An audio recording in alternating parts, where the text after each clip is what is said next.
Let's go! Greetings, travelers.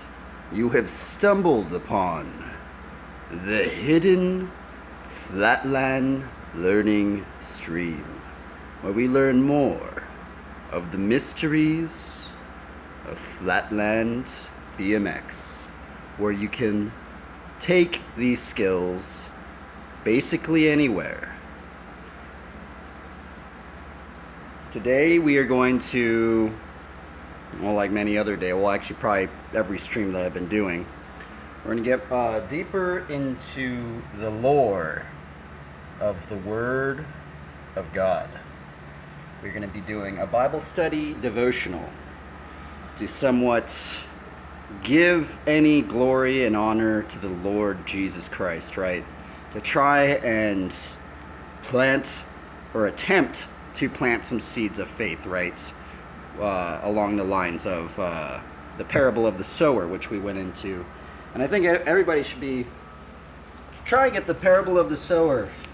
It's an interesting verse. Actually, not verse. It's an interesting just parable. Talks about the many different soils and how the seed is the word, right? And how the Lord Jesus Christ likens the kingdom to sowing seed out in the field, right? And then as if we take the verse of Matthew 5:33 or 34, but seek first the kingdom of God, and all these things will be added unto you, right? Speaking of as in, not worrying and not having anxiety and all this stuff. It sounds a little strange, right? It sounds quite strange, right? But we're going to continue to try, right? I'm going to real quickly see if the stream is working before we get into this Bible study. And then we will get into the BMX learning. I will say, see if this is working. Okay, that's working. I will kind of say, I think, okay, so yesterday, how I was riding, and I was trying to learn. What ends up happening is, I don't know if I either have maybe some sort of mild obsessive compulsive disorder or something like that. But the thing is that sometimes when I try and learn a trick, right, or I just keep trying it and trying and trying. I was kind of almost reviewing my stream yesterday a little bit, and it just seems so boring to watch something like that, right? But generally, that's kind of how I used to learn tricks, right? That's how I still try and learn tricks. I just do it over and over and over and over and over, right? Until something just clicks, right?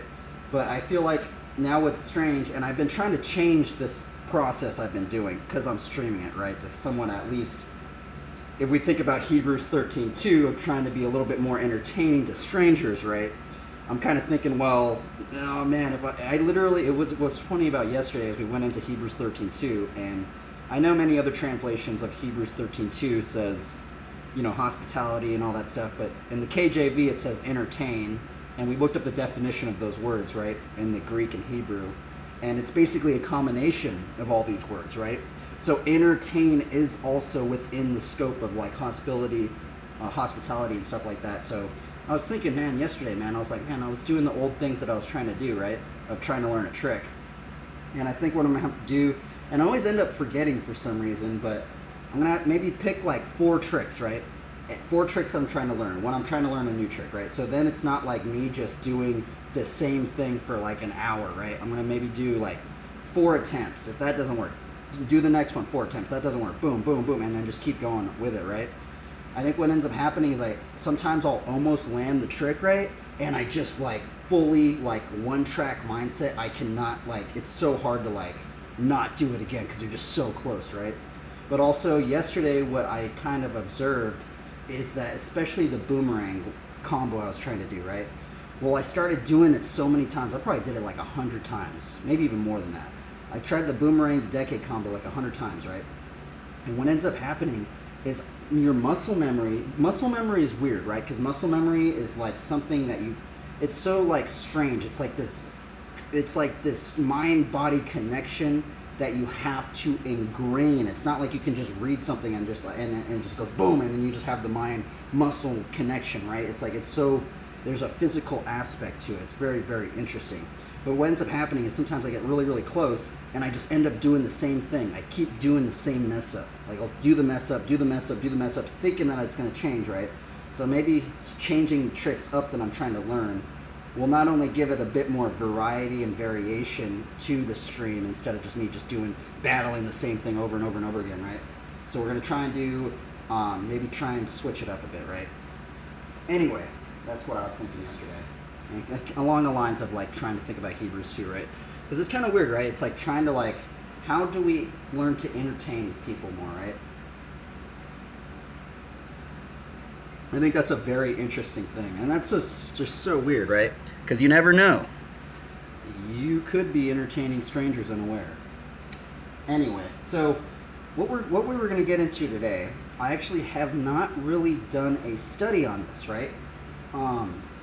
So I remember reading the Life Application Bible out in Long Beach, right?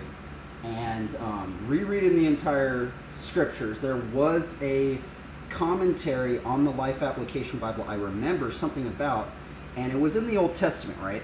And it was called the Urim and the Thummim, something like that.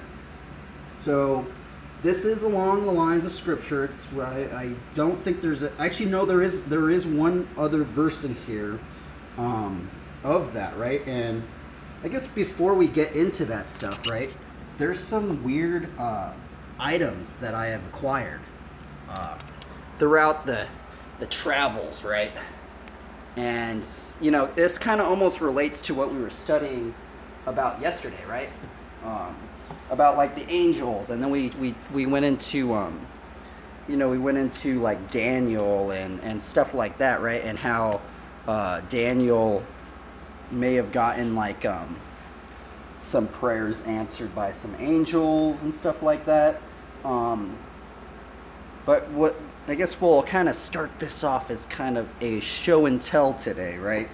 And because sometimes I was wondering, like, well, do you think because we did the study of Daniel, right, and we did some commentary studies of Daniel 10 in specifically Daniel 10, when the angels come up to Daniel because Daniel was praying, right, and he was he got some prayers answered from the angels, right, and then we went into some commentaries yesterday, and it kind of made me wonder, well, do you ever think that angels maybe guide or give you things that you need, right? Because I think if we went into Hebrews 13, right, let's see here. Well, that's actually one of the items right there. I had to stick it in the Bible right there. Let's see here. Let's go into Hebrews 13. Because I think at the end of it, see, it says right here. I'm reading it through my phone now. Oh, it's weird reading it through my phone. Now may the God of peace, who brought again from the dead our Lord Jesus, the great shepherd of the sheep, through the blood of the eternal covenant, equip you, right there, equip you with every good thing, that you may do his will, working in us that which is pleasing in his sight through Jesus Christ, right? So it's kind of interesting. Every time I think about like equipping, right, I kind of think about like an RPG game or something. But there is some items that I have acquired. Now, I don't know if God really gave them to me or anything, but I think they're really cool, and I think they're a little strange and bizarre, right? But this was one of the first items that I have acquired, and I got it in Long Beach, right? I brought it up many times on the stream, but this is a Raven Talon. It's legitimately a Raven Claw. Might be a Crow Claw, but I'm pretty sure it is a Raven Claw. And I found this, might be a Crow Feather, might be a Raven Feather, but I mean, they are both, I think, of the same genus of bird. But it was a very strange item, or actually just occurrence, of finding this item in particular. The reason why I have this is because it reminds me about Elijah. Elijah was supposedly fed by ravens, right? And what's interesting about it is that I was in Long Beach, right? I was in Long Beach, I was riding my bike on the sidewalk, and I just come across a dead raven.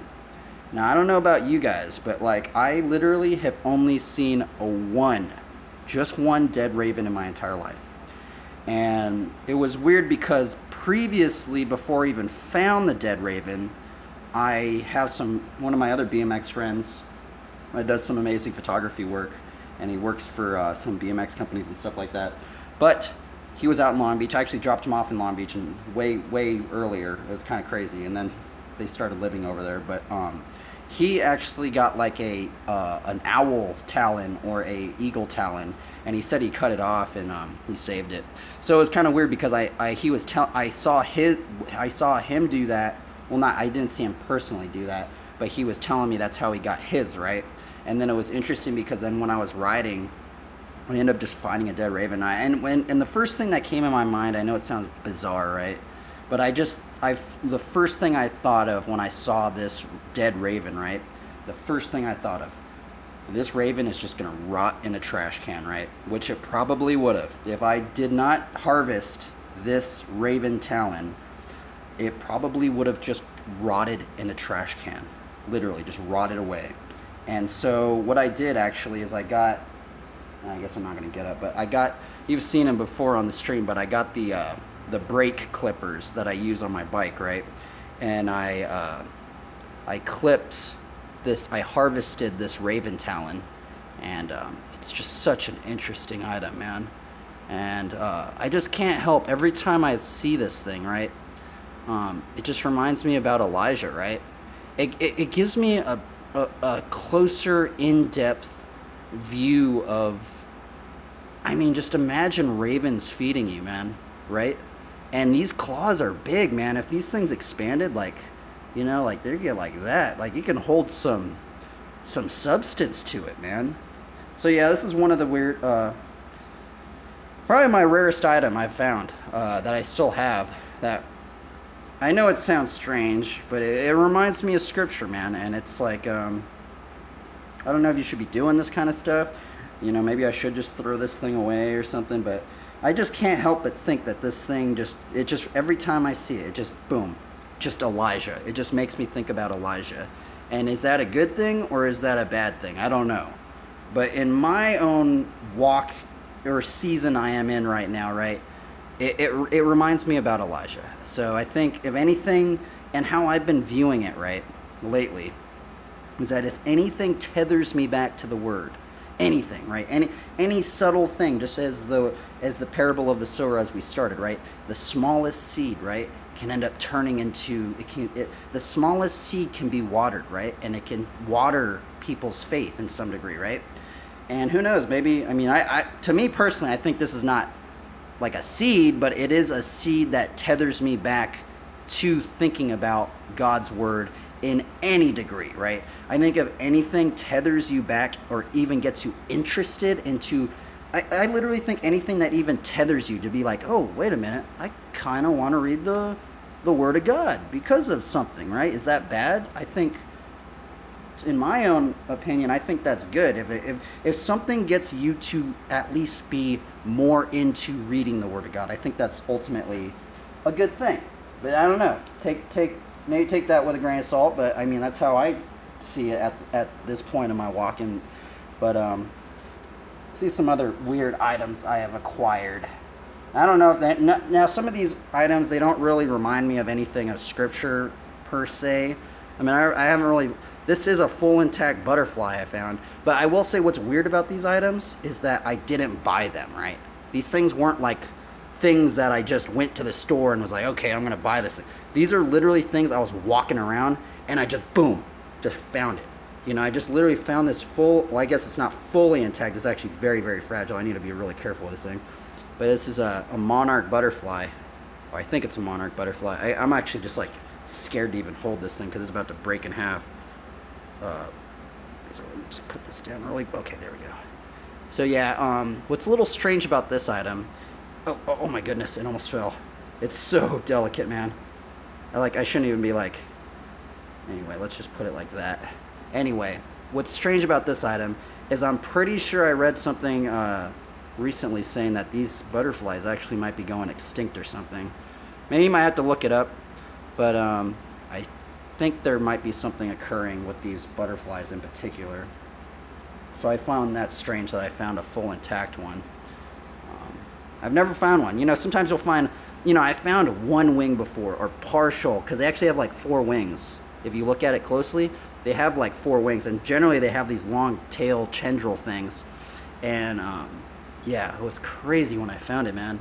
It's just such these strange items, right? And I'm just wondering, like, I don't know. I don't know. I just think they're weird, you know? It's just weird when you are just walking around, and I think those are the best items, right? When you ain't gonna, you're walking around, you're not expecting it. You're not like going out to the store being like, okay, I need to buy this, I need to buy this, I need to buy this. It's just like you're just walking around and you just randomly find an item, and you're just like, what in the world, you know? So this is another one I found. I did not buy this one. I think this might be a red hawk feather. Found this one in Long Beach. It's a really, this is actually the gnarliest feather I've ever found. Really crazy, man. It's a really crazy feather. Now this one right here, this I think might be a tuft of squirrel fur. Might be squirrel fur. It might be coyote fur, but I think there might even be skunk or something. I don't really know what this is, but I found this one on the ground too, and it was just strange. It's like it's kind of falling. Like, all these things are kind of falling apart. They're just so fragile, but it has just a strange tuft pattern, right? I don't know what. I think it might be coyote, might be squirrel, but it's definitely not human. And yeah, I don't know. I've kept it. This is just strange. I just found it on the ground like that. And I'm like, what in the world, bro? Like, look, because it's like still like connected. Like, see, it's like connected on that one little dot, and I don't know what. Like, I mean, is that a tip of a tail, or I don't know what that is, but it is a weird. It's like literally falling apart too. But there's like little. It's like legitimately like one tuft of hair, right? That's going over here. And this one, now, sorry for the animal enthusiasts out there, but I don't like snakes, okay? And because the thing is that I have a family of squirrels living in the backyard, right? And if you don't know already, I really like squirrels, right?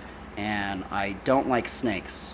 But anyway, maybe I didn't have to, but I hunted down this snake because first thing in my mind, I was thinking, you know, that the snake was going to, you know, hurt the squirrels, man. So I had to go and try and help them out. So what I ended up doing is got a shovel, hunted down the snake, and every time I see a snake, I decapitate it. Maybe, I don't know if people should be doing that, but I'm sorry if you guys like snakes, but I don't really like snakes. I know there is a scripture saying something that we are to be is like wise as serpents or something like that, so I don't know, take that as you will, but I don't even know what type of snake it was. But I think what's weird about snakes is that they're just so weird, man. I think what's weird is the whole venom aspect, right? You don't know if it's like, I guess if you studied snakes, you would know which ones are venomous or not.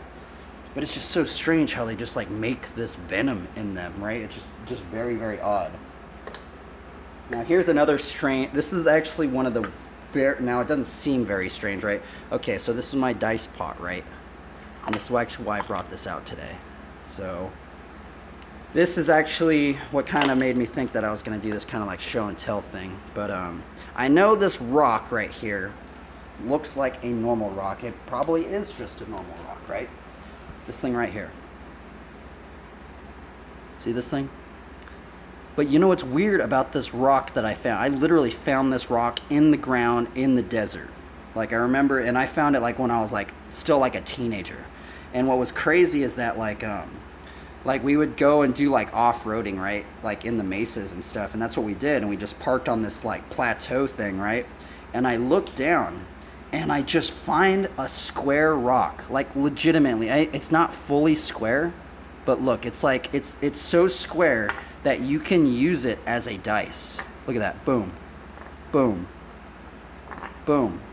Now I don't know if this is maybe something that maybe like the maybe it was crafted and I just found some sort of old dice back in the day or something, right?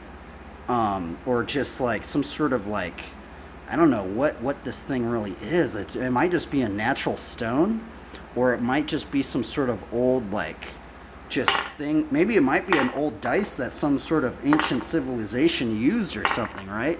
And I don't know, maybe because it doesn't seem like it was like crafted, or does that? I'm not like an archaeologist or something, so I don't know if this is.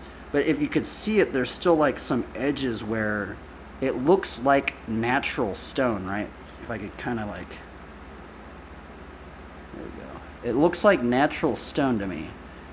It's not like it's like been carved and grinded down, or maybe it has been, I don't know, but this thing straight up looks like just a natural stone. But it's just weird because it's like, you know, you can literally like just use this thing as like a rock, I mean a dice, right?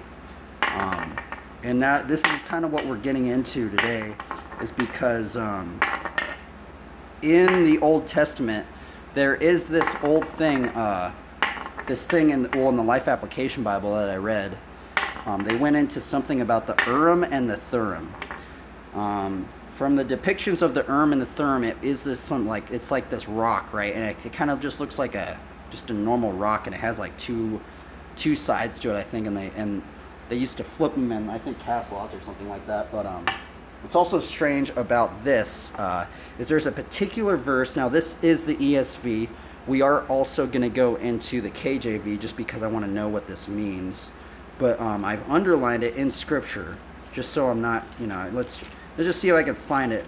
I don't know exactly. I know it's somewhere up here because okay, here it is. Now this is a strange verse. Now we're going to look into this verse a little later. I still don't really know what it means. But look, it says, "A bribe is like a magic stone in the eyes of the one who gives it. Wherever he turns, he prospers." Now we got to take that with a very big grain of salt. Prospers doesn't mean prospers financially, or, you know, that's what a lot of people think. If you look up the definition of prosper, in the modern day translation, it means like prosper financially. But if you look up the word in Greek and Hebrew, prosper means to roll, or I think it means to roll, or to make something work or something like that. But anyway, I wonder why they say magic stone. Why do they call it a magic stone? But if anything, like, and it's weird because, like, I know this probably isn't a magic stone. I know this isn't probably a magic stone, right? But the thing is that I just can't help but think this is just a strange rock that I found. And it sounds ridiculous, right? But the thing is, I've kept it all these years, right? All these years I've kept this thing, and it's like, you know. Anyway, we're gonna get into the Urim and the Thummim now, and that was just kind of like the little show and tell thing of what we're gonna get into. And now I need to cool down my phone because it is really, really hot. So we're gonna put this ice water bottle on the phone. And I don't suggest this for any other person maybe trying to do it. I don't know if it damages your phone, but I've been doing it for a couple months now, so it hasn't damaged my phone yet. So I think it's working. Okay, so let's see here. So we're gonna get into we're gonna start this Bible study off by looking at the Urim and the Thummim. What is an Urim and the Thummim? Urim and Thummim. Stones.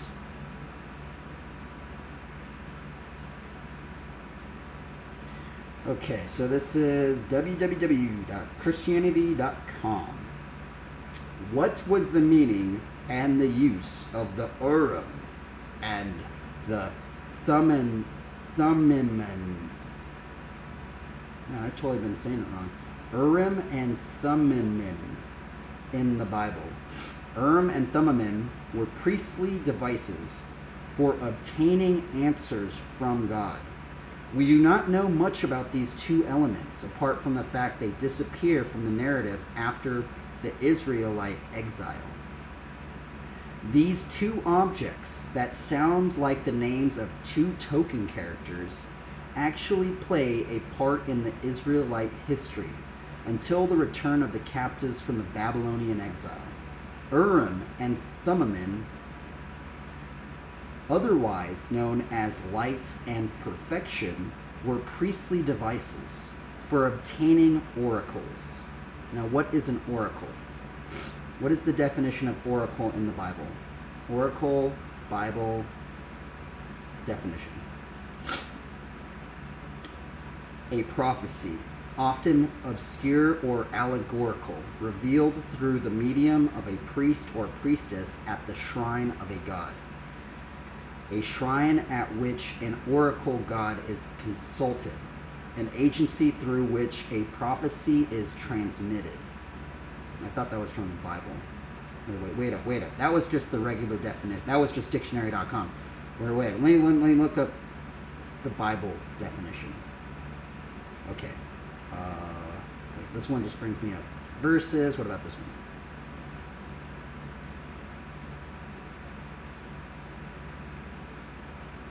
one? The place where answers were given. Among Christians, oracles in the plural denounce the communication, revelations, or messages delivered by God to prophets. In this sense, it is rarely used in the singular, but we say the oracles of God, divine oracles, meaning in the scriptures. The sanctuary, or most holy place in the temple, in which was deposited in the Ark of the Covenant.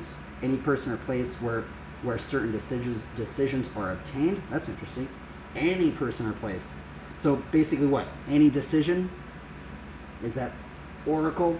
I don't know. That's what it says right here. Any person reputed uncommonly wise, whose determinations are not disputed, or opinions are of great authority. A wise sentence or decision of great authority. And that is what a oracle is. Now we're going to go back into the Urim and the Thummim. Okay. Obtaining were okay. So the Urim and Thummim were priestly devices for obtaining oracles. Isn't that very interesting? In other words, Urim and Thummim elements of priestly breastplate made up the 12 stones. Okay, so that's the other thing. Sometimes I hear some people mention, actually some believers actually mention, because it's actually very strange, right? Because I don't know if this was always the case, right? But I remember like going out in Long Beach, living in Long Beach, and there was like so many stores, right? And they had like all these stones and crystals and all. I think if you ask anybody in like the millennial, Gen Z, Gen X, whatever gen you are part of, maybe not any. Well, I guess even in the Old Testament.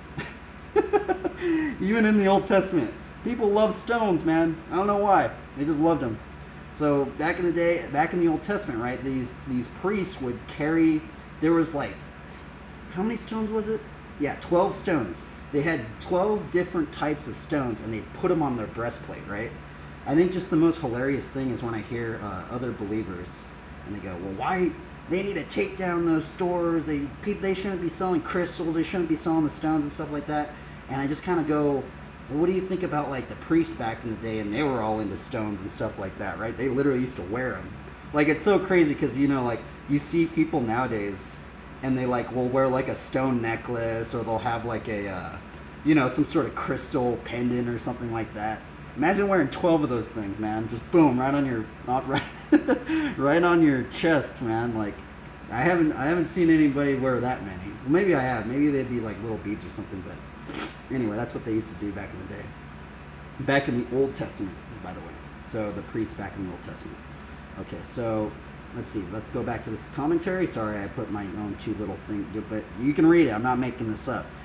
I think a good Bible to read, if you were to read it, is the Life Application Bible, because there's like it's like a commentary Bible, and that's the one Bible, because I do struggle with the Old Testament stuff, and the reason why I do struggle with the Old Testament stuff is because of the Old Covenant and the New Covenant. And I know there's a lot of controversies on what carries over into the new covenant and what doesn't carry over. And there's just so many controversies, so much, and I kind of just don't even want to, like, but overall, I think, I don't know. There's a lot of controversies and that kind of stuff. So anyway, let's see here. Okay, back into this commentary. Okay, so the Urim and Thummim elements of priestly breastplate made up of 12 stones were possibly used for divination. What is divination? Divination, it's kind of weird. Like, why were the priests in the Old Testament doing divination, right? Divination, Bible definition, biblical meaning. Divination, the practice of determining the hidden significance or cause of events, sometimes foretelling the future by various natural, psychological, and other techniques. Okay, let's go. Oh, wait, there's even one on Christianity.com. What is divination?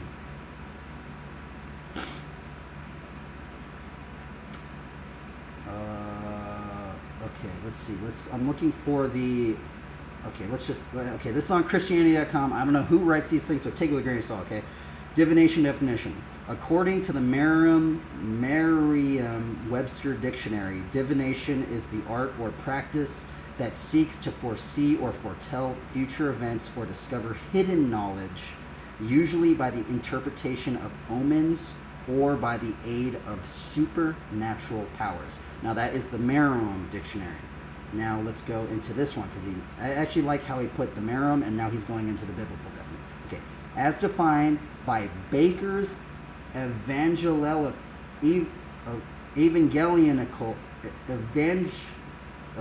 I always say evangelical, evangelical.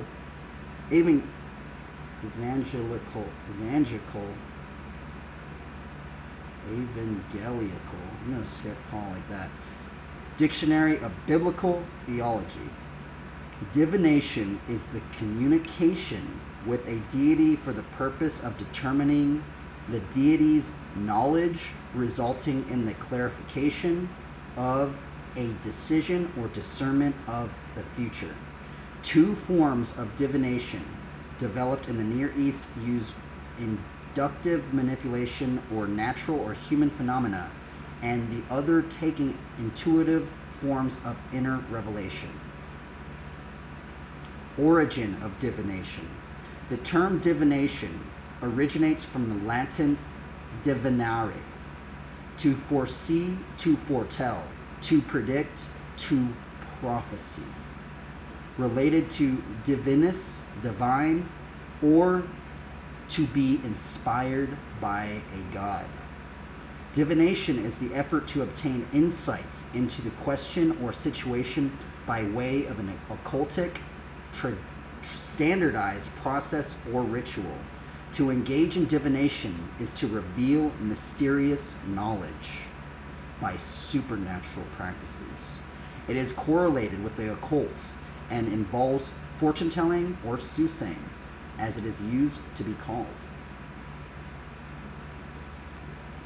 Now, see, the Bible does mention that we shouldn't be. See, it's kind of weird that we're on the same Christianity.com, and it says, look, it says, the Bible provides God's judgment of divination, Deuteronomy 18:10. There shall not be found any one of you who burns his son or his daughter as an offering. Anyone who practices divination or tells fortune or interprets omens, or a sorcerer. Furthermore, 1 Samuel 15:23 likens rebellion to the sin of divination, saying the rebellion is a sin of divination. The presumption is iniquity and idolatry, because you have rejected the word of God, who has also rejected you from being king.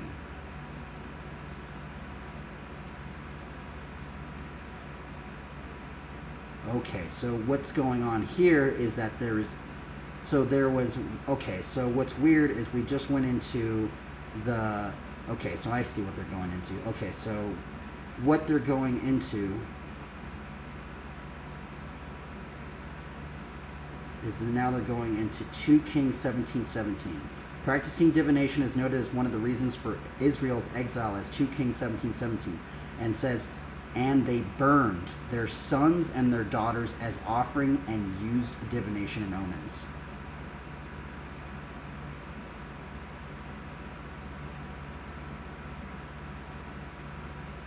But see, it's weird because the old...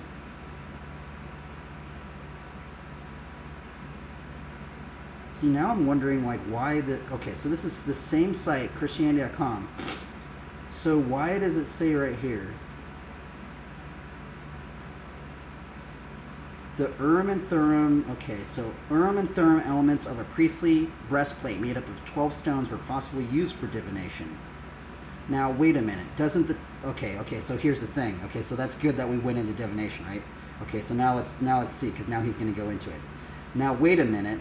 Doesn't the Bible talk against divination? Why on earth would someone, especially a high priest, wear something on his breastplate that invoked the powers of Satan? In this article, we'll explore the Urim and Thummim and what they represented and why they went extinct after the exile. We'll also show how they resurfaced in other religions today and discuss why in the world a priest would wear this Old Testament times. Let's dive in. What are the Urim and Thummim? In short, we don't really know. We know Urim and Thummim belonged on a priest's breastplate. An ephod would have 12 different stones, and perhaps the Urim and Thummim made up out of the 12 of these stones. But let's crack open what we know about the Urim and Thummim. Urim means light, as mentioned above. This unknown element represents God's light. Thummim symbolizes God's perfection. We don't exactly know how priests use these two elements. Scripture makes it very unclear, but we do know that these two elements would help service revelations from God to the priests who use them. And we also know, according to Josephus, that Urim and Thummim go out of style once the Israelites return from Persia from their exile. But why would God allow priests to use an object that would seem to invoke powers of divination? To answer this, we have to analyze three theories about the nature of these objects, as mentioned in the Bible Odyssey. First, some theologians have surmised that when a priest would go to the Lord in prayer, the Urim and Thummim would miraculously illuminate with an answer. Others have suggested that perhaps the priests used these as a lot-casting device, as practice used until the early church. The casting of lots asked God to take control of the decision and process and outcome. So there actually is another proverb saying something. It's like, if I'm gonna look it up right now, but it said something like, "The lot is cast into the lap, but the decision is of the Lord." The lot is cast into the lap. Bible verse.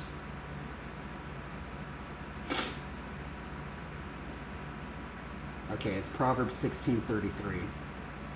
The lot is cast into the lap, but the whole disposing thereof is of the Lord. The ESV says, the lot is cast into the lap, but its very decision is from the Lord. Okay, let's see here. Okay, so in either case, we know that God speaks out against divination. So by process of deduction, we know that he wouldn't give his people a tool of divination. Also, thankfully, we have the Holy Spirit's guidance now, until of needing to cast lots or rely on Urim and Thummim. Urim and Thummim in the Bible. What does the Bible say about these two mysterious and somewhat unknown objects? See, it's so strange that that these things are brought up. I actually have never heard I've never heard a sermon bring it up, right? I've never really heard any pastor bring it up, and it's probably because they don't have, just like what this guy was saying, we really don't know that much about it, right? But we'll read more. We'll read the verses that cover it, right? So Exodus 28:30. You shall put on the breastplate of judgment and the Urim and Thummim, and they shall be over Aaron's heart when he goes in before the Lord. And Aaron shall carry the judgment of the sons of Israel over his heart before the Lord continually. As discussed before, the priest would wear a breastplate with 12 precious stones implanted into it. Sadly, this verse doesn't highlight much of the uses of Urim and Thummim. 1 Samuel 28:6. When Saul inquired of the Lord did not answer him, either by dreams or by Urim, or by the prophets. These verses drop hints at the use of these devices. Perhaps they answered questions they had for the Lord. We do have to also bear in mind that Urim and Thummim and Urim didn't make up the only means by which God answered his people. The verse specifically mentions prophets, who we see up until 400 years before the birth of Christ. They also had writings such as the Torah. God had many ways by which he spoke to his people. Nehemiah 7:65. The governor said to them that they should not eat from the most holy things until a priest rose with Urim and Thummim. The last mention of these two elements happened right after the exile ends, aligning with the timeline that Josephus sets up. It appears the governor thinks it's proper to incorporate these holy elements with the priesthood when they return to Jerusalem. Sadly, we don't know what happens afterward with this. Oh, Christianity.com's going in. Okay, now they're going into. Okay, let's continue reading. This commentary might be a little longer today. I don't know, but what is the Urim and Thummim in Mormonism and the Latter Day Saints? Very interesting that Christianity.com would go into this. Well, let's read it. Nevertheless, Urim and Thummim seems to have resurfaced in other religions now. According to the Church of Jesus Christ Latter-day Saints website, the founder of Mormonism, Joseph Smith, used Urim and Thummim to aid the translation of the Book of Mormon, as these objects were known to illuminate or elucidate. Supposedly, Urim and Thummim helped in the translation process. You gotta be kidding me. Because I thought he had a seer stone. I'm wondering. I'm actually very, very curious now. Because I did watch a documentary on Joseph Smith, and now I know that the Latter-day Saints get a lot of backlash and a lot of stuff, right?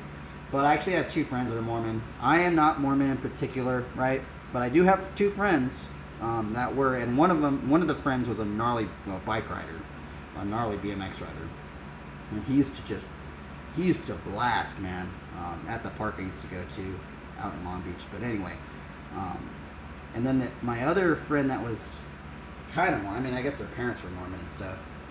She was gnarly. She also rode a bike too. It was kind of weird that she rode a bike as well. But what's gnarly is she was like living by the beaches, and she like moved around, and hopefully she's not listening to this, but she like moved to Australia, and she would just live in her car and just like go around beaches and just living it up. Just so awesome to see. Just like living it, man. Like straight up just living in her car. It was kind of funny because I was living in my car when I met her, and then this chick moved out to Australia, and I think she lives in like Hawaii now or something, but she was just living in her car going by the beaches, and it's just so funny that she's just like living it up. It's so hilarious. And now it's just so funny thinking about. Now, I take my words with a grain of salt. Okay, I only know two Mormons, but I'm not Mormon. But the thing is that I do find it. I have never read the Book of Mormon or anything like that, but I did watch this documentary on Joseph Smith, and supposedly he had this seer stone, and he found some hidden golden tablets by this angel. Supposedly, you know what? That's actually very, very odd. Now I think about it, because we just went into studying about that. But anyway, not that in particular, but we studied about angels, right? And it's just weird that Joseph Smith had a seer stone, and supposedly he found some golden tablets in the forest, and this angel. Now this is all not in the Bible. This is the Book of Mormon, okay? And what ends up happening is, he goes in the forest, he has a seer stone or something like that, and he meets this angel. The angel's name is Moroni, right? And supposedly this angel gives him these golden tablets, and and that's what. And it's so weird that Christianity.com is going into this, but who knows? Maybe it's good that we're talking about it, because I honestly, that's basically as much as I really know. And then I know he like went around and then eventually he got like all these people like didn't like him and stuff. They started hunting him down and stuff. But it was like crazy. But anyway, yeah. Let's continue reading this anyway. That was very awkward to talk about, and I apologize if I upset anybody of any of that stuff. But anyway, I mean, Christianity.com is talking about it, so I mean, I might as well, say what I know a little bit about it. Okay, so anyway, back to the commentary. Other biblical texts show famous biblical figures supposedly gaining true or more knowledge through Urim and Thummim. Some of these figures included people such as Abraham and Moses. As for Christian denominations, we don't really see the use for Urim and Thummim. After all, there would be no need for such objects. God already speaks to us through the power of the Holy Spirit, through the Bible and the guidance of mature Christian mentors and leadership. Why should Christians know about Urim and Thummim? We may wonder why we need to take stock of two mysterious elements that disappeared from biblical narrative.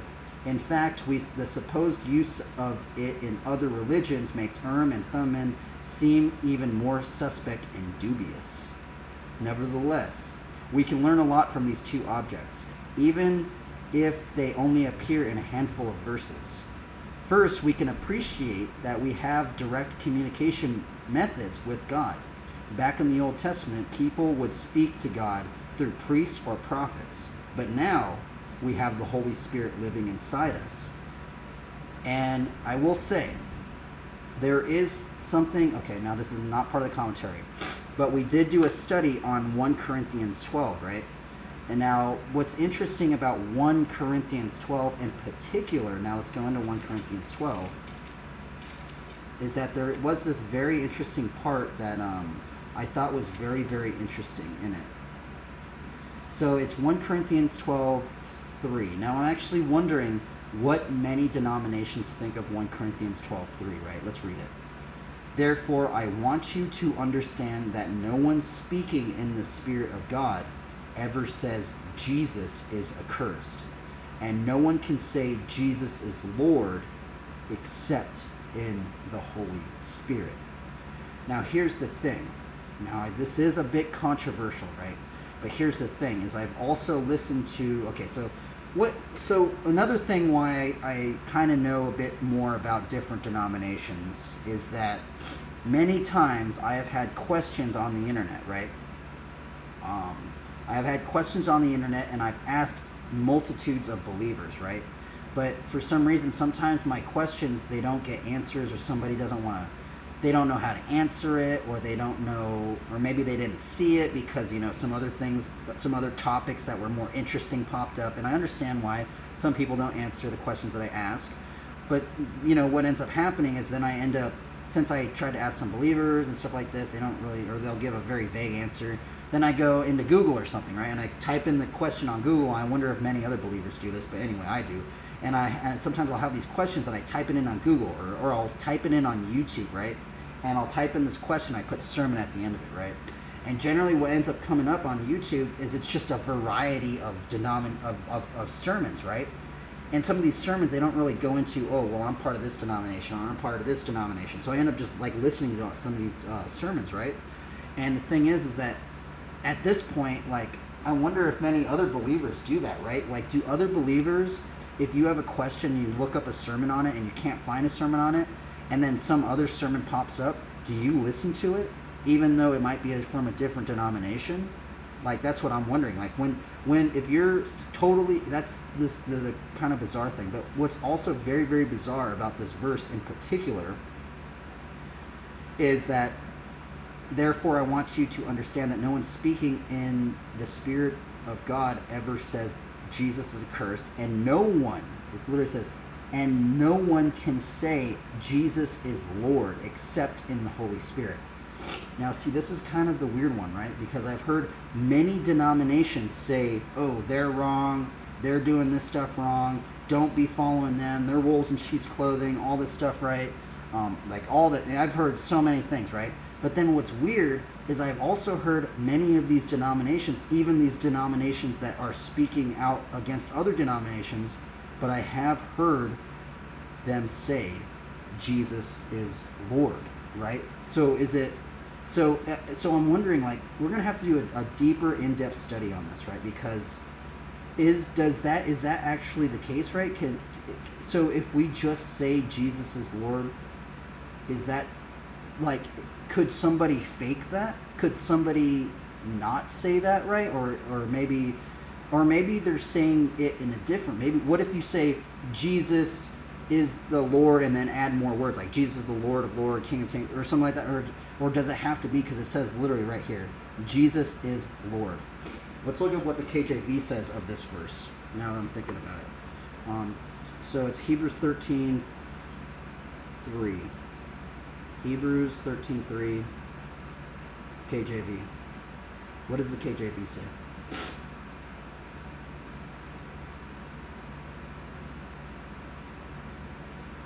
Well, 1 Corinthians, I totally got that wrong. 1 Corinthians 13:3. 1 Cor 13:3, KJV.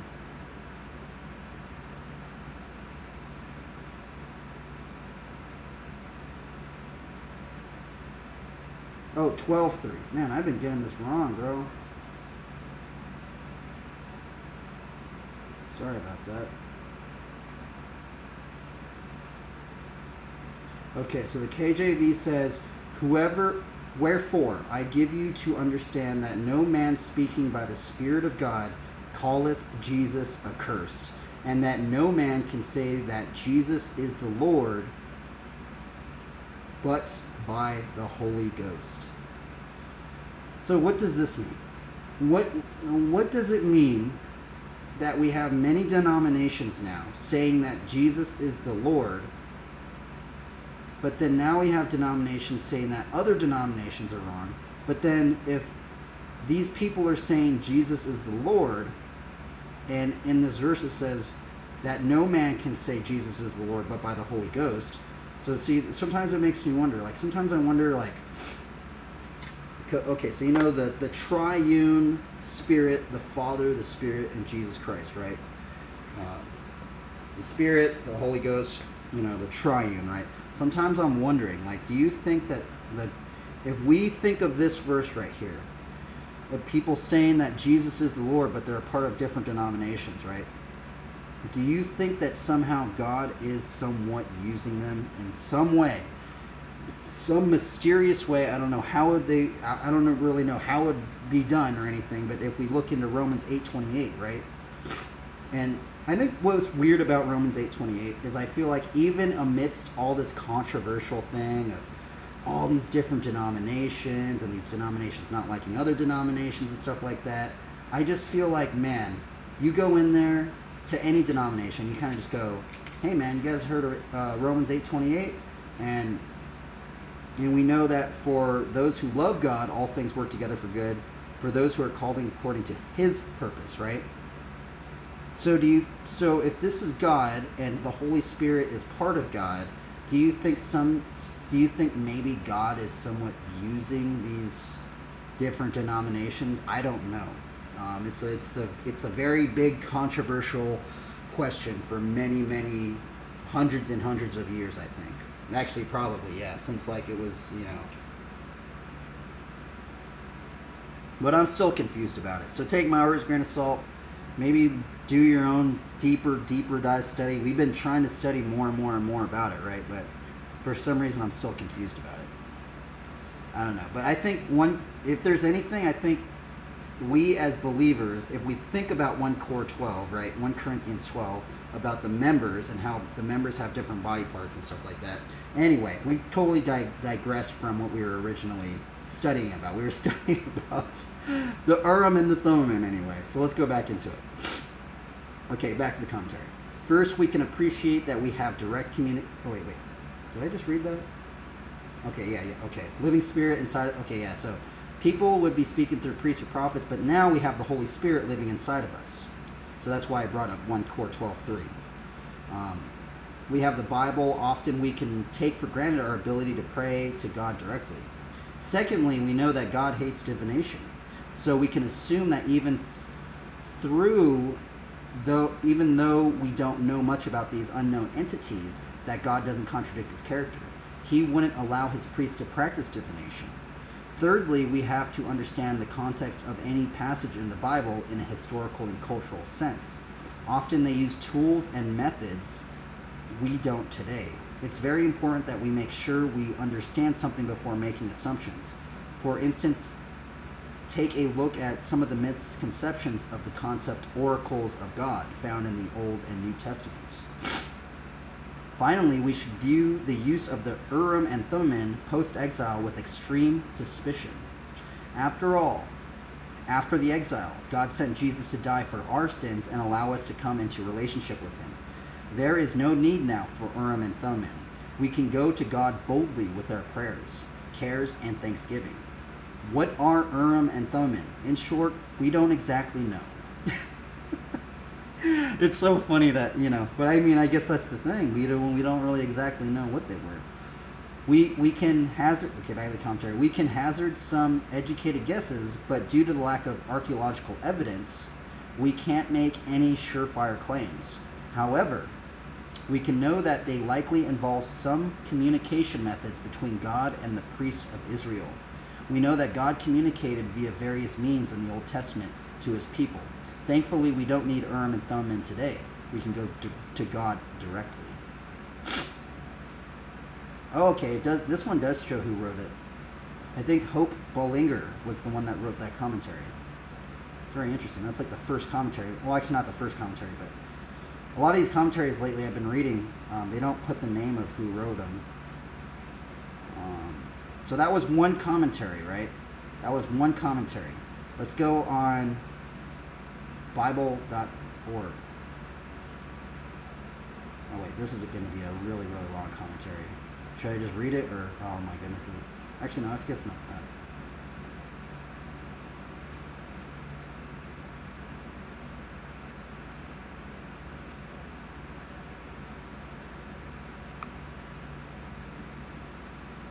Okay, let's see here.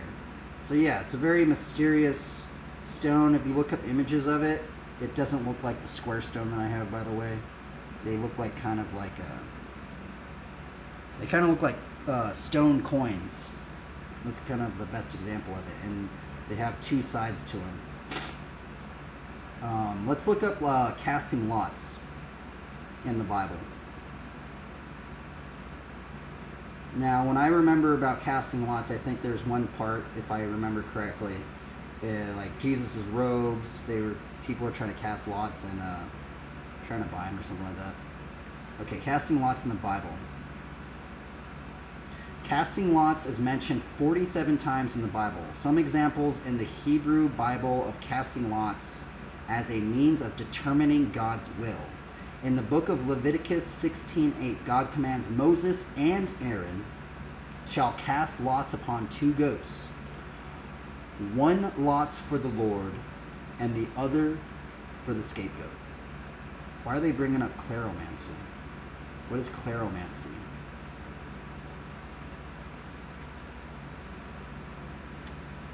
Claromancy?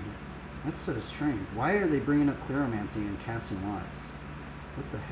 What in the world is claromancy? Okay, let's read this. This is on Wikipedia. I don't know. Take it with a grain of salt. Let's just read it. I've never really heard this word before. Claromancy is a form of sortition. What is sortition? Is that just selection, allotment? Claromancy is a form of sortition, casting of lots, in which an outcome is determined by means that normally would be considered random. So it's like random RNG, random number generator, such as rolling of dice, but that are sometimes believed to reveal the will of God, according to Proverbs 16:33. And that's the one that we read, right? Proverbs 16:33.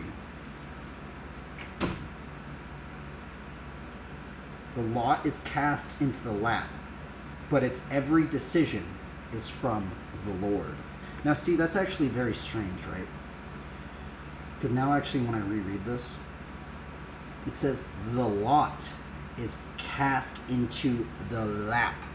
Why doesn't it say the lot is cast on the ground, right? Why doesn't it say that? Why does it say the lot is cast into the lap, right? Like, I'm wondering, like, do you have to cast it into your lap to get it to somewhat maybe you know? And now how would you do that? Maybe you'd have to, you know, how now I see it as, if you were going to cast a lot into the lap, right, you would have to have something in your lap, right? You know, something like that or something like that, right? Instead of like, because it does, I think God would specify, well, the lot can be cast anywhere, and the decision is up to the Lord, right? But it specifically says the lot is cast into the lap. So if you were to cast a lot not into the lap, does it not work anymore? I don't know. You got to take that with a grain of salt, but that's what I think of it anyway. Okay, let's go back to it. In ancient Rome, fortunes were told through the casting of lots. Well, see, isn't that weird? See, so that's very strange, right? So we just went into divination, right? And it says, so in ancient Rome they were doing it, right? But then the Bible says in Proverbs 16:33, every decision. But I guess the thing about in ancient Rome, maybe they weren't casting it into their lap, right? Maybe they were doing it wrongly or something like that. Okay, casting of lots is mentioned 47 times in the Bible. Some examples of the Hebrew Bible of casting of lots as a means of determining God's will. In the book of Leviticus 16:8, God commanded Moses and Aaron shall cast lots upon 2 goats, one lot for the Lord and the other lot for the scapegoat.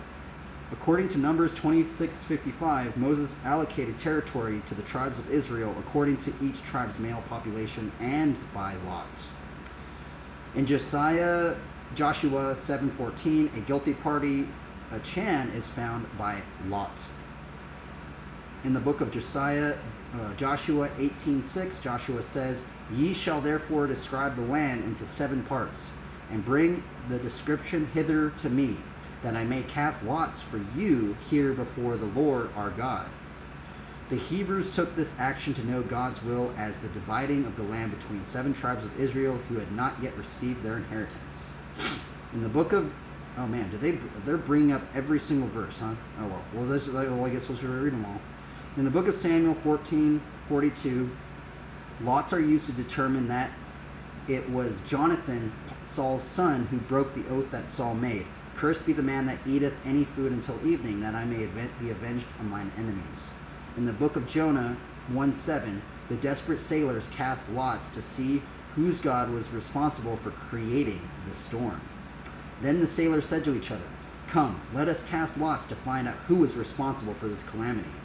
They cast lots, and the lot fell on Jonah. That's weird. The lot fell on Jonah? What in the world? Okay. Other places in the Hebrew Bible relevant to divination. Didn't we just read something about divination? How we are not... But the weird thing about the divination that we read about is that these people were burning their sons and their daughters, which is ridiculous. You know, it's just so crazy to think about, right?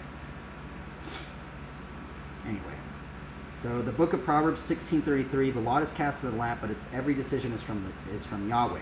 And 18:18, the lot settles disputes and keeps strong ones apart. Book of Leviticus 19:26, KJV.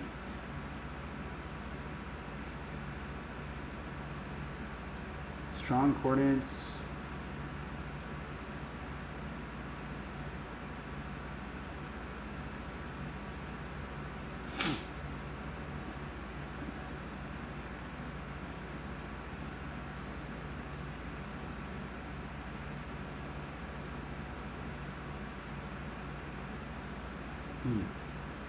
I'm actually wondering what carries over from, you know, I guess since the new covenant, right? I guess things do.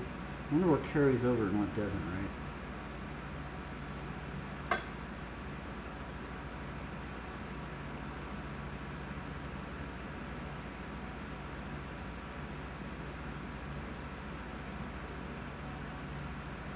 The, to Christian doctrine, perhaps the most significant ancient Hebrew mention of lots occurs in the book of Psalms 22:18.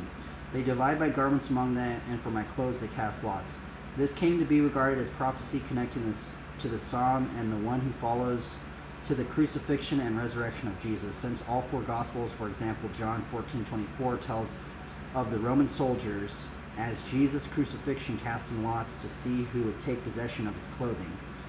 That final act, that profanation, became the central theme of The Robe in 1953, starring Richard Burton. Oh, interesting. Okay, so now we're getting into the New Testament. A notable example in the New Testament occurs in the Acts of the Apostles 1:23-26, where the 11 remaining apostles cast lots to determine to select Matthias or Barnabas to replace Judas. Man, that's very interesting. So you know what's weird about the name Matthias? Matthias, I don't know, whoever. What's weird about Matthias, and I don't know if any BMXers are watching this, and you know, what's very weird about that name is that I only know one Matthias. And coincidentally, if you look up Matthias Dandua, Flatland BMX, he is probably one of he's like a very, very top tier, world renowned Flatland BMX rider. It's just really weird that the only person that I've never met him before, but the only person that just so strange that it's just a little weird one. I only know one, right? I don't know, but the only one that I've seen with that name, coincidentally, he's a gnarly Flatlander. And it's just weird, right? That he has that name. And it's just weird that the apostles cast lots to determine that Matthias is going to replace Judas. That's actually very, very weird, right? That's really weird that the apostles were casting lots as well. But I mean, I guess in all honesty, maybe just casting lots is just rolling dice, right? Okay, let's see here. The Eastern Orthodox Church still occasionally uses this method of selection. In 1917, Metropolitan Tikhon became Patriarch of Moscow by the drawing of lots. The Coptic Orthodox Church uses drawings to choose the Coptic Pope. The German Pietists, 18th century, followed the New Testament precedent of drawing lots to determine the will of God. What in the world? See, I'm wondering, that's so strange, man. I've never seen a single church ever cast lots at any degree, right? And it's just weird that because it's a little strange when it's a little strange when something's only done in the Old Testament, right? You know, and then maybe in the New Covenant, maybe people don't really do it. But it's a little strange when we hear even the apostles were casting lots, right? And it's kind of weird that I've never even been into a church that I've never even heard him even mention that, to be honest. Unless it's the only time I've heard it mentioned was very vaguely. It was about the garments, and they were casting lots for it, right? But they never really go into casting lots. What is casting lots? All this stuff, right? Is there a way to cast lots? Do we have to cast lots in the lap, right? It would be so weird, right? It would be so weird if there was literally, if you didn't cast a lot into the lap, that it just did not work or something like that, right? But I mean, if we were to follow Proverbs 16:33, if you are to cast a lot, you're supposed to cast it in your lap, right?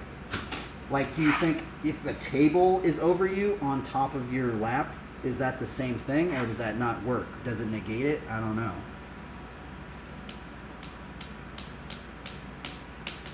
Okay, so let's see. Weird, interesting. What are these people saying? Okay, I just read this, but I didn't finish it. German Pietist Christians in the 18th century followed the New Testament precedent of drawing lots to determine the will of God. They often did so by selecting a random Bible passage.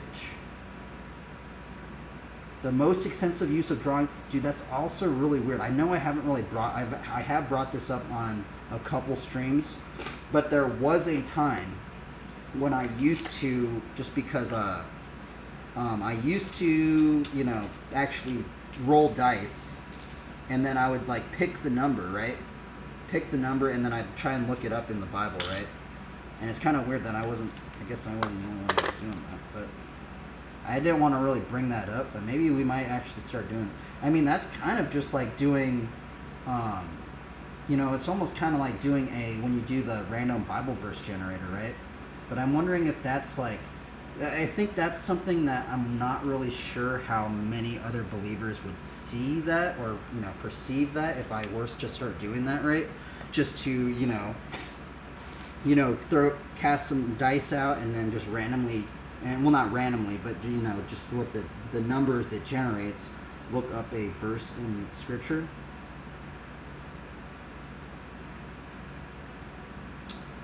But supposedly the German pietist Christians kind of did that.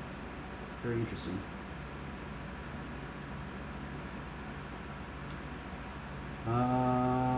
Let's see, what are these guys saying? Moravian brethren of her huts who drew lots for many purposes, including selection of church sites, approval of missionaries, the election of bishops, and many others. Very interesting. Many Amish. Very weird. Many Amish customarily select ordinary preachers by lot. That's kind of funny. That's very, very interesting. The Greek root for lot is kleros. Serves as the etymological root for English words like cleric. Wow, like cleric. That is a subclass of an RPG, right? I think if you bring up the word cleric to any person that has played an RPG game, they'd be like, bro, that dude's the healer, or something like that, right? But I think clerics, okay, so it's kind of strange now that I didn't really want to bring this up, but it's also weird, because, okay, so, now I know there's some controversies about D&D and stuff like this, right? And that I actually did used to play D&D, and that's why I actually have some of these dice and stuff, right? What's weird is that actually the first time I even saw the word cleric was, and what's weird is my Christian buddy down the street. He was a believer way longer before I was, but his grandma used to be really into D&D, and he gave me his D&D books, right? And what ended up happening is, the first time I was looking through those, but I never really I haven't even played that much, to be honest. I only played maybe like 5 times. But what's weird is that I know cleric is a sub, and that's why I'm bringing this up, is because looking at some of the books, cleric was an archetype alongside with the paladin, and the thief, and the wizard and stuff like that. But the cleric is a subset. But I think what's weird about the cleric in D&D 3.5 is they wear armor and stuff too. I think it's kind of interesting. Anyway, and what's also weird about D&D is D&D. Who created D&D? It was it Larry Elmore? Was that who created D&D? No. It was what's his name? What was that dude's name? Gary Gygax. Gary Gygax created D&D, right? Gary Gygax. I think he was like a Baptist or something. Gary Gygax Christianity. Oh, wait a minute. No. Oh, that's strange. In recent interview, Tobias Carlo Whither acknowledged that Gygax was a practicing Jehovah's Witness. He would go door to door and he would give out pamphlets. Very interesting.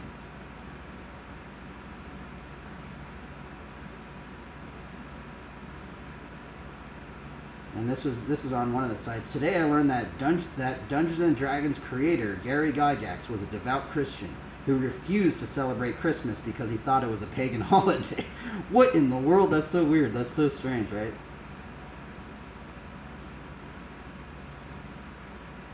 So I guess he was Jehovah's Witness. I really don't know too much about Jehovah's Witness. Well, that's odd, right?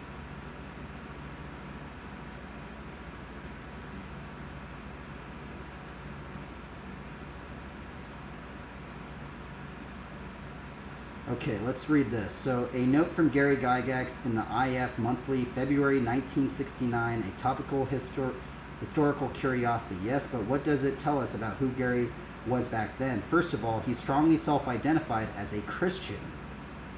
Dude, that's so strange, right? How in the world... It's so weird, right? He strongly self-identified as a Christian, an important counterpoint to a... You know what's actually very weird? Is sometimes I wonder, because if you actually read some of the, like, old D&D books and stuff, it kind of seems like paladins and clerics and stuff are kind of, like, overpowered, but... Maybe not overpowered, but they definitely, like, if you read some of the stuff like the paladin, and that's the weird thing is that before my Christian friend gave me his D&D books from his grandmother, I asked him, what's your favorite class? And he goes, Paladin. And he gave me these books. And then that's why I've always liked paladins. So I don't know. Who knows, right? An important counterpoint, the fundamentalist backlash against his later fantasy-themed games, Gary approached Christianity as a system with rules which he researched and explored through a strict historical lens. If his readings offered the mainstream conventions, he was never one to bow to popular opinion. Sometimes he took things too seriously, sacrificing fun for accuracy.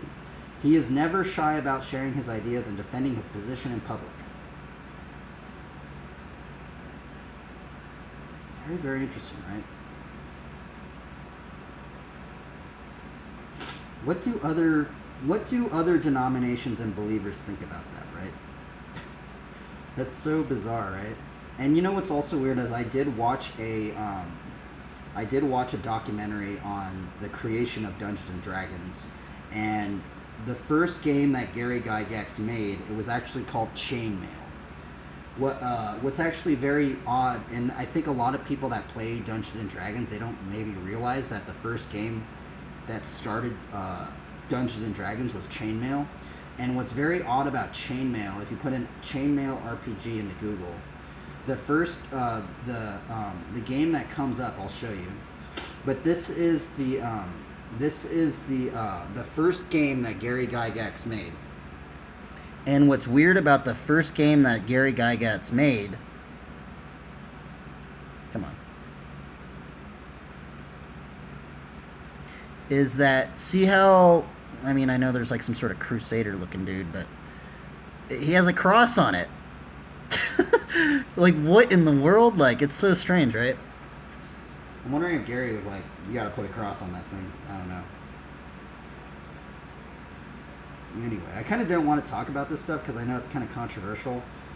But, oh well, I guess today, I mean, I guess it fits into the theme, right? About, like, casting lots and stuff like that. Now, I don't really agree too much with the D&D scope of, you know, all that kind of stuff, but now we got to think about, like, casting lots and all this kind of stuff.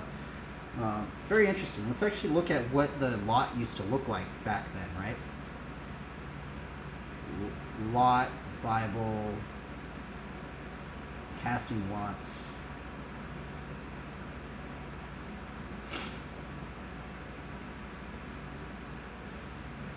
Images. Oh, that's strange.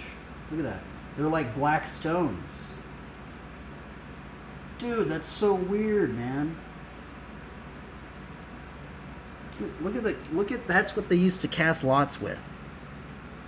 Dude, that's so strange, huh? I wonder if I found like a... Do you think that this could potentially be some sort of strange stone? I don't know, man. It's weird. It almost looks like that, dude. Like, dude, that is so weird. Is that this? Do you think that's the same type of stone? That is bizarre, dude. Like, literally, look at this stone and then look at that. What? It almost looks like the same, right? Dude, that's so weird. I wonder how they put those, like, numbers and stuff on them. Maybe that's what I should do with this one. You think maybe that's what I should do? Should I, like, paint some numbers on this and just start using it like that?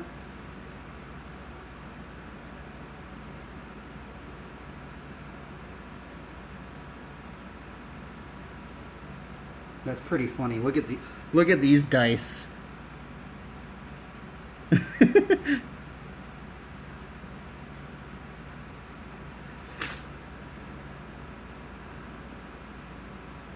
We're just trying. Oh wow, these ones are weird. These ones are using bones, man. Now that is a crazy. Look at that. They're using like spine bones. Imagine having dice that are made out of spine bones. Not literally like carved into a square. You're literally using spines to freaking. That'd be crazy. Okay, let's look up some more. Let's look at what Got Questions says.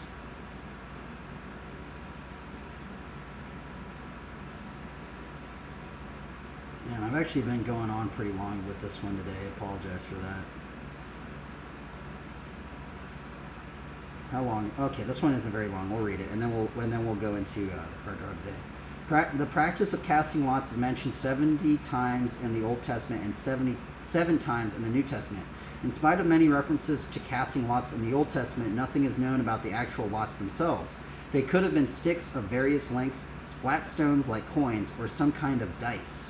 But their exact nature is unknown. The closest modern practice of casting lots is likely flipping a coin. The practice of casting lots occurs often in connection with the division of the land under Joshua. Okay, we already read all those. The sailors on Jonah's ship also cast lots. The 11 apostles cast lots to determine who would replace Judas. Dude, that's so crazy. 11 of the apostles. That's so weird, man. It's so weird that the very people we've been studying, like literally all these studies that we've been doing of the New Testament, in the New Testament, they were all casting lots, man. That's so crazy, right? That's very interesting.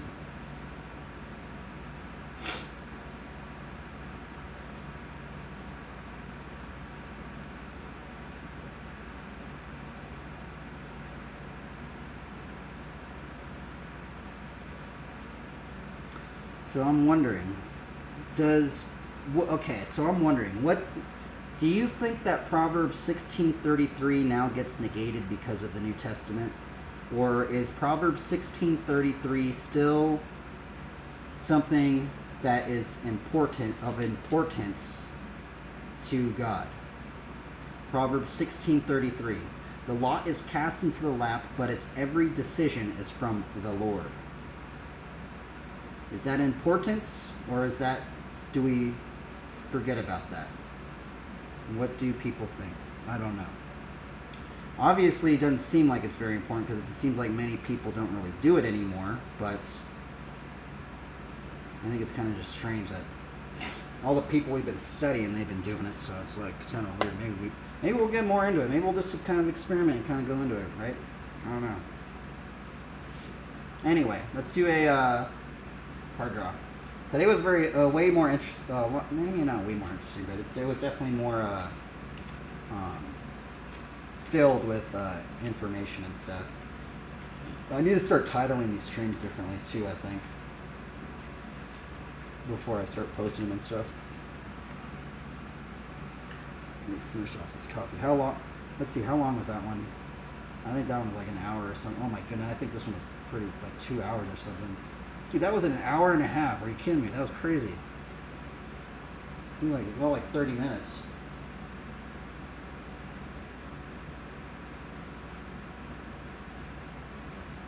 See, what makes these so long, man, is because I read these commentaries, and then some things I don't know certain words, so I have to look up the words. You know, it makes me think of another Bible verse, and then when I read that Bible verse, it makes me go into another Bible verse, and it's just this combo. It's just this string of combos, bro. And I love finding the combos, man. And it makes me think of like it just makes me think of like BMX or like skateboarding. It's like you're taking a line, bro. You know, like you're doing a line. It's like, what combo are you gonna do? What are you gonna hit, bro? What we're doing right now is we're just having a session in the Word, man. We're just trying to find combos and combos, right?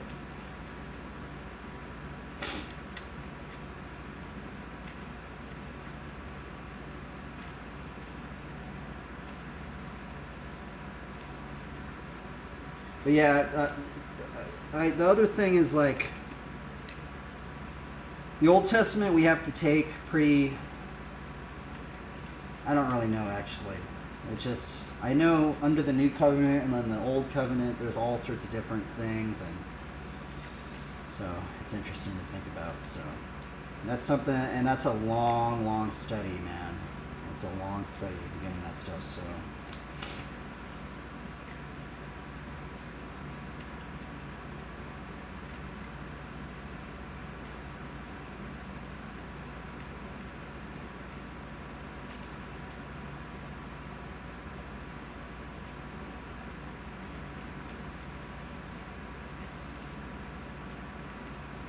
Actually, you know what? I need to take out one. I'm going to take out one of these cards.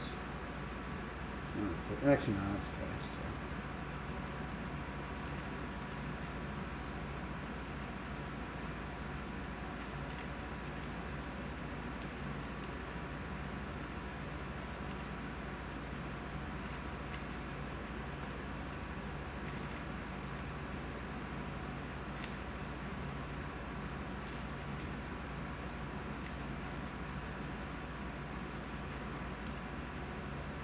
Alright, let's do this.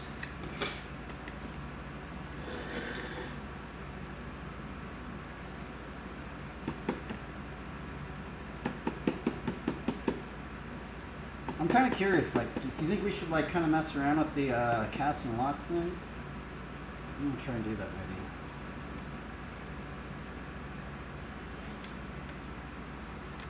maybe. Maybe we'll do, like, some sort of form of it. I kind of want to do it with, like, I somehow want to do it with this rock dice thing I found.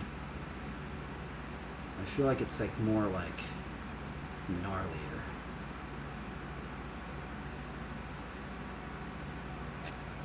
Oh, this is it.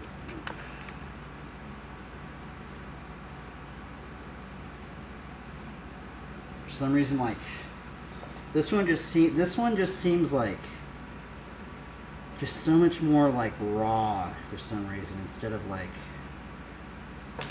you know, just using a normal dice or something. Anyway, let's do the card draw. Let's see. First card of the day. What is it going to be? Soaring Hope. Second card. Possessed Centaur. I like centaurs. Reminds me of Psalms 18:33. Ooh, ethereal armor. Reminds me of the armor of God. Oh, this is a card I need to take out.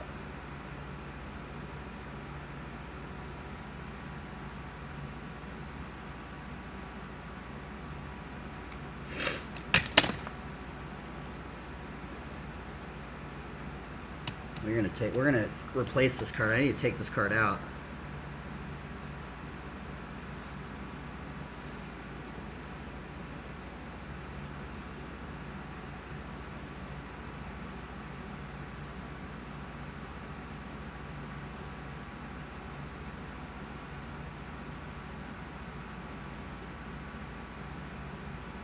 Celestial Ancient.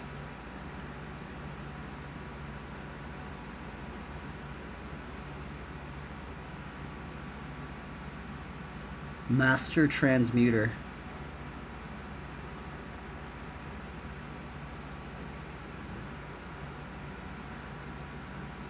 Tireless Missionaries.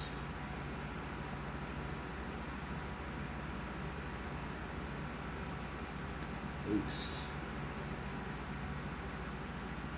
A Quarter Paladin.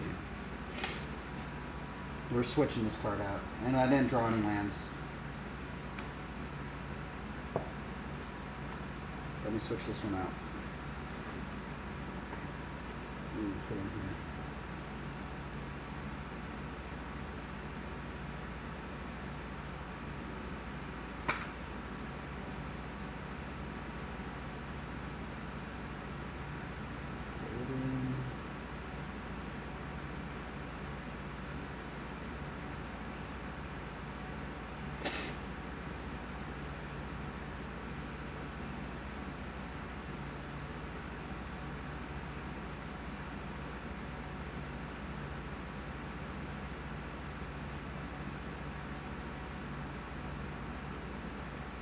kind of want to put this card in there. We might put that guy in there. Actually, nah.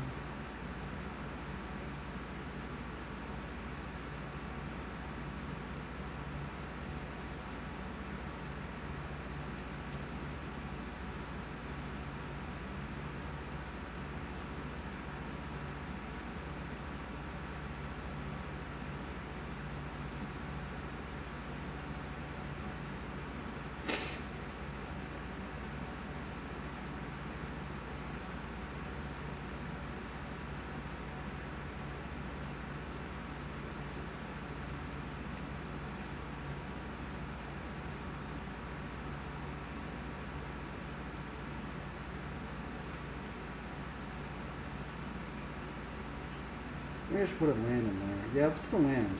We'll put that one in there. Sosnia Sanctuary.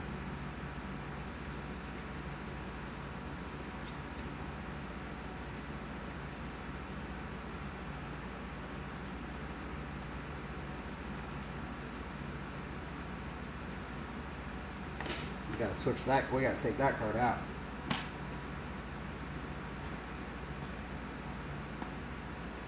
Okay, what are we doing now? Let's do some knee stretches, and then we're gonna get into trying to learn some new tricks today.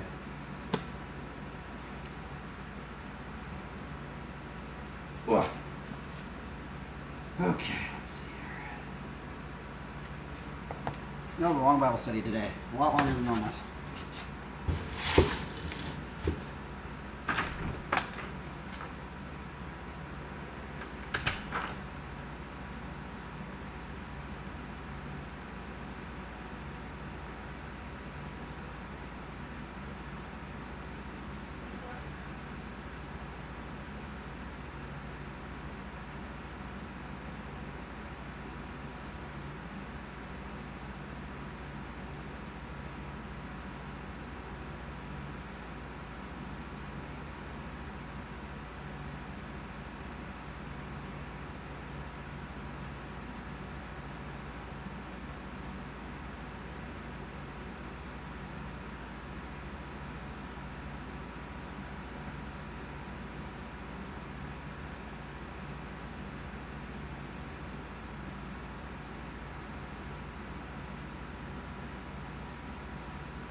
You. Let's do this. Let's go. Man, that bottle serve is crazy.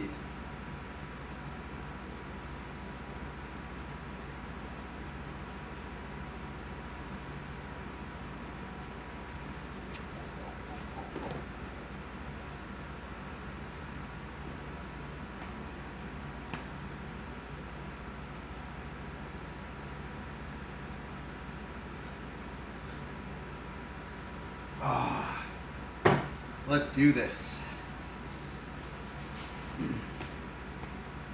Okay, so what are we going to work on today? We're going to work on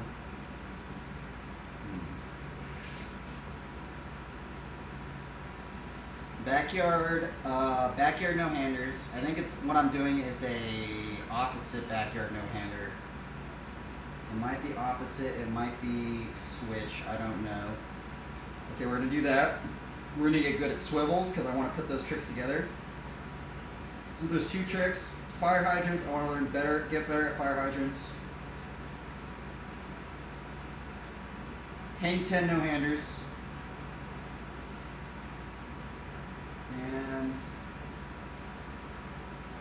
boomerangs. And what other tricks are they working on? That's all I was kind of thinking of, right?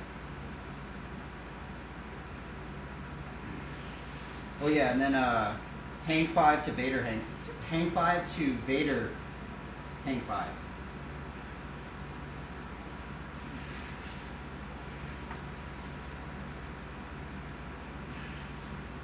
Guys, I'll do some of these exercise things before I put on the brakes.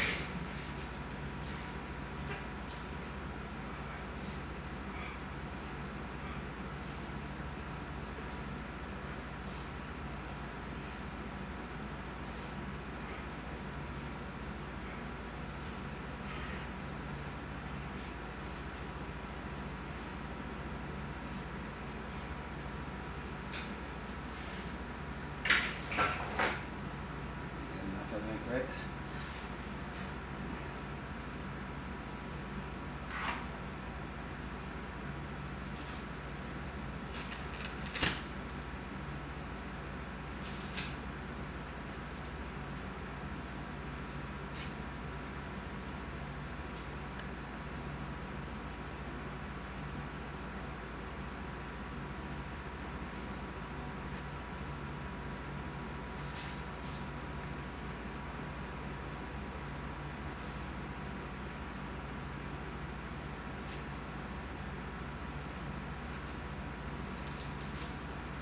I think this brace is actually helping me. I want to get one of those like gnarly looking braces that look like, you know, it's like one of those like carbon fiber looking things. They're really, really expensive, so. Maybe that's what I should get, and then maybe I could ride like more confidently at the skate park or something. I've never worn one, so I don't know what it really does, but. Because this one was, I got on Amazon for like $18 or something.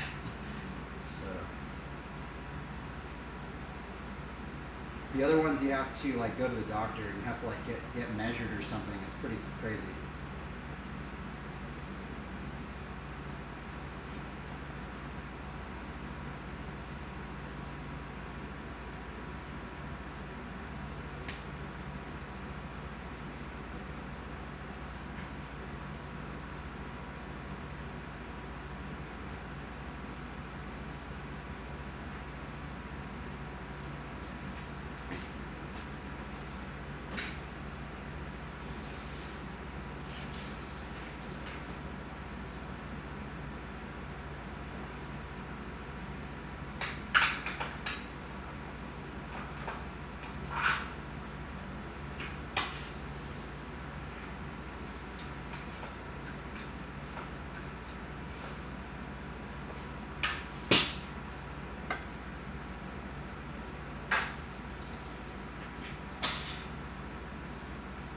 Okay, so today I'm going to try and kind of switch between these tricks I'm learning.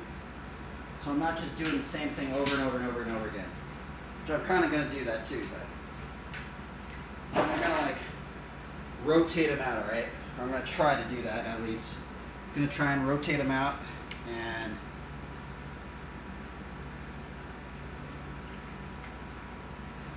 hopefully land something.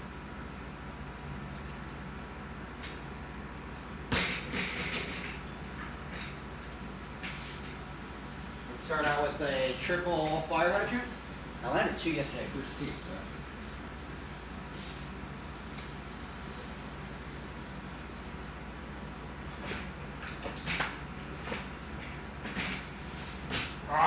Double.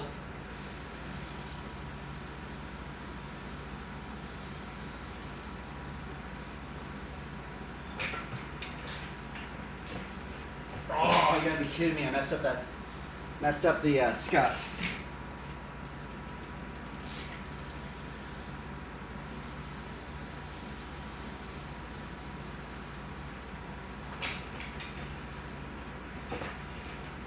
Oh, you gotta be kidding me, bro. That was so close. Alright, I said I was gonna do 4 attempts and then move on. We'll just cycle through.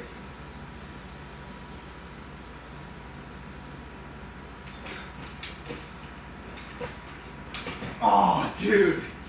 That was so close. Anyway, okay, what am I doing now? Let's do some swivels.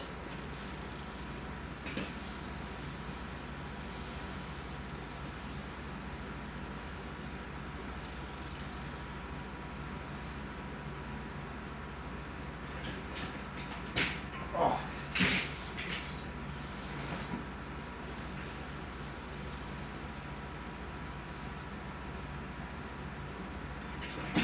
Oh man, my foot slipped off. That was 2 attempts.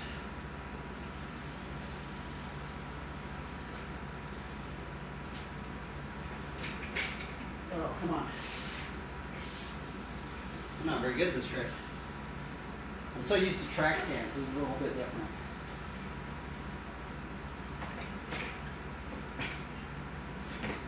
Nope, gotta move on. I don't got you, but we're going to. Let's try some back air no-handers, I guess, right?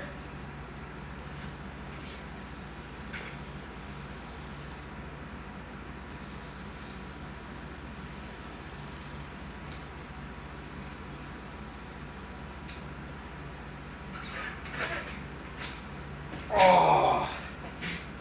I think I need to adjust my brakes. My front brakes are slipping a little bit.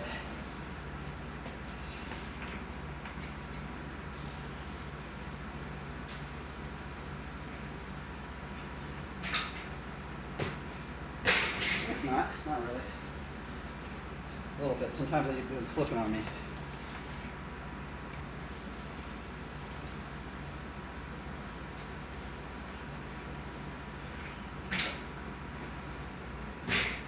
Well, this doesn't look promising for this trick. What are you doing? We're inside for that. You gonna drive somewhere? No.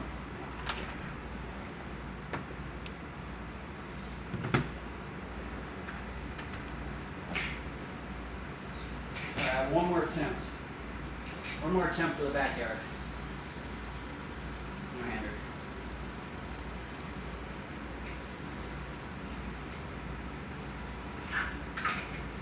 Oh, dude, that trick is so hard. Anybody out there, you guys should make a how-to because for some reason I'm like so bad at that one. Let's do some hang 5 stuff, right? Hang 10 no-handers.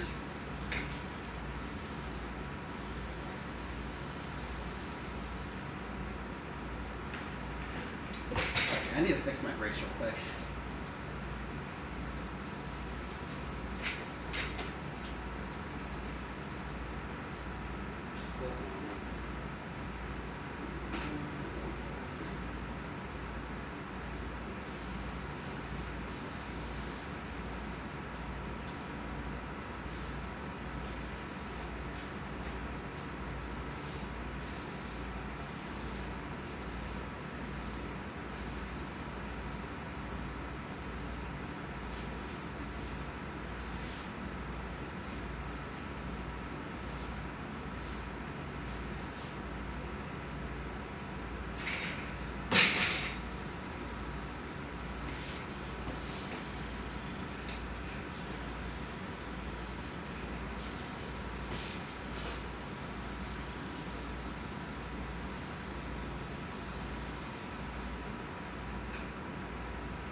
Oh, darn it, man.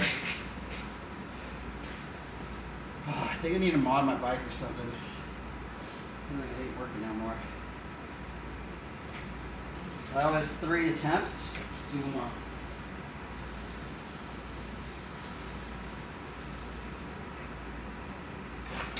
Nope. Okay, what else was I gonna work on?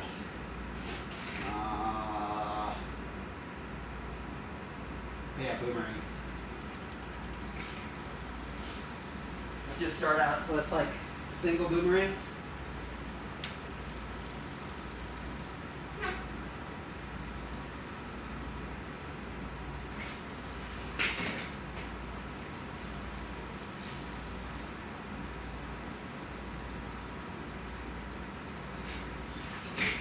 Oh, come on. That's 2. Trying to keep track of the 4, right? So I don't keep doing the same thing.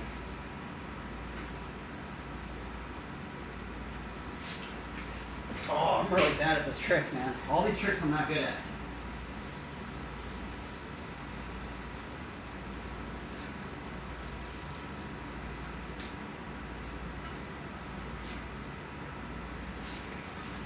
Oh, you gotta be kidding me, bro.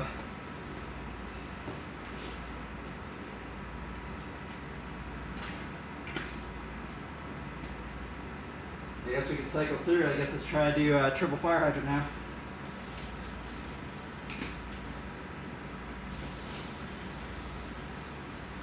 Or triple or quad. If I get the right rhythm.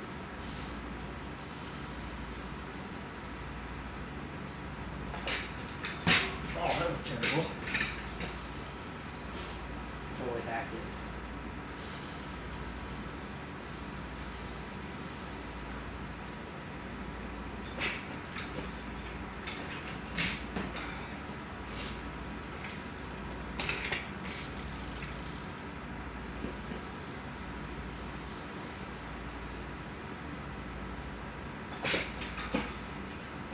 Oh, come on.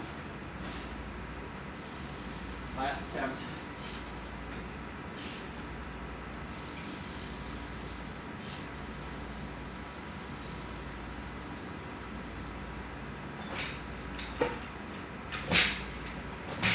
Oh, I hacked it at the bottom. I would have landed it if I didn't do that. I messed up a scuff.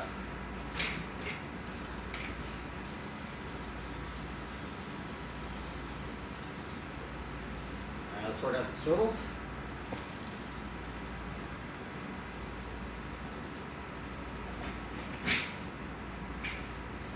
Well, that was weird. I can't believe I even saved that. That's a strange trick, man. That's a really weird, a very weird balance point.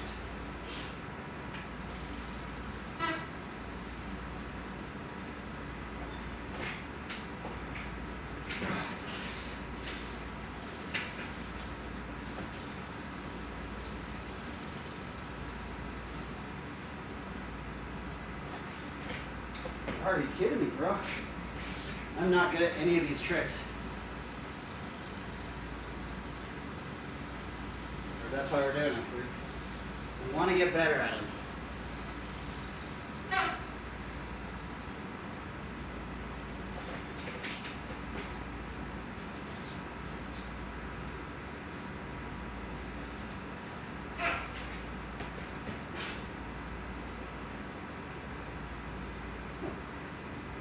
What if you could do a swivel to the upside down thing?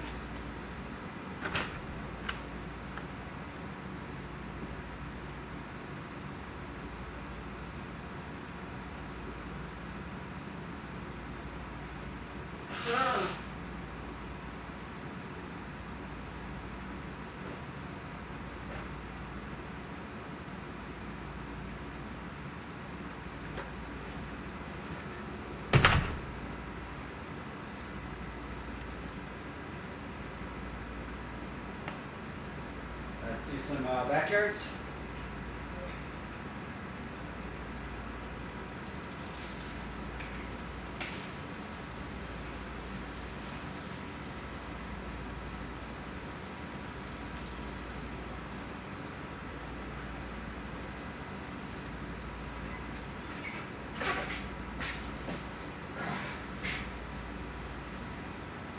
Why is this trick so hard? You know?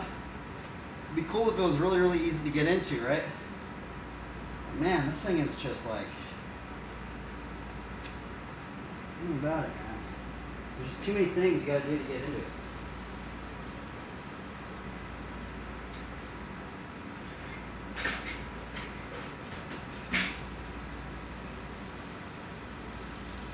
I guess that's what makes it fun, though.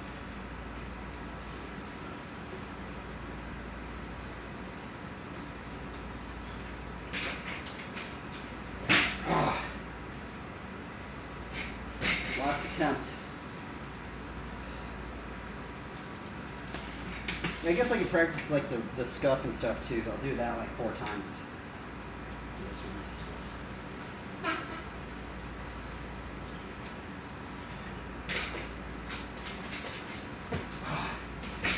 See, it's like when I get into it, like I got into it that time, I just start like panicking. I'm just like, because you have to do it like so, it's like so weird. Like you have to do that part so fast, and then like once you get into the scuff, you have to like switch your thinking and be like, okay, I gotta go slow, and I gotta like be really like diligent with the scuff, right?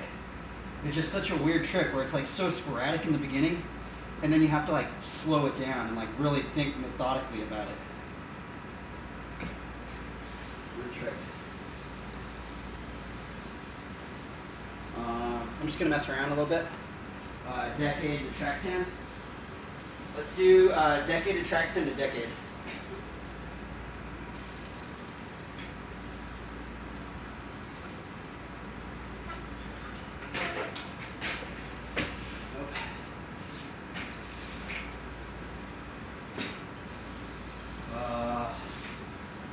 Double whiplash. Nope. Man, double whiplashes are so gnarly. I've never even got close. Or double whiplash, or whiplash to break whiplash. Oh.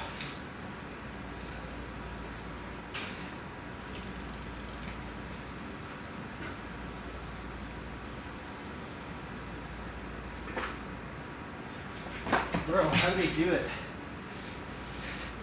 That's a very, very hard trick.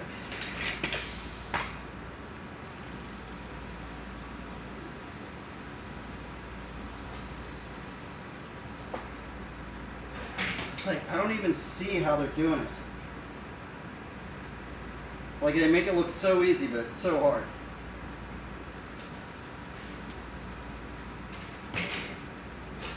What are we gonna do now?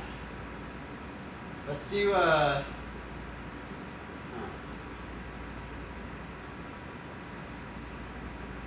let's see if we could get 4 Abubuka chainsaws.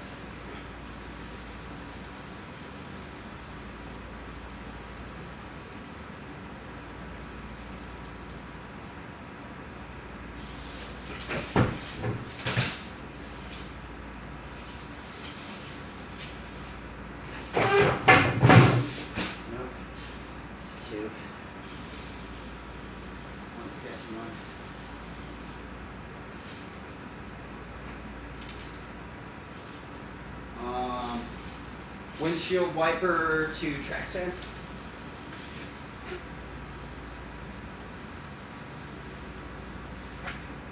Nope.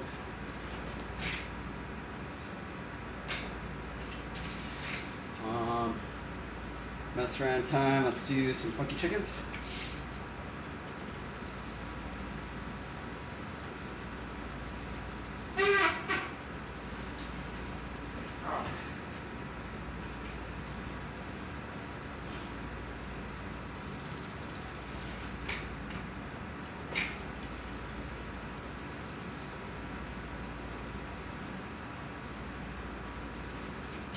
Oh, you gotta be kidding me.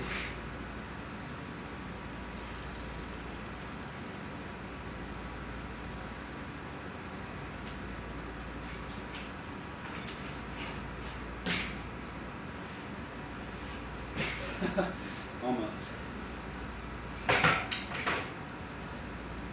Water break time. I'm actually digging it like this because like it kind of keeps it all fresh if I make sure that I'm only doing it 4 times.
Yeah, I kind of want to like watch some stuff, but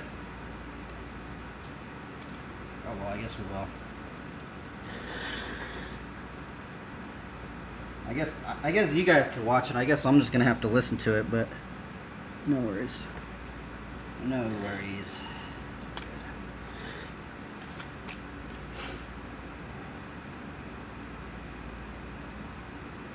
Do I get in trouble if I do this?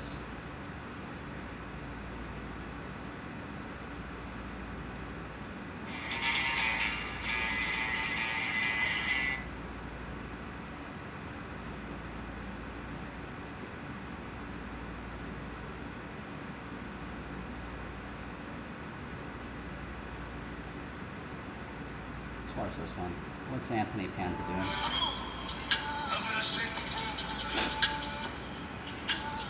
I should be watching this now.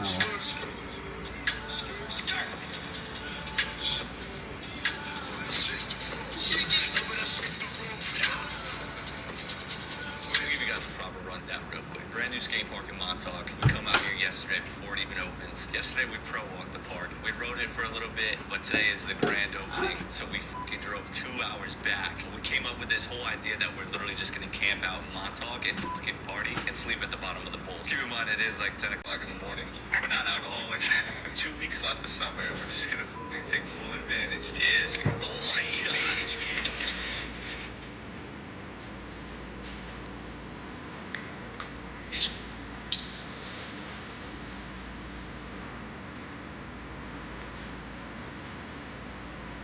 Use a fire hydrant.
get it. Now you got it. It must be the diesel power. What? I think I need the pit viper shades and the sun hat. I'll be able to do it. I think now I'm just ready to go, dude.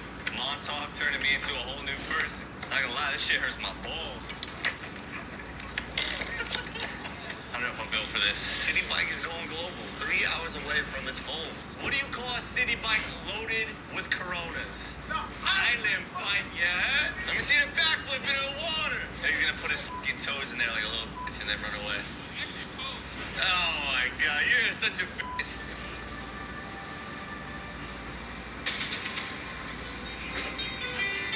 Rusty, how does it feel having sandy chest? How does it feel sucking everybody's dick out of everybody here? Okay. If you've been following the videos from Hawaii, you know that we had a live weather report pretty much every fucking day. We're gonna give it to you live here in Montauk after he gets a little Okay, Raymond, what's the word? We got... It's partly cloudy. We got 70 degrees, not fully sunny. We got clouds, but guess what?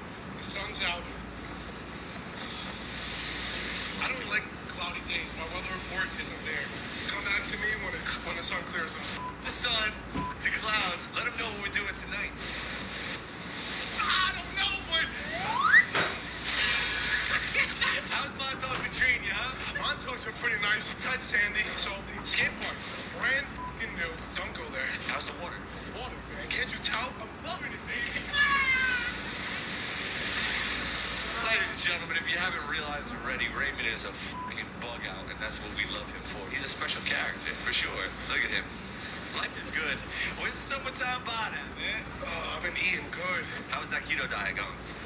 3 eggs this morning, 2 of them egg whites, 1 whole egg. Then we had some blueberries, pineapples, followed by a Montauk Summer Ale. I don't think that follows keto, but What about the pizza? And the sausages? pause. Sausage is part of keto because it's not part of the bread factor. All right. The question is, where the is the summertime body that you're always talking about? Oh, check in next week. All eyes on Rusty right now. What is he doing? He's sipping. He just hung up the phone. Look at him. Can't even enjoy a nice day in Montauk with the boys. Oh, shit. You're not going to me up behind Austin. And just like that, he's back on the phone, ladies and gentlemen. Afraid to step into the light. Look where you want to go, keep your back straight. And you kind of The boss is crazy. If you lean forward, it's going to go fast. And you're getting... Hey, I don't know how that feels, so it's not gonna Yeah. What was that? We bend and this side, you sit on it. All right, don't crash into that.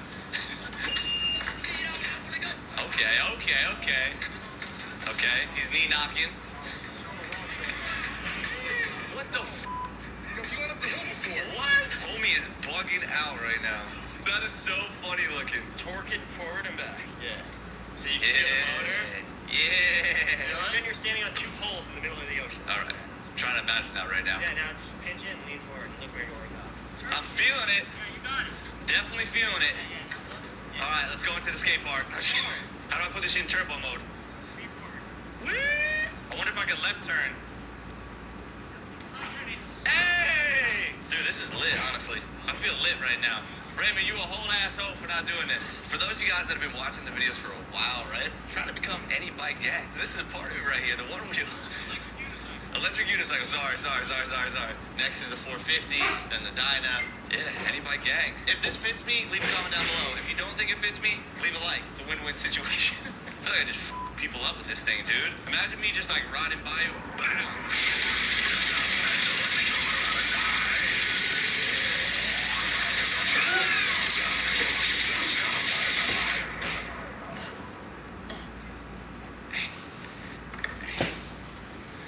Wait, what the f? You just turned this thing into a suitcase?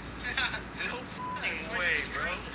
It's got speakers or not? It's got a little beeper that tells you when you get to the top end, it starts beep, beep, beep. And then if you keep pushing it, it goes beep, beep, beep, beep, beep. It's called hidden beeps. It's got the top end, so this is similar to his two-stroke. You ain't riding if you ain't beeping.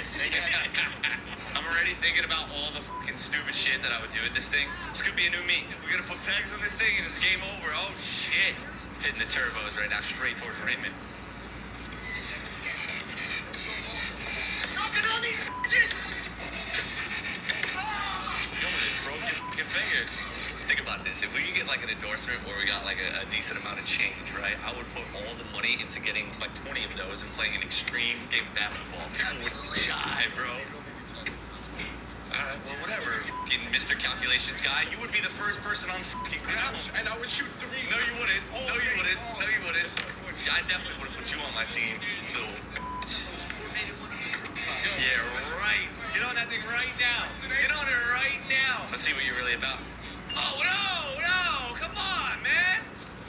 Yo, how many times? Yo, you get on the thing and you drop it 3 times. You're done. Oh, he's putting on his gear, bro. He is really about You this. see shit when you're showing off. You really about this life. They call me Future Man, Montauk, New York. What are you about to do? I'm about to take this veteran Sherman and go full tilt over this hill. Oh my God, he's coming in hot, bro.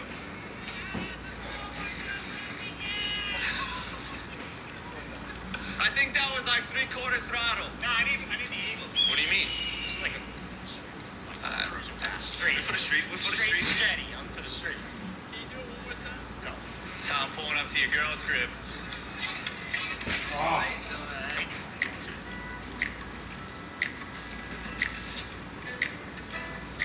So over the past couple of weeks, we've been trying to find a good set of trails to get with the city bike. Obviously, something that hasn't already been done, and it hasn't been easy. They'll be tarped, or they'll be all just f***ed up. Then I'm also running into bike issues. If you've been paying attention, you know that I modded this city bike, right? We put the rocket guard, we made it a smaller sprocket, that way it wouldn't hit when I ride the rails. Obviously, now when I pedal, I'm like going nowhere. The way I adjust my gear is with my fucking finger. It's really no good for this type of terrain, but we get through it. We're at a set of trails today that we started with come the beginning of COVID. We were coming here pretty often, and then everybody kind of just like lost interest. But you might remember Raymond tried to backflip a jump over here that is like super small. He just sent it. I don't know what the he was on that day, and he almost got it, but then he ended up getting bodied, and it was this jump. I'm pretty sure right here.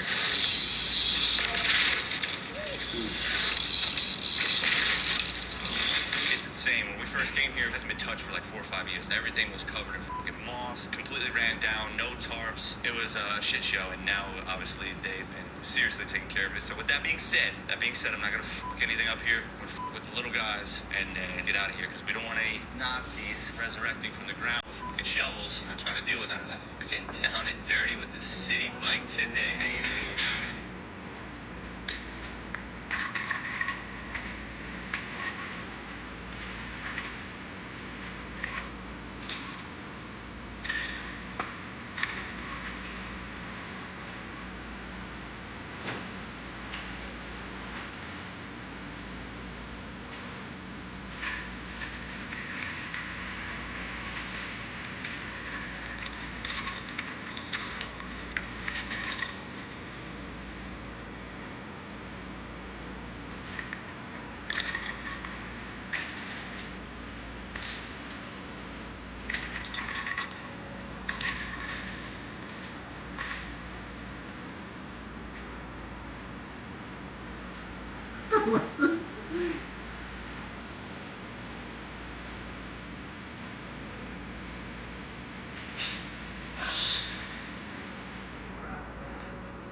Smooth operator. Oh shit, the fucking Nazis did it. Straight from the trails to the skate park. I've already killed this on the BMX. I gotta put in time on every machine because I'm trying to be anybody gang. And this is a part of it. It's a good day for it. We're gonna do some shit right now. Make sure my fucking gears are good. Get my gears going. Now tell these bitches I'm the man. Oh, I made it. I feel like Rambo. Tape. In this bitch and I go ham. Why you think like it's a Lambo? I'm in this bitch, yeah, you heard me. I'm counting money, fingers dirty. You see that curly on my jersey? You see it, I'm pouring drinks, these hoes is thirsty. Midnight, and I'm solid. And I'm the man, these hoes be stroking. Yeah. And I'm a dog. Oh my God.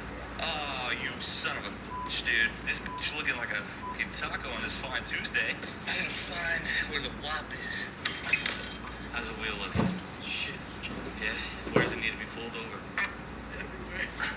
Where was that tape? Lost it. This shit'll eat your nutsack in 2 seconds. How do you do anything with it? You gotta be built for it. still don't understand the duck on the helmet. Oh shit. Let's fucking go. Nobody fucking with me. Yeah. Lately, I've been trying to keep a moderation between riding BMX, riding city bikes, riding dirt bikes, riding ATVs. Because if I rode BMX every day, I'd definitely go insane. It's all I know. I did it every day growing up. Now that I have the opportunity to go out on all these machines, it's nice. It keeps me motivated, keeps me inspired. And actually, it's been a minute since I've ridden the YZ125 because I gave it to my homie Melvin. I sponsor him through the Bonds and Garage, my company, and he recently blew up his Banshee, so he's had this and he's been out with it. So today, we are at the strip, gonna try and learn some new moves. Somebody don't dodge a cat. I'm trying to indulge in that. In my grey tracks, you see the bulge in that. See the motion clap when you're throwing it back. These females planning on doing me. So I'm grabbing a dome at the Trojan pack. Post the location after we're gone. Can't slip and let them know where we're at. I don't know about you, but I value my life. Cause imagine I fly. And I ain't made 100 M's yet. There's so much things I ain't done.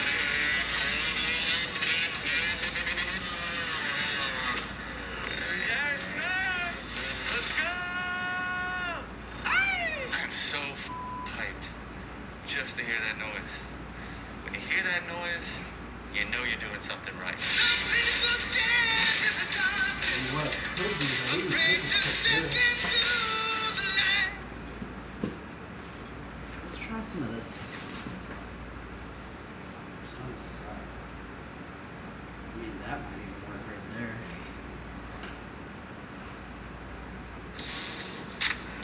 Trying to catch me right.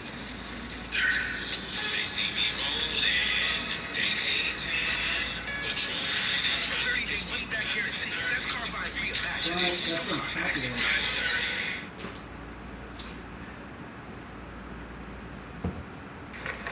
I don't know if you can make a better rhino grind than this on purpose. Like, look at this thing.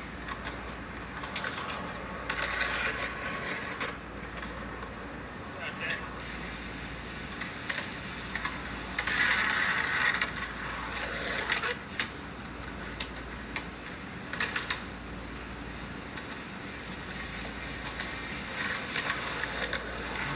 It might work.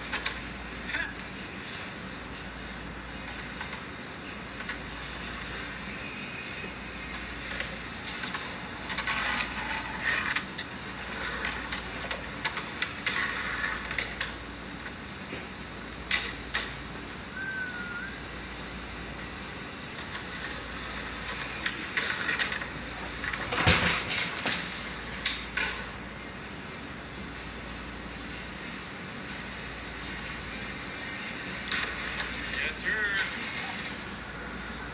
Oh, put it on Twitter out. Skaters. Only in California do you get stampede of skaters. Kind of like slamming into the wall instead of stopping with my hands because the corners of the wall are sharp. So it's not my nose slowing down.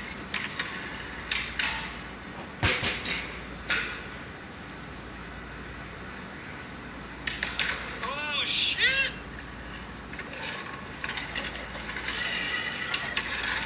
Oh, come on.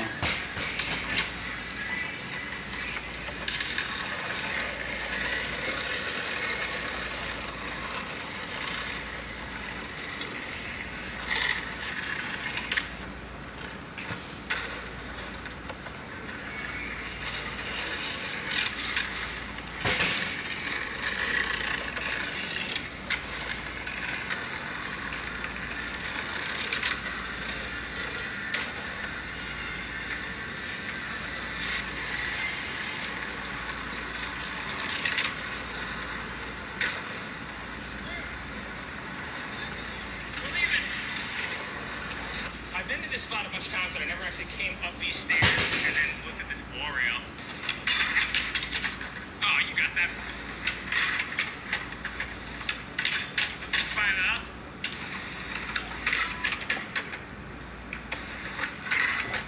It's not really much of a. It doesn't stick out very far. You're almost wall riding more than you're grinding.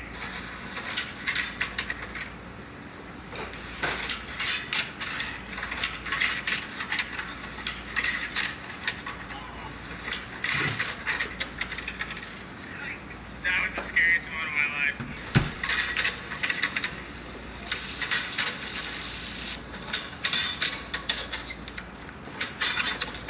What is this?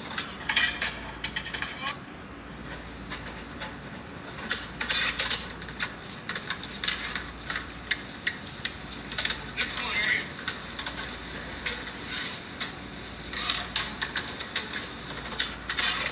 That was like a Smith grind. Dang it. I don't know. I'm not scared to take that one. He's down to keep trying, but I don't, like, it's not worth it. Because you got this wall rail. He's riding 8 or 9-inch trucks. It's right there. There's a wall right here. He sort of did that one. We get it. You're going to do it eventually. You can imagine what it would look like. Sometimes you just got to stop him. Only in California, in the hub spot of 1,000 spots, will you find slanted metal angle iron ledge. It's actually kind of semi-round coating with notches naturally cut out in it, so it'll bend around the turns, so you get the cool clicky sound. And it's not waxed and no one skates it because they're busy skating all the other famous spots. It is a weird thing that happens in California where it's like, I feel like a lot of people will wait for a pro skater to do a trick on a spot before they all decide to start skating it. So it's great for doing YouTube because you skate 1,000 spots that you've never seen footage of. That's right next to 1,000 other spots that you've seen every trick ever done. So I mean, it's here. We're walking past it, so obviously do a couple slappies.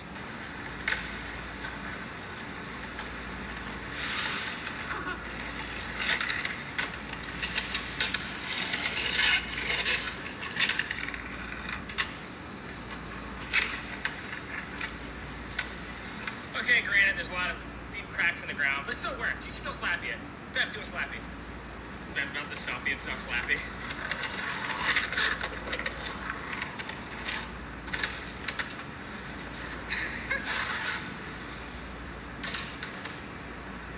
I don't think any of those were 50-50s.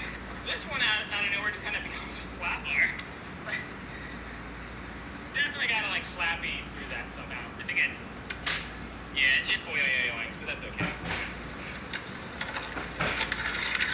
Oh, I gotta grab for it. Oh, it gets stuck right in that hole.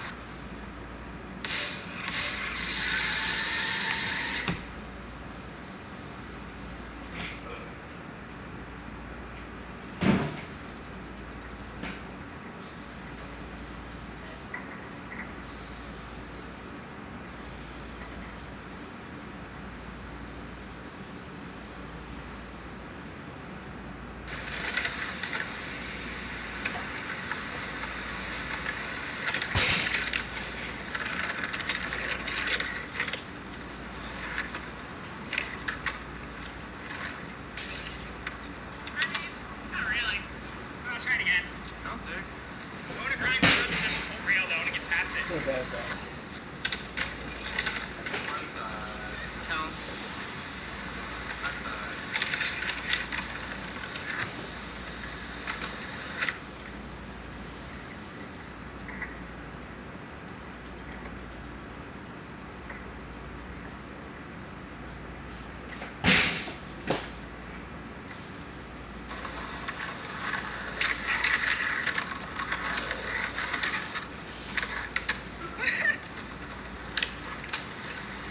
That Q-tip went flying.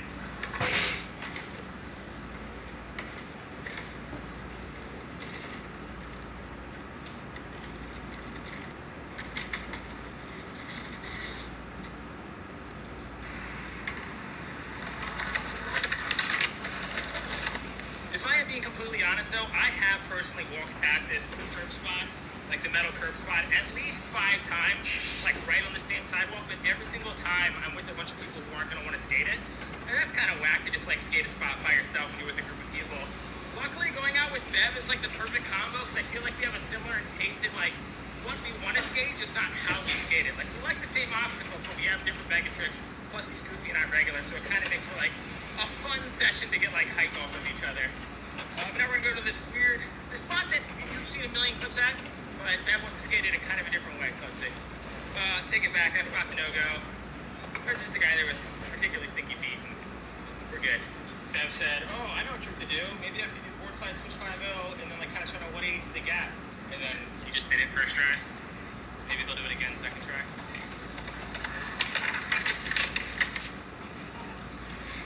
First try curse. Woo! You really did it first try. Dude, never do a trick off camera if you plan to film it later.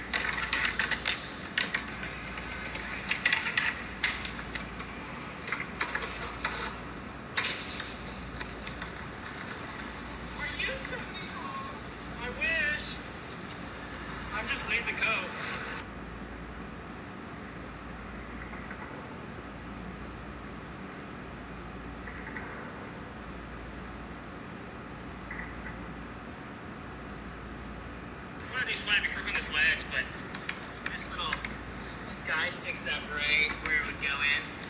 So I feel like I gotta like sort of pinch it on the inside of this to dodge that and then transfer it over after.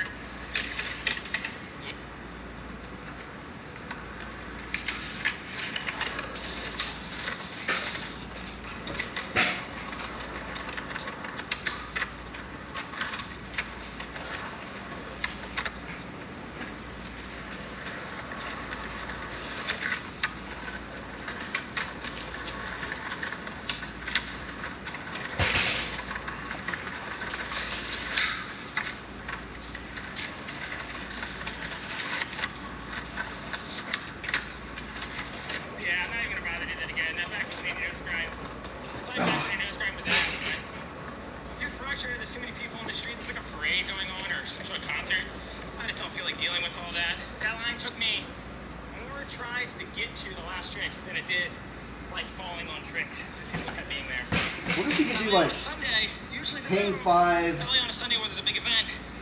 Not the move. No. Yeah, so there was a good bit of skating that happened off camera. There's a lot of fun spots in LA. Some stuff I wish I would have filmed. Maybe I'll try like once every other week to do like an LA day, but by the time this video comes out, I will be in New York City and I will remain there for, in fact, I'll probably be on the East Coast in general for the majority of September, if not all September, so we'll see. But when I get back, there'll be more LA skating. I just avoid the city because I hate parking here, and just the foot traffic's really annoying, but the spots are just so goddamn good. So yeah, maybe I just gotta suck it up because it's easy to get videos here, and I don't know, you find new spots on the way to spots, so why not?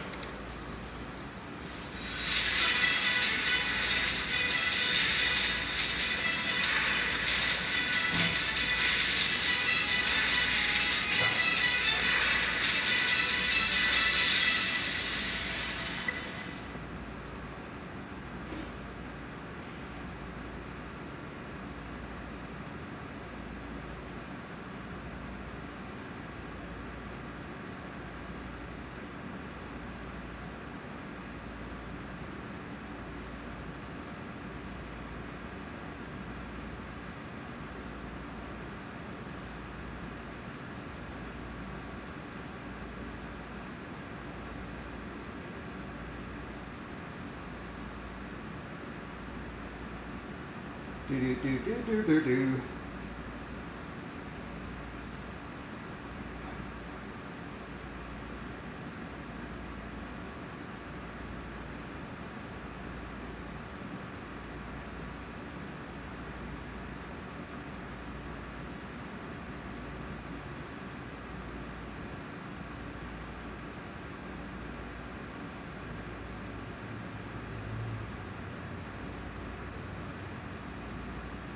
Man, I'm hungry still. I might go eat something.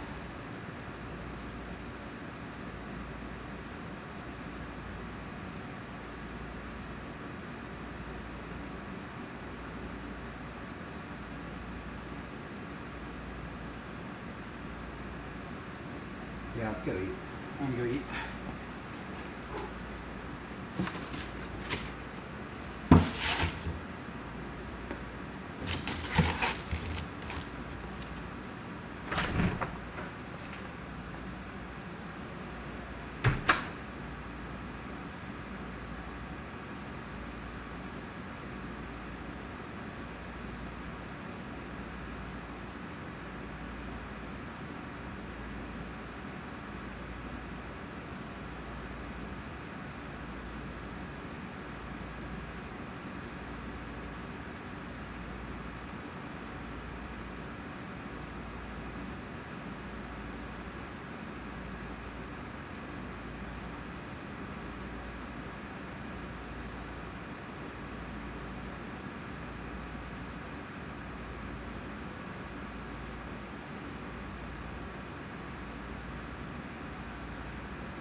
Let's go right outside for a little bit.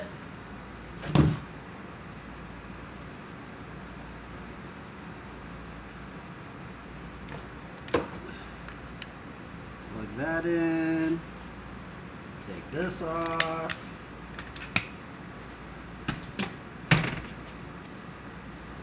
Unplug this one, put it on here.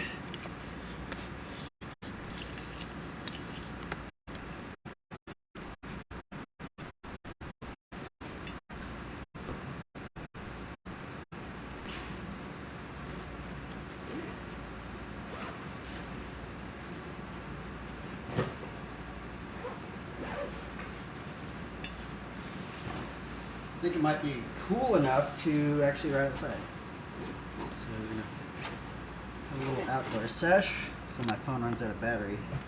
Oh, no.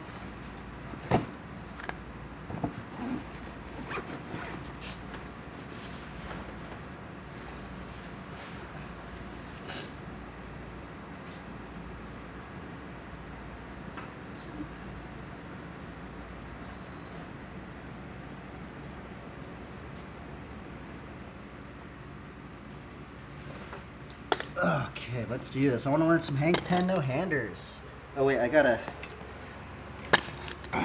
up the, I guess, you know what, maybe I don't need to up the brightness setting because, I mean, I don't want to really read the chat, to be honest, but I guess we will. Just in case somebody says something.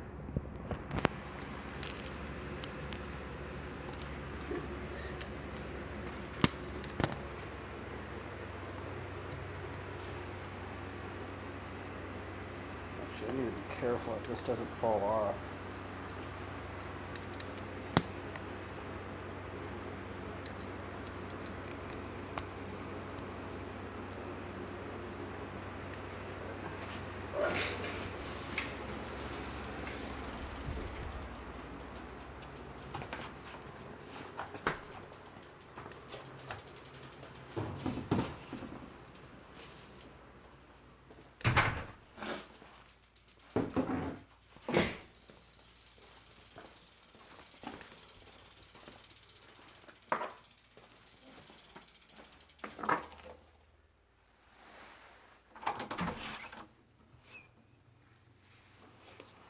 Oh, it just got super sunny.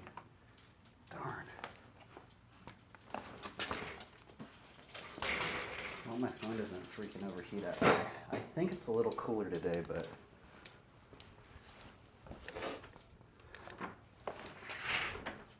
I wonder how the IRL streamers do it. How do the IRL streamers not have their phone overheat? It doesn't make any sense.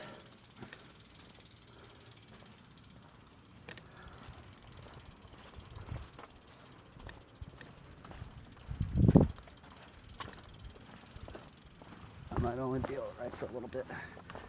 You can see that? Oh, I guess it's kind of nice because I kind of put it in the shade right here. Oh, that's what I'm gonna do.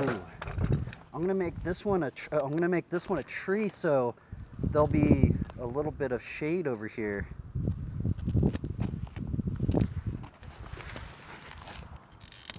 I'm gonna make this bush a tree.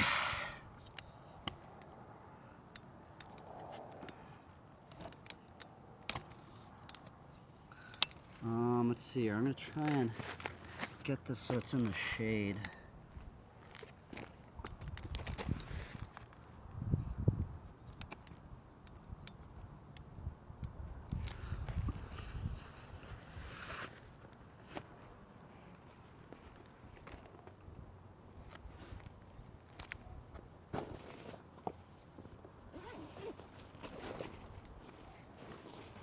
I'm gonna bring the ice water bottle.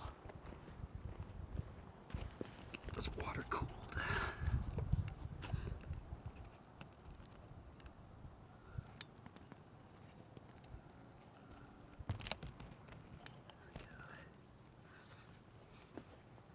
See what it looks like.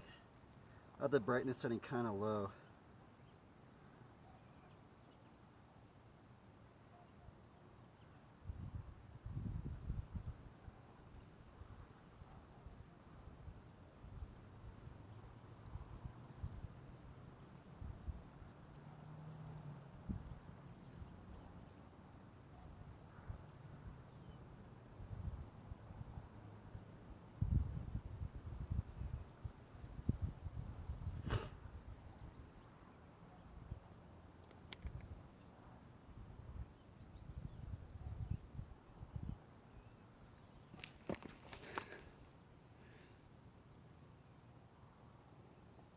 Okay, we're gonna try some hang 10 no-handers.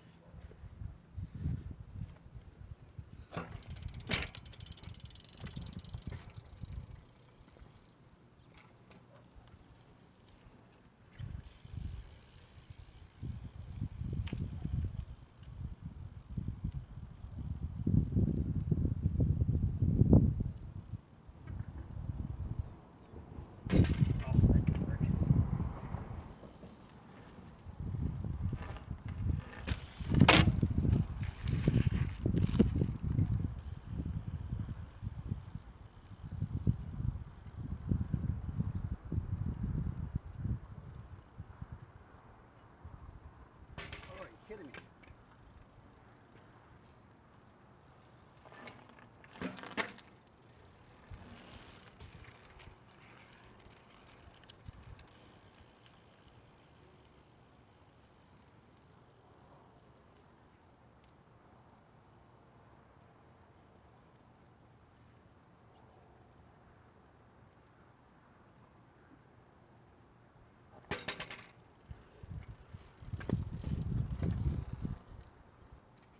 Let me pick up the trash.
That is just so awkward to do, man.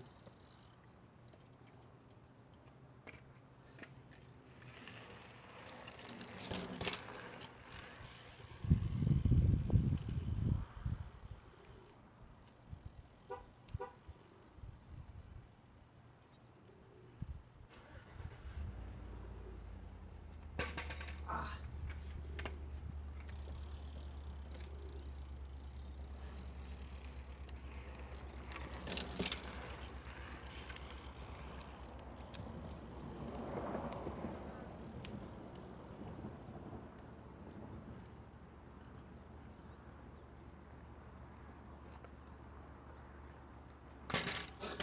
Fudge, I don't know how they do it.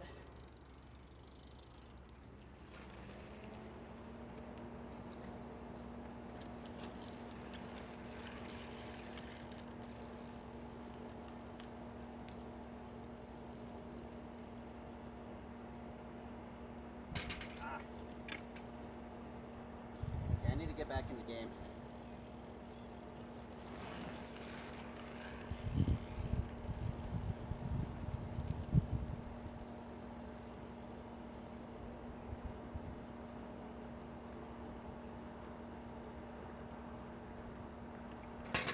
Dude. So I'm not even like committing.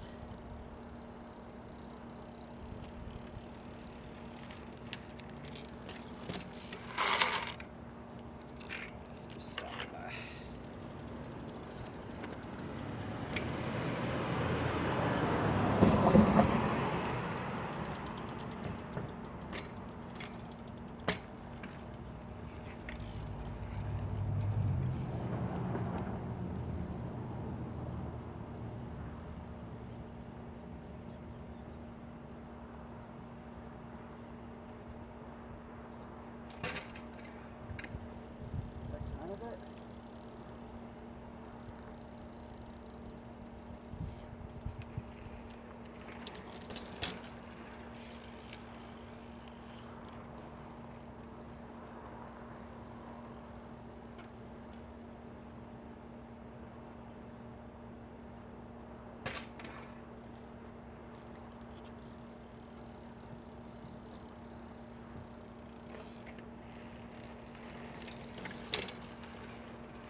Really gotta like commit on that thing.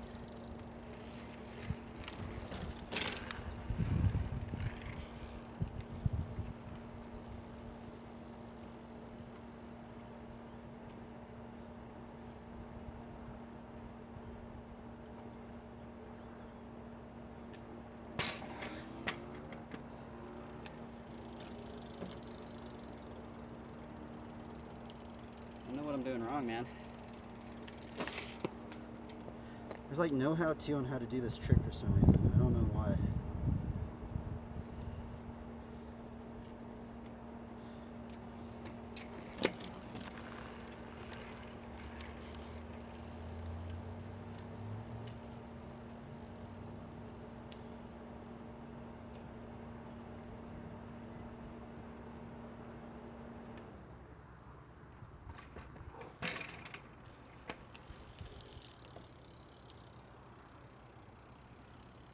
That's just what you gotta do. You just gotta commit.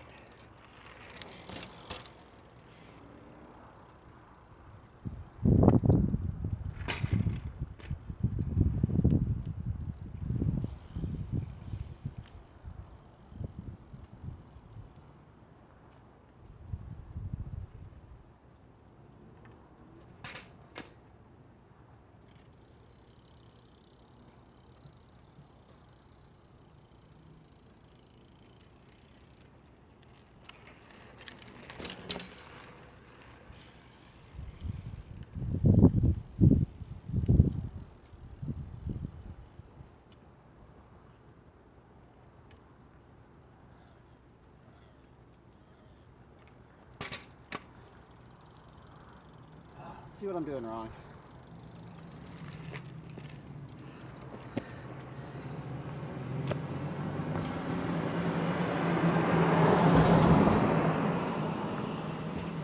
Bro, I didn't even get a single good one.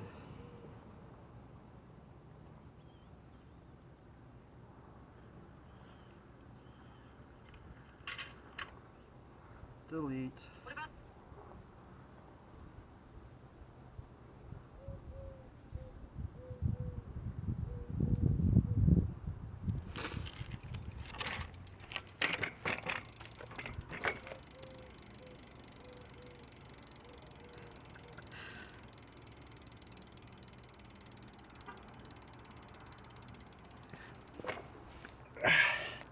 Okay, dokie. Round 2.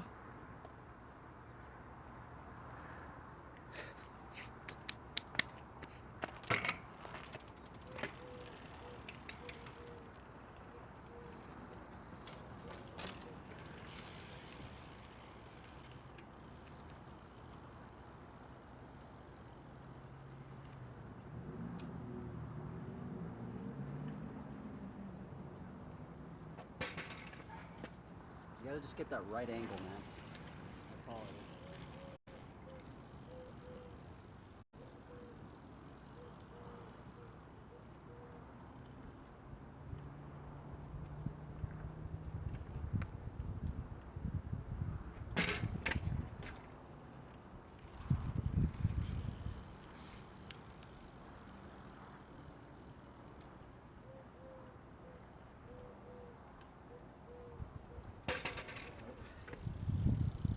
So weird. I need to push this back.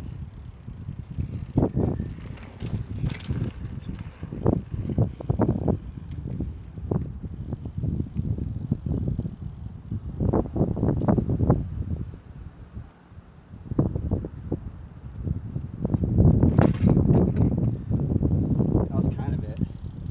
But I'm not like holding it, you know? I need to like, I want to like hold it.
did land one, but it was like a hot potato one.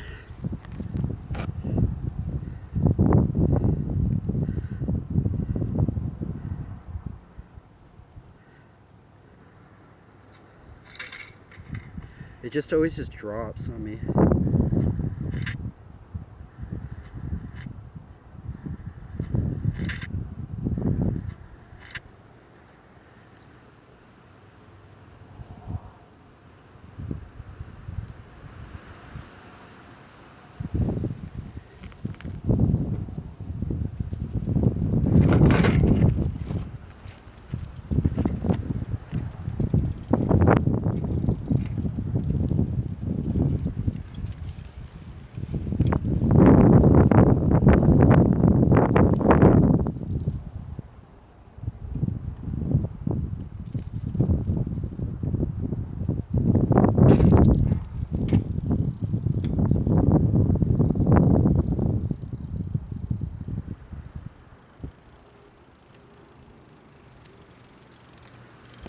I'll be right back. I'm gonna go get something.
At this point, I just want to hold it. Whatever's gonna make me just hold on to it, that's what I want to learn.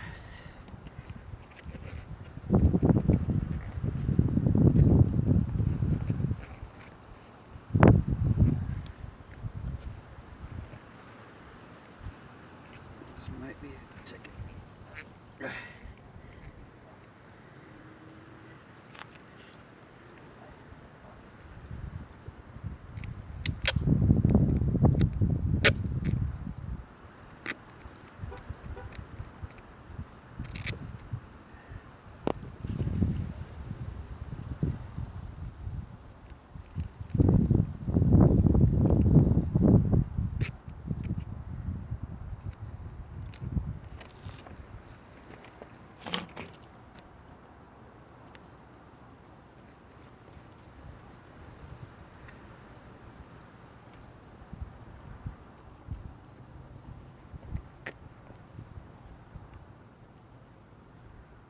Oh, that thing's like broken.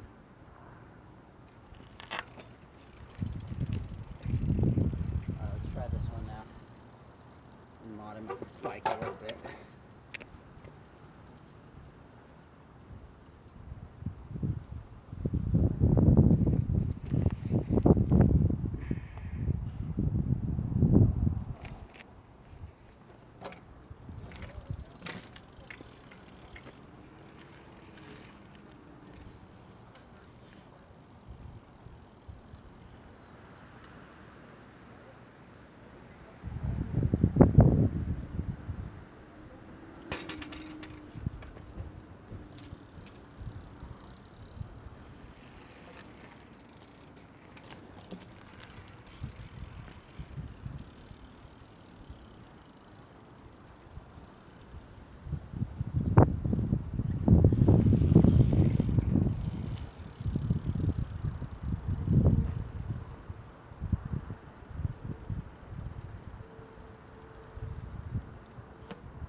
start getting closer.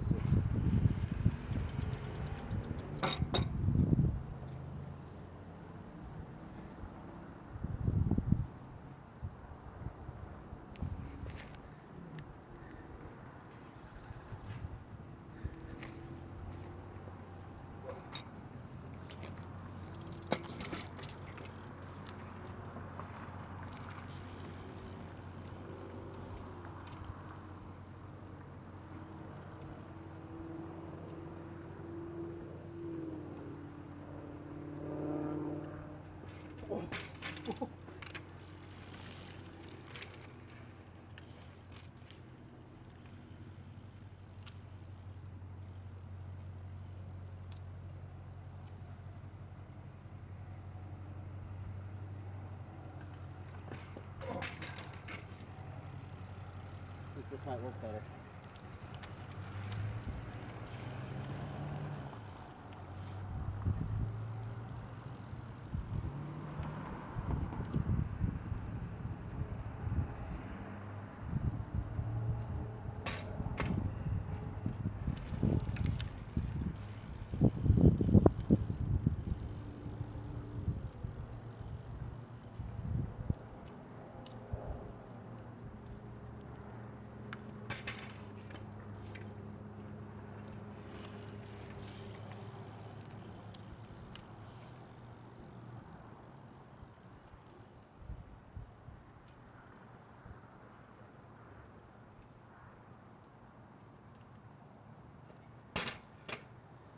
I honestly think just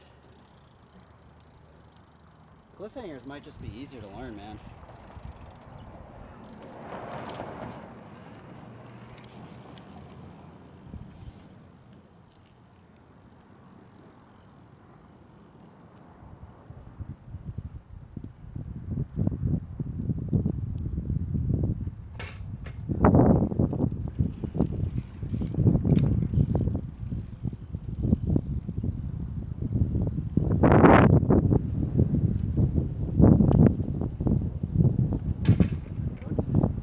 Let's practice some cliffhangers.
I'm kind of just doing the same thing, or I just really want to learn this trick.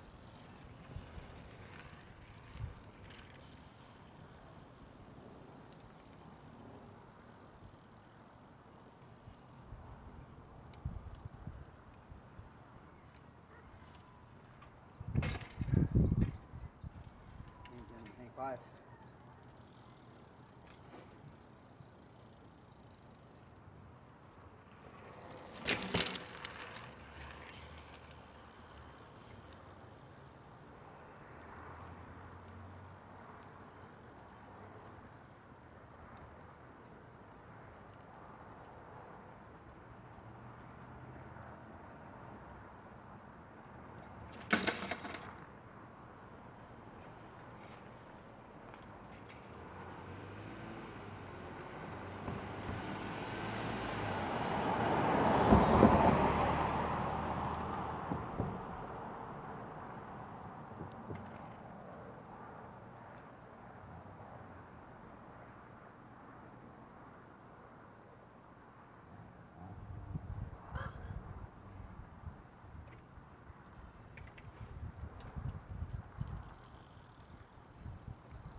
think cliffhangers might be easier.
I'm not good at this trick either. I've been after this one for so long and I'm just not good at it. I've only landed 2 of them. It's ridiculous.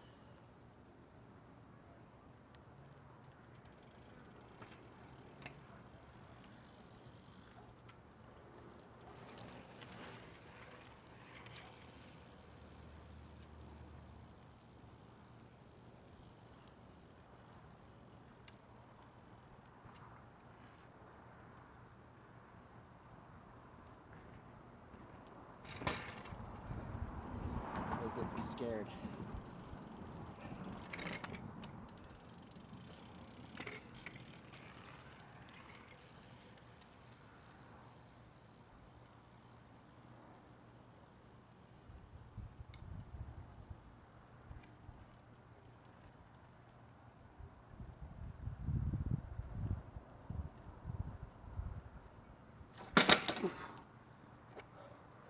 That's almost it.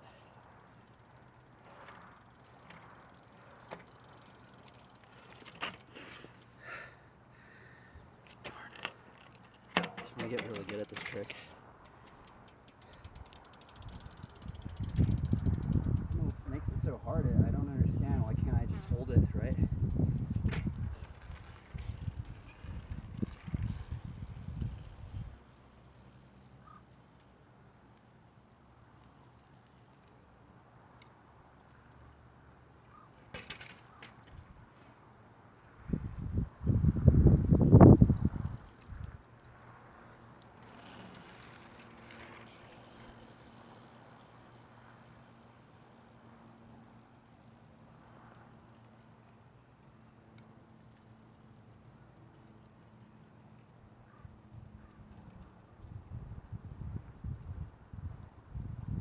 Oh, dude, that was the best one I've ever done.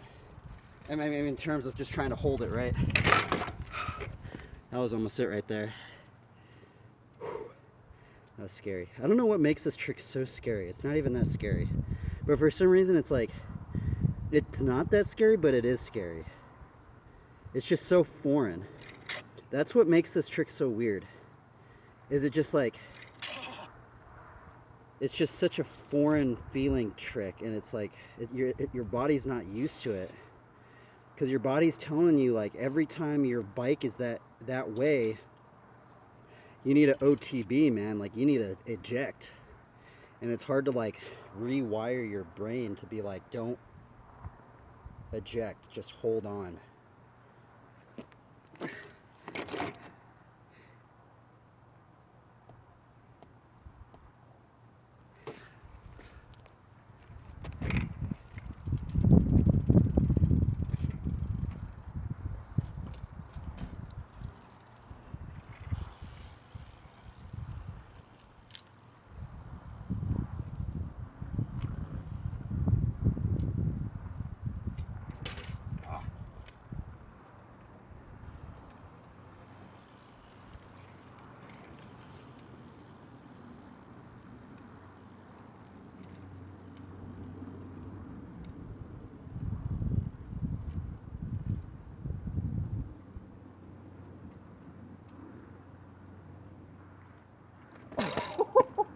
Do you see that? I'm holding on a little bit more, man. I'm like really trying to hold on. That's probably the longest I've ever cruised it like that.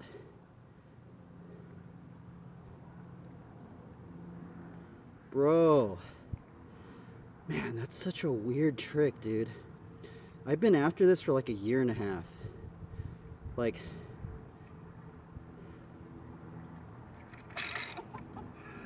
dude, I can't, that was almost it right there.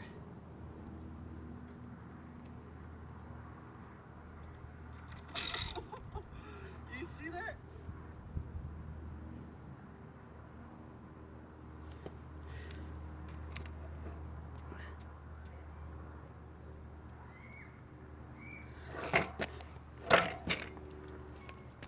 Bro, I'm pretty stoked.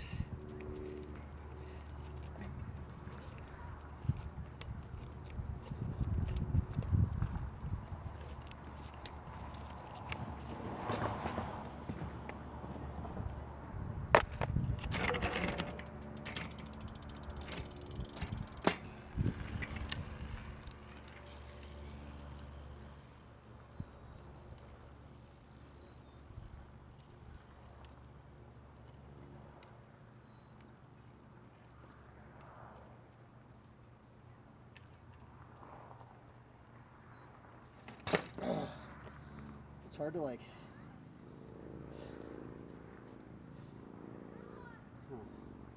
my seat's kind of like, it's hard to like get out of that seat angle, man.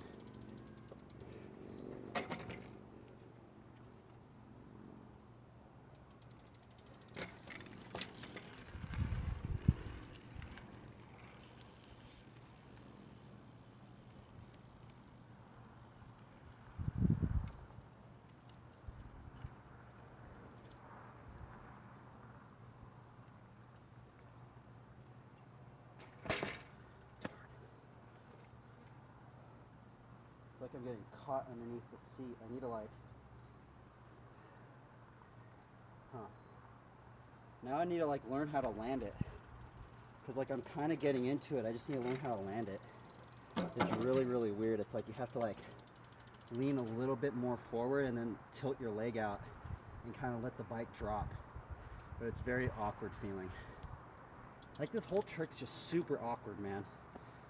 Like the cliffhanger right now, it's like I feel like this has been like one of the tricks that's been like, it literally feels like you have to relearn how to ride a bike. You have to relearn how, you have to rewire your muscle memory. And that's the weird thing.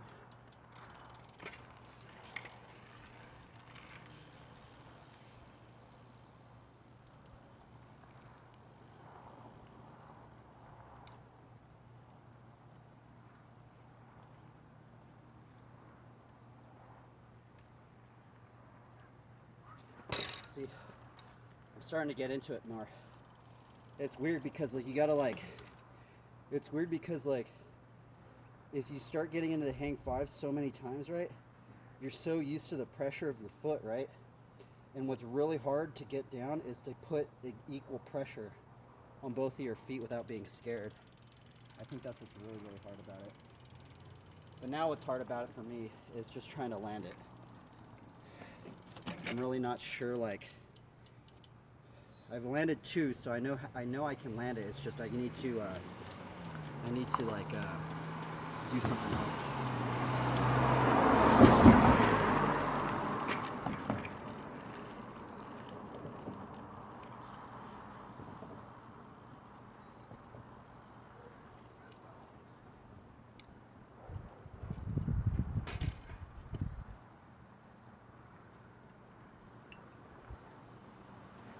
Might even be these pants too.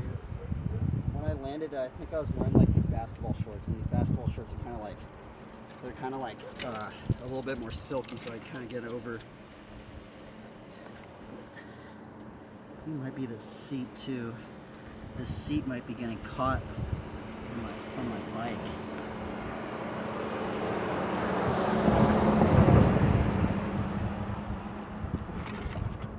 I'm wondering like if I should like, I'm wondering if I should just totally just electrical tape the end of this seat. because then it would kind of make it a little bit more.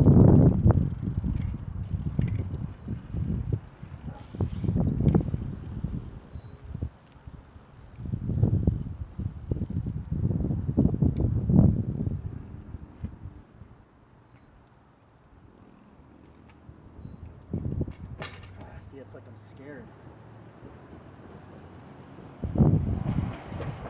Wait up, I think I'm gonna. Darn. How am I gonna fix this seat? I'm getting like caught underneath the seat for some reason.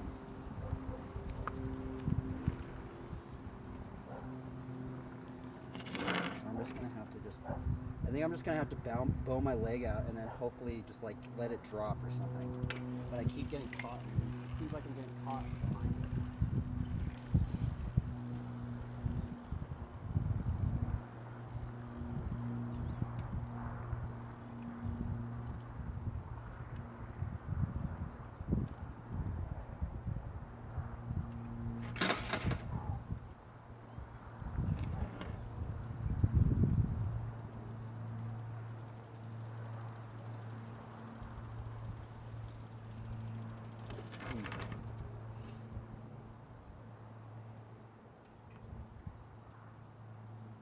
At least I'm getting closer, so that's cool.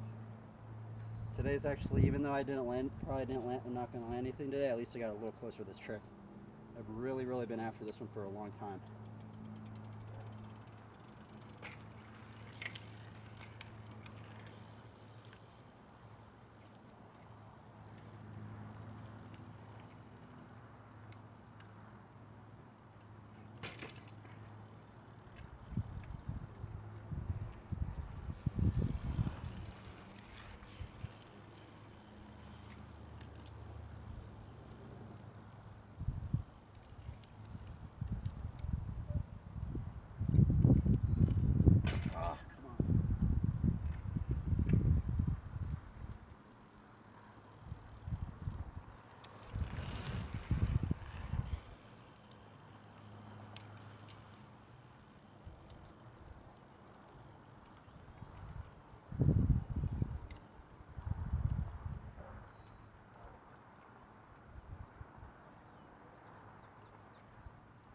Yeah, I'm getting caught somewhere. I could feel it. Huh. Gosh,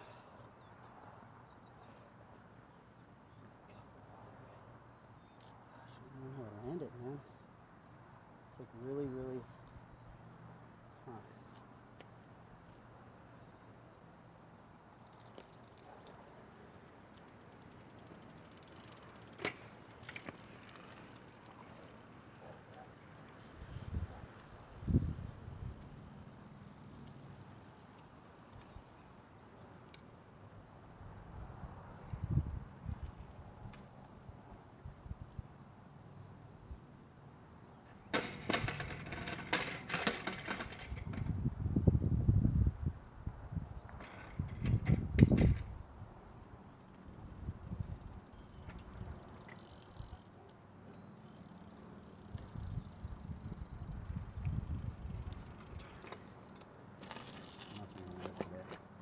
I got two good ones where I was kind of riding it out, so pretty stoked on that, at least.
observe what I'm doing.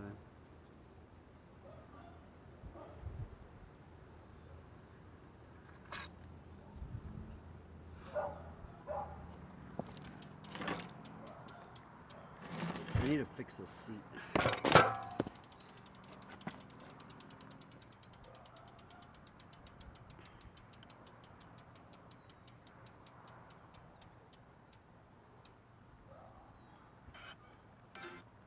It's one little. It's green and gold.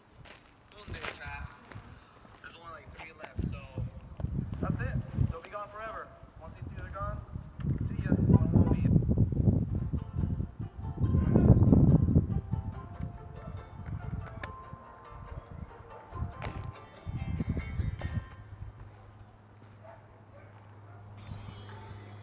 I mean, maybe what I was thinking, I need to put something behind the seat so it's not as, so it doesn't get caught on me. I might go get the electrical tape.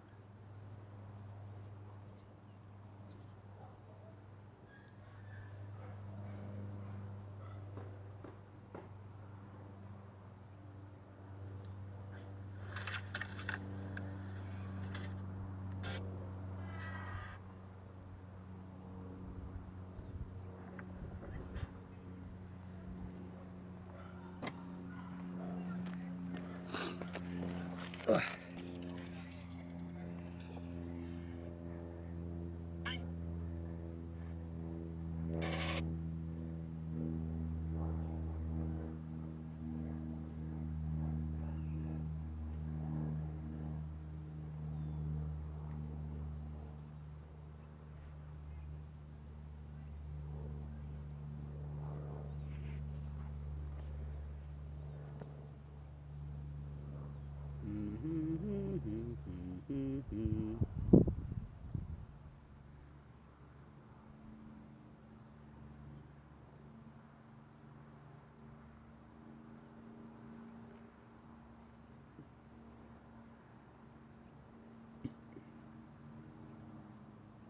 It's been a pretty nice day.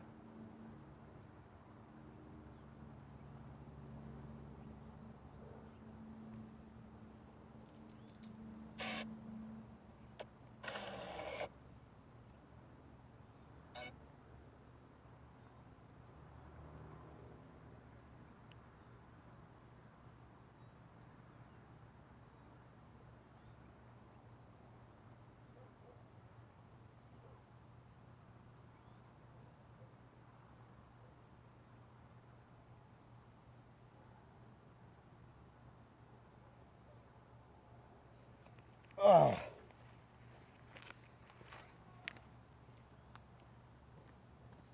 Be right back. I'm gonna get the electrical tape.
try this. I'm gonna try and electrical tape the end of the back of the seat.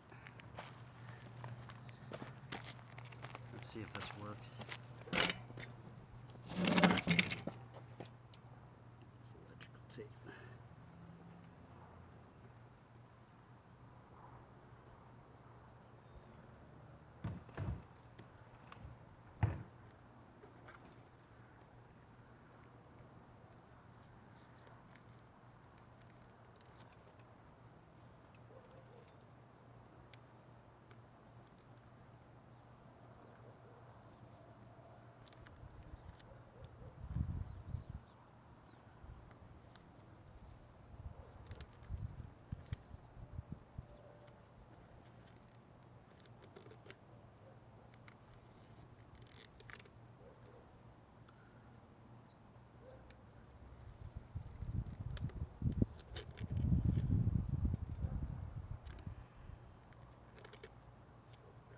This is gonna work better.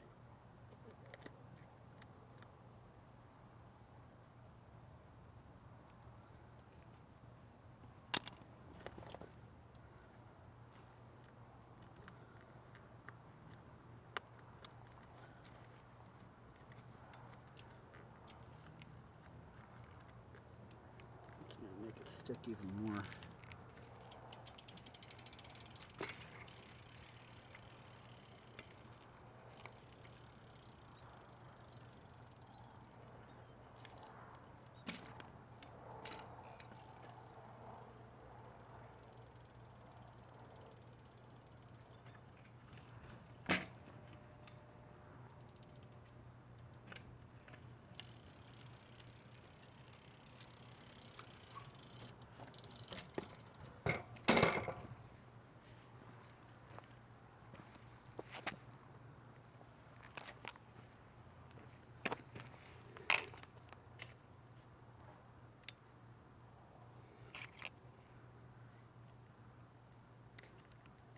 Charging.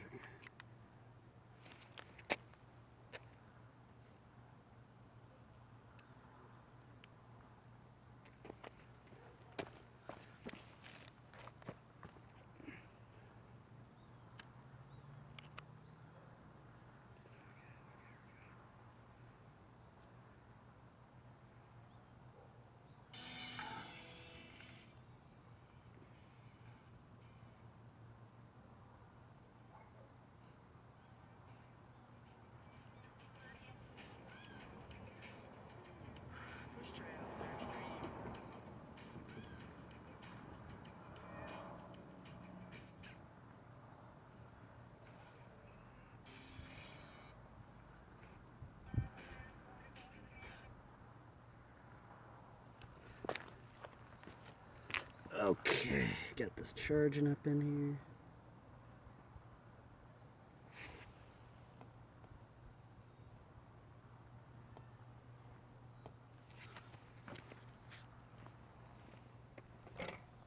Okay, so I'm hoping is that I saw a squirrel.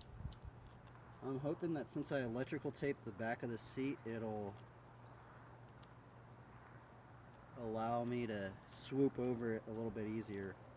But I'm actually kind of like feeling it, and I'm wondering if it's just going to make it worse, because it's kind of like sticky. Not sticky, but it's a little bit more rubbery. That might work.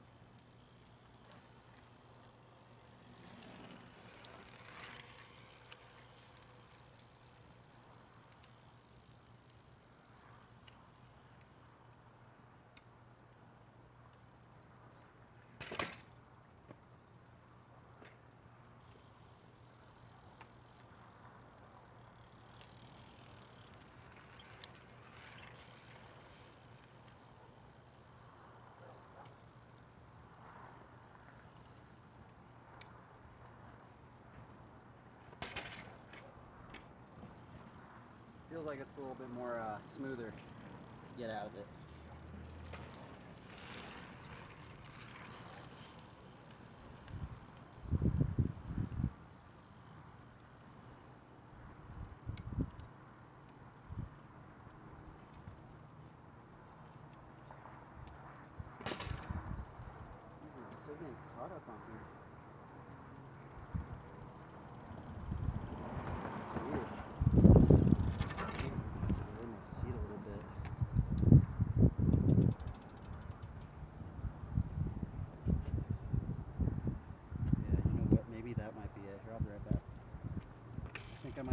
my seat.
This way I think I could still do, I'm trying to find like the setup to where I can just do everything.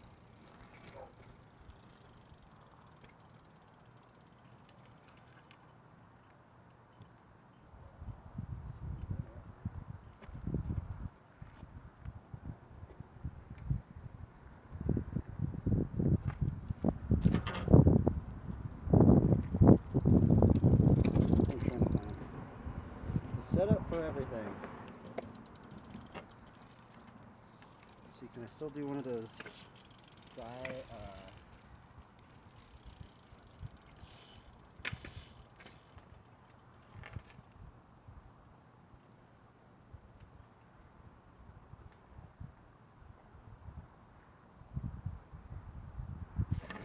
still do that.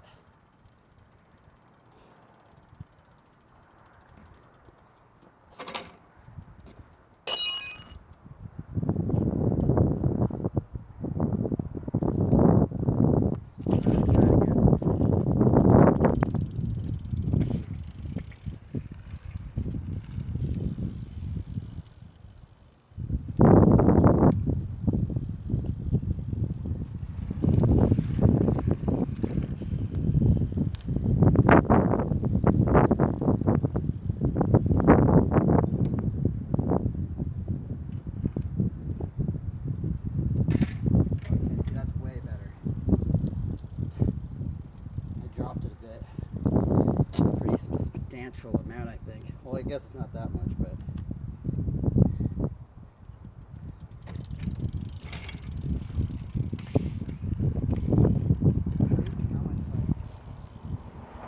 drop something and it changes a bunch of stuff on your bike.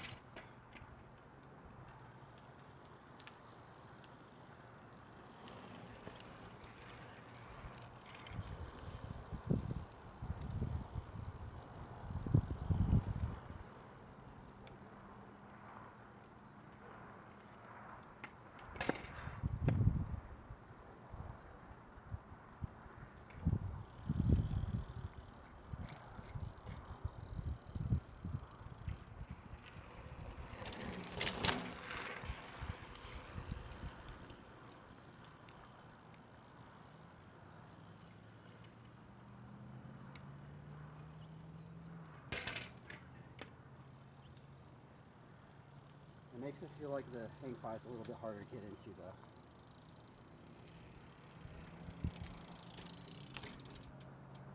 Dude, I've had to mod this bike so much just to do this trick. Oh darn, I got it. Go ahead.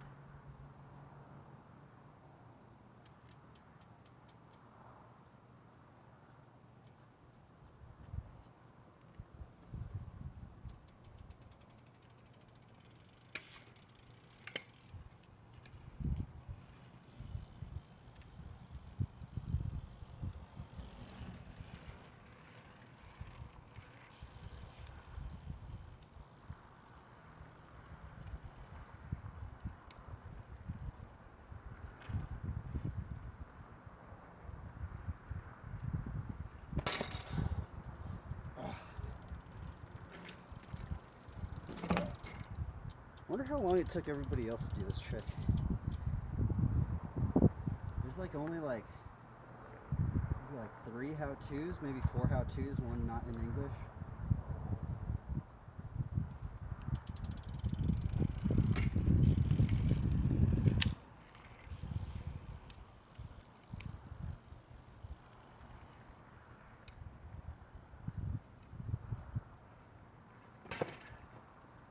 That's weird.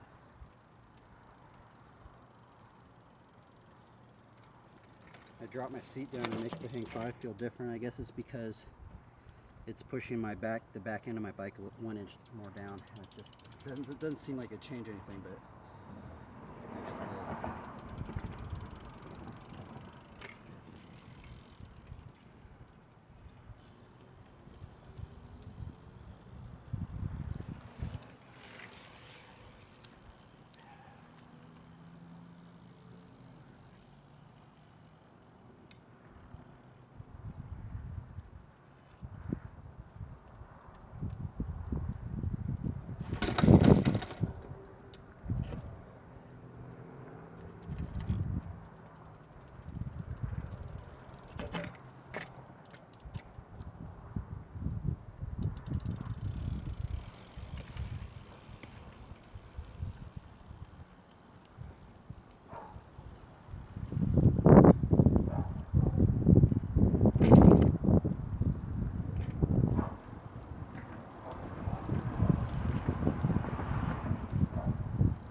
I literally almost just did it 2 times and like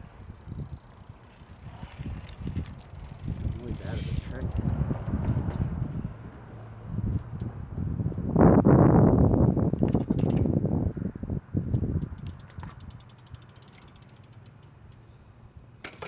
Start this camera.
At this point, I just really want to do this trick, so I kind of don't care if I'm just doing it over and over and over again.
Do do do do do.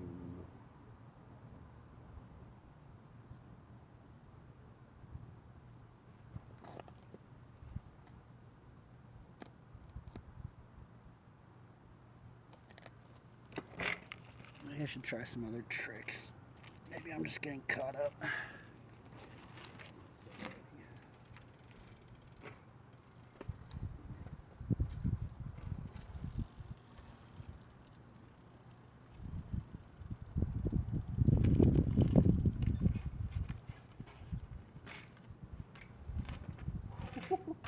Those are fun.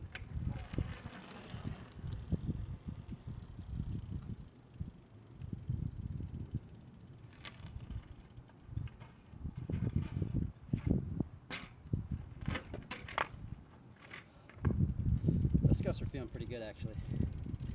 Today I get into a track stand.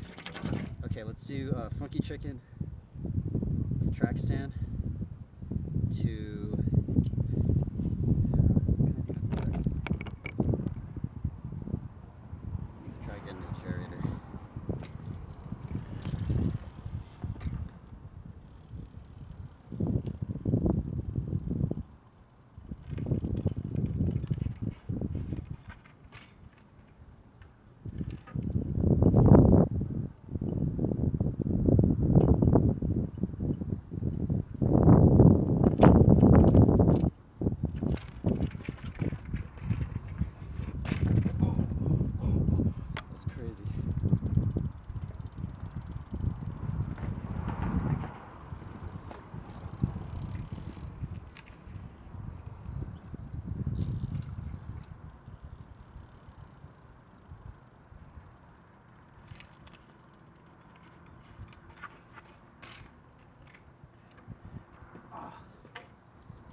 can I do from track stand? Funky chicken track stand to maybe Stickby. I haven't done that. I haven't even done a Stickby today.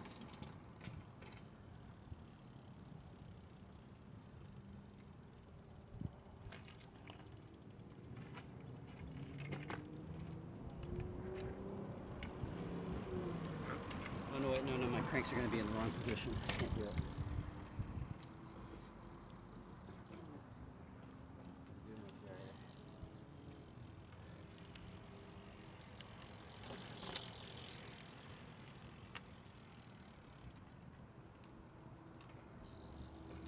Well, no hander did that, Dave.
That was land.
I was just doing it.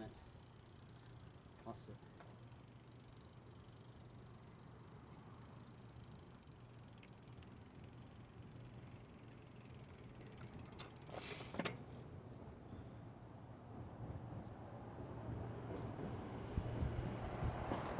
Let's see, front yard no hander.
This is the only thing I landed today.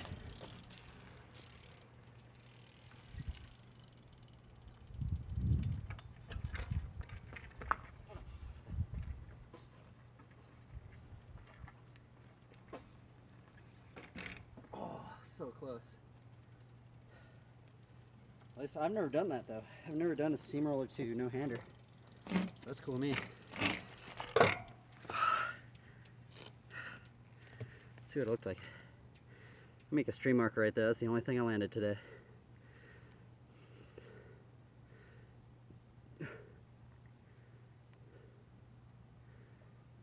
Pretty stoked on that. Let's see what it looked like. Oh, that was cool. That was like right in the frame too.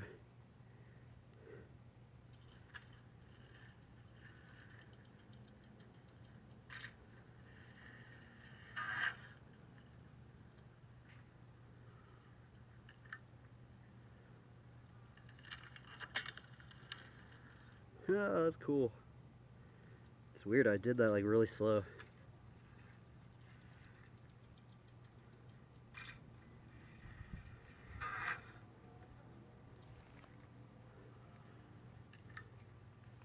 Dude, I'm actually pretty stoked on that.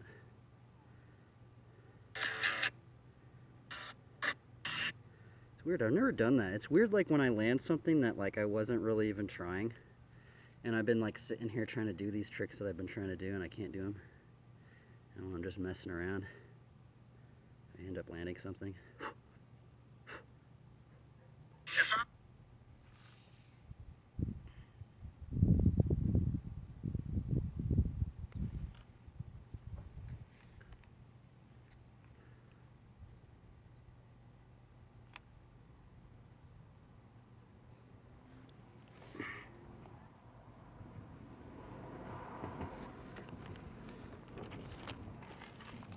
For some reason the cliffhanger just seems so much harder than every one of these tricks. I don't know why. There's something weird about the cliffhanger. Just not good at it. Oh, what am I gonna try now? You know what I've never, oh yeah, you know what I was kind of trying to do? I was gonna try and do the G-turn manual 180 half cab of Bublicka fakie gyrator. Never done that.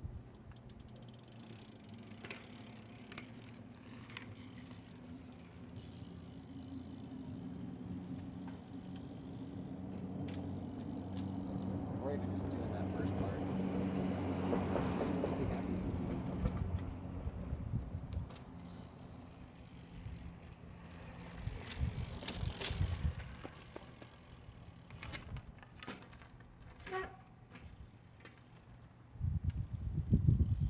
This might be a sticker clip.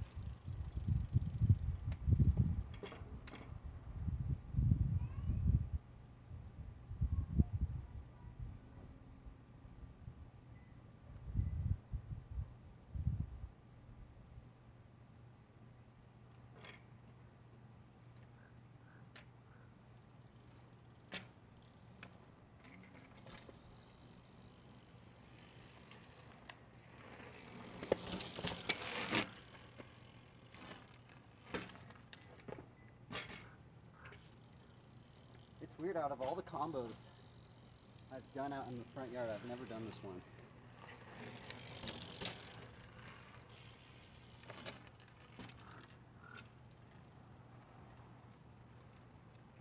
Oh, my G-turns are lacking.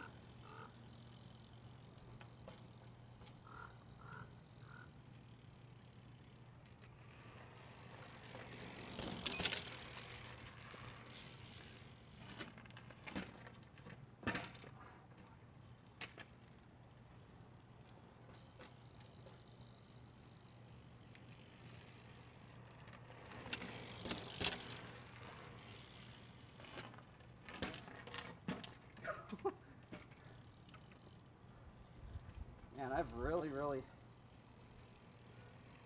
haven't been doing that trick. Did I crack my bars? Oh my goodness. No, it's just a scratch or something. I cracked my bars.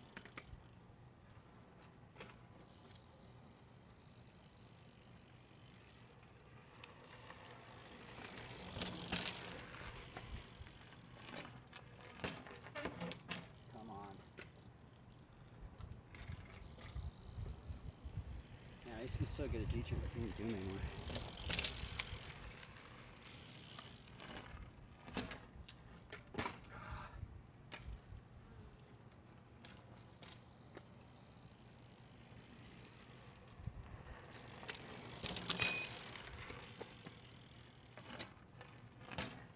Dude, you gotta be kidding me.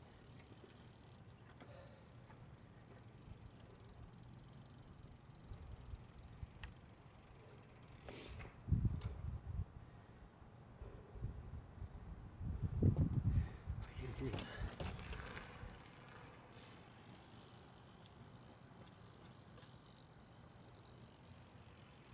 I think I'm thinking about the combo too much. I need to just get that G-turn down. If I can't get that down, it's not going to work. So let's just think that we're just doing a G-turn.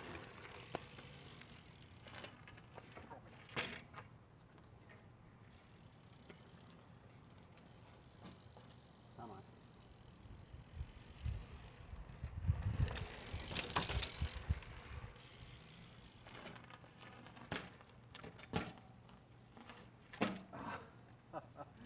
Messed up the manual 180.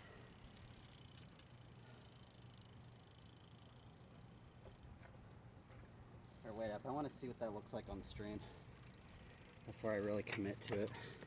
Like, is that even showing up on the stream? Oh yeah, it is. Or no, let's see here.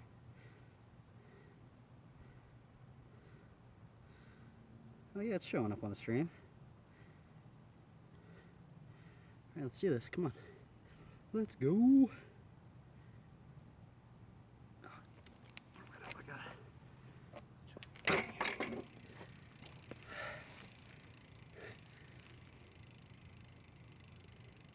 Right here. It should be showing up on the stream. Hopefully it is. Yeah, it has to be, because I'm doing it right there. Let's actually just move this just a little bit over like this.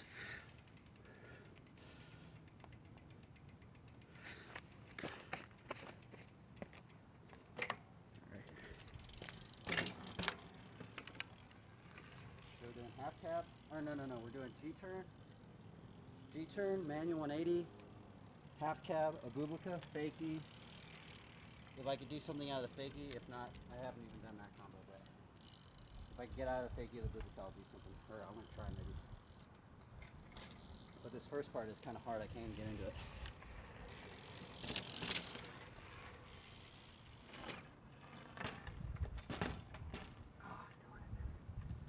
I guess I haven't really been doing manual 180s in a while.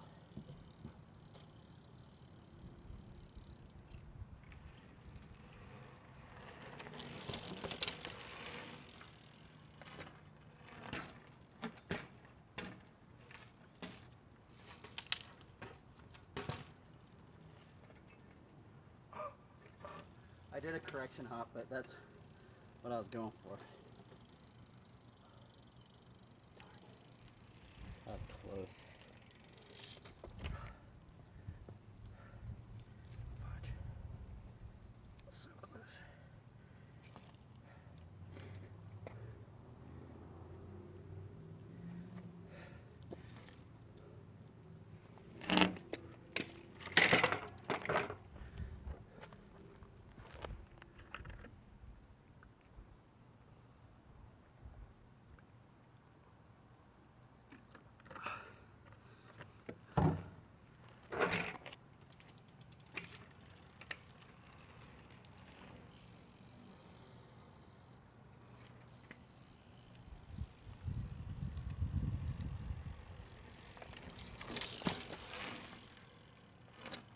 Oh, darn it.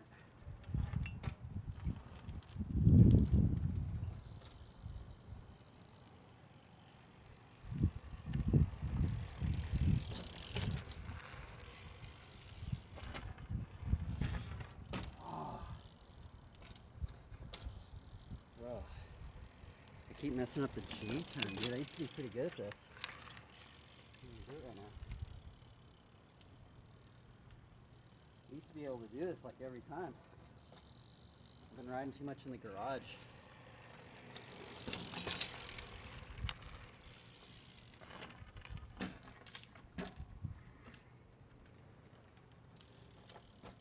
guess I haven't really done too many G-turns to manual 180s. I guess it's also weird because I'm going in at a slope or slight incline. Right here. Kind of messing me up.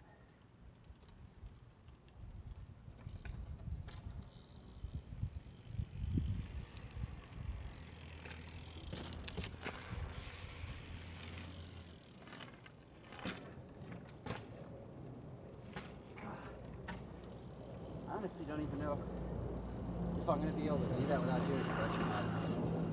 It feels like I don't know if I can bring my momentum to go all the way to the curb.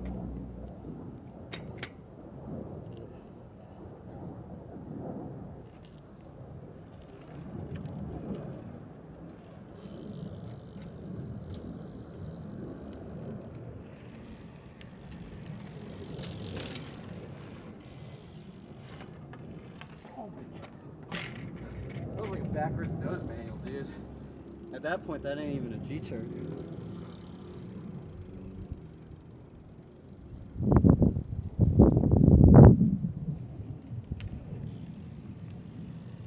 Come on.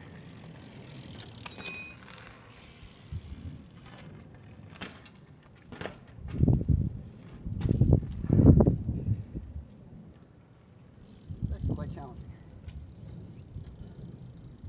Expecting this to be. Oh well. Maybe we'll move on. I don't know if this one's gonna be landed today.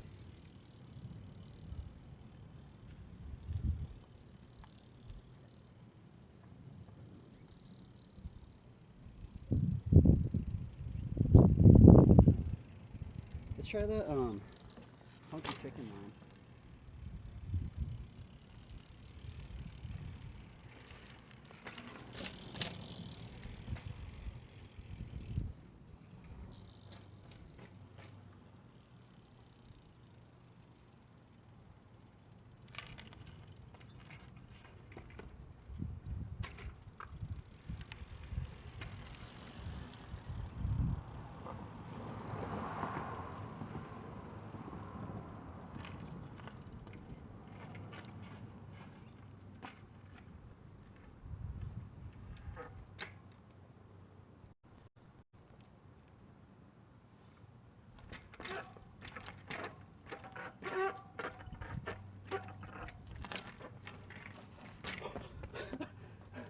Try to do a little rock walk into it.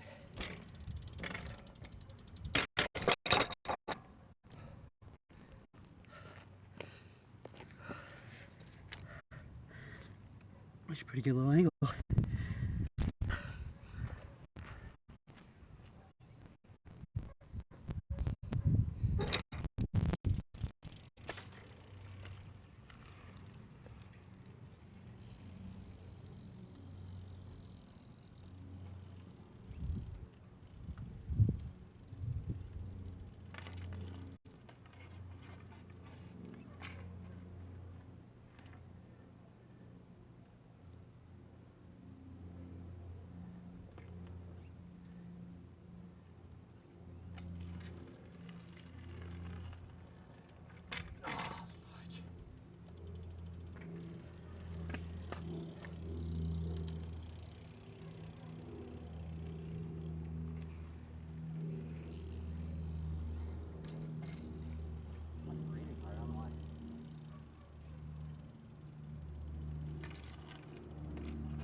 No!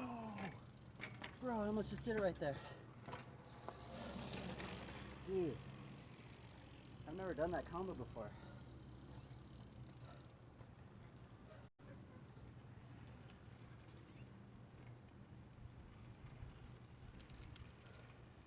All right here.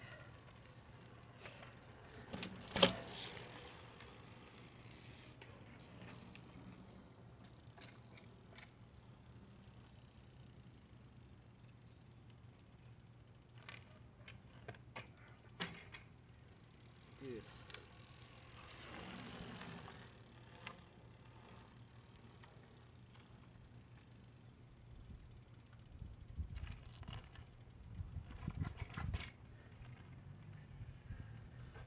take that one.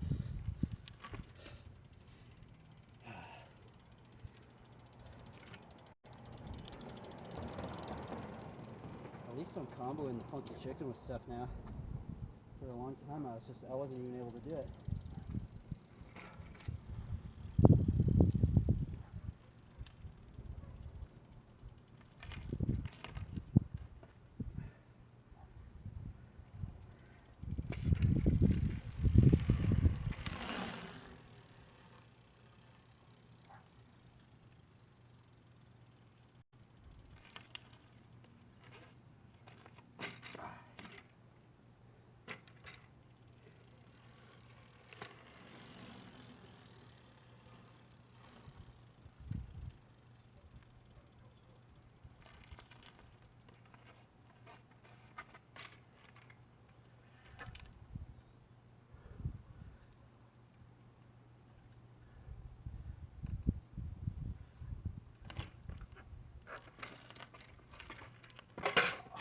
Come on.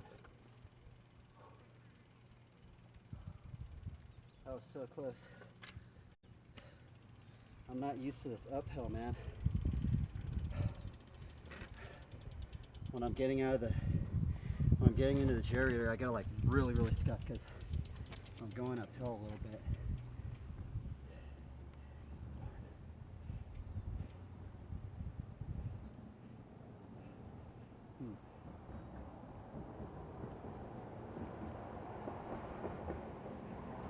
I kind of don't want to do the no-hander because I already did the what's it called? Steamroller no-hander. I'm gonna just do funky chicken into generator.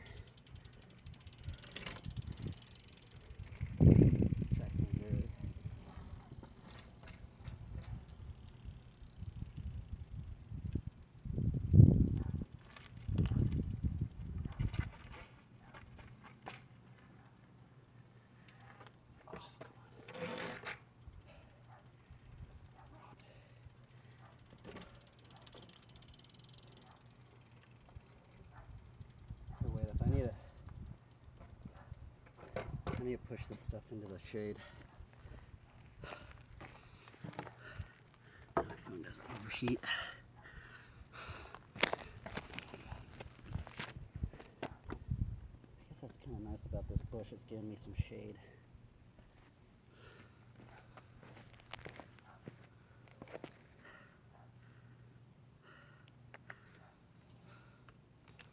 Okay, let's push it over here.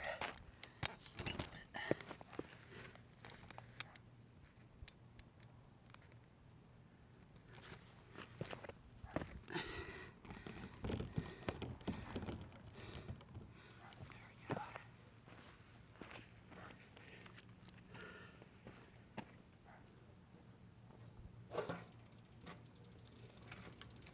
Yeah, I've been so close today. To no avail. I landed one thing. I landed the steamroller to no-hander, but I wasn't even trying to do that. I was just messing around and landed that, which is ridiculous.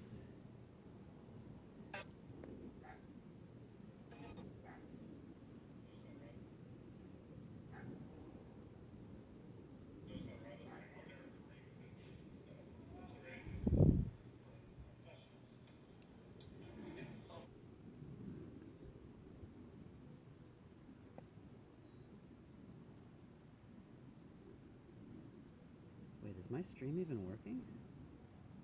Bro, I think my phone might have overheated. Fudge. Dude, I don't even know if my stream... Oh, no, it's working. It's working. Darn, bro, I was almost close to this.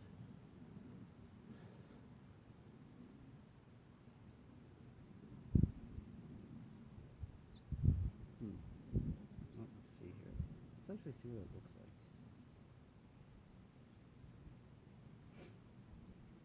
Oh, I'm glad I didn't even do it. It wasn't even on the camera. Oh my good. Well, I'm glad I didn't land it. I wasn't even getting in the frame.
camera's not level, is it?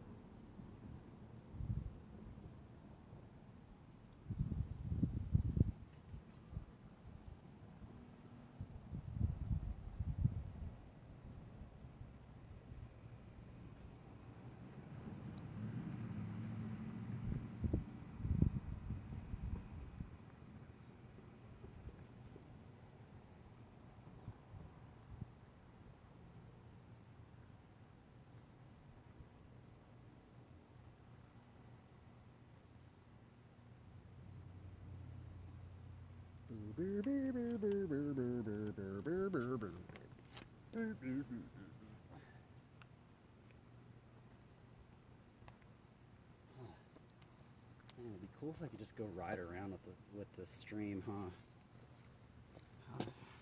I'm tethered right here. Oh well, it doesn't matter. There's so much stuff I need to learn out here still, so it doesn't matter to me, I guess. But it would be cool to like do a stream where I'm just like riding around, right? Like going exploring and stuff.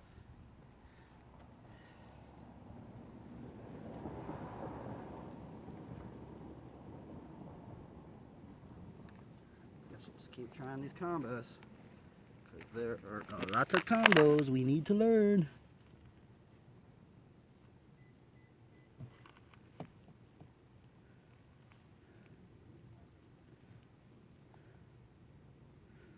Wait a minute, I don't even think I'm in the frame. Here, wait up. I think we're gonna ride the driveway.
I'm gonna try some backyards.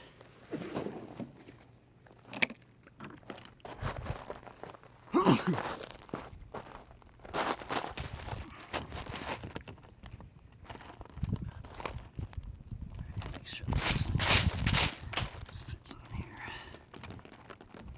There we go.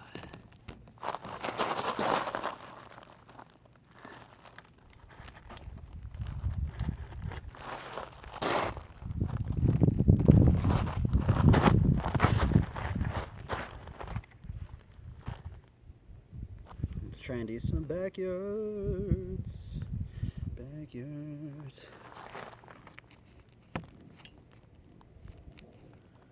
Oh darn, this thing's messing up on me. Come on, ice water bottle.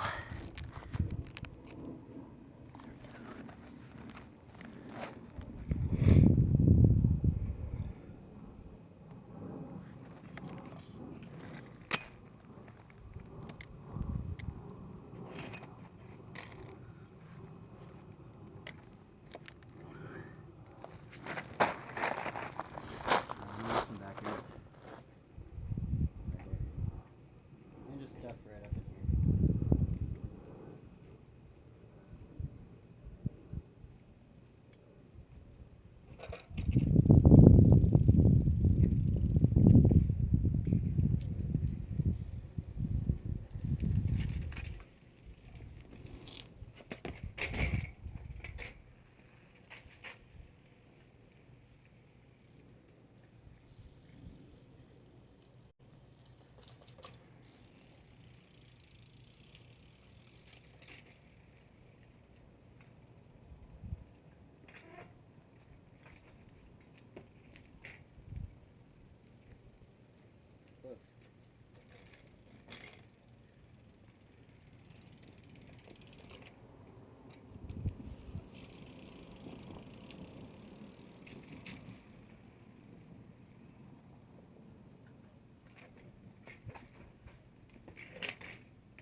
Let me see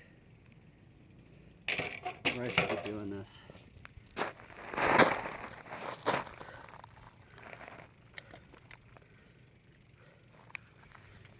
Pretty sure that's a good angle, but I just want to make sure that I'm going to be in the frame. Oh yeah, for sure.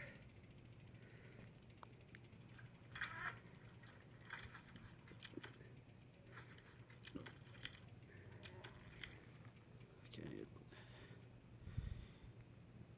angle it just a little bit differently.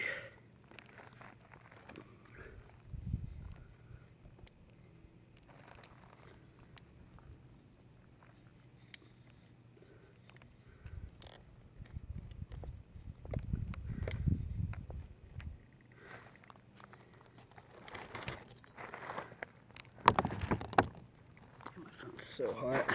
This is good. Alright, go inside, cool it down a little bit.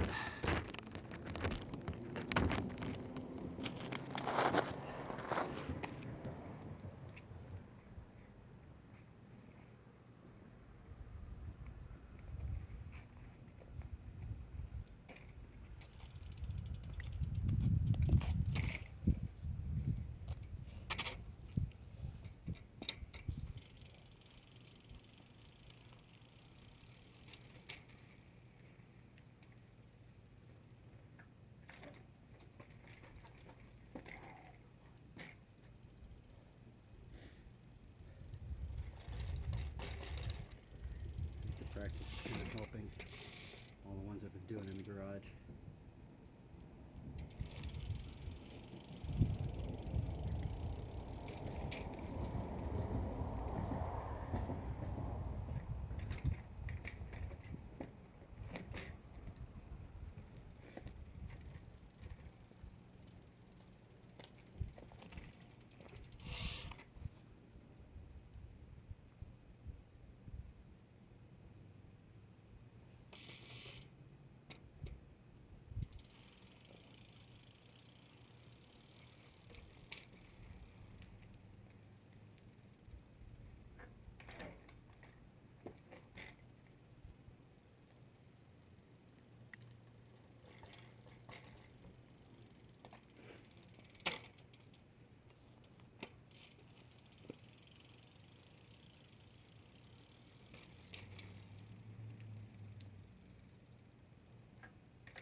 I gotta work on this one. I've already done so many combos like in here that I've already done, so this one I haven't done cleanly though, so we're gonna work on this one.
That's what I wanted to do. I want to just do a good simple hang 5 to backwards hang 5. Okay, I can get up to the bush. Alright. That's where the camera angle's at. So I'm going from maybe the line.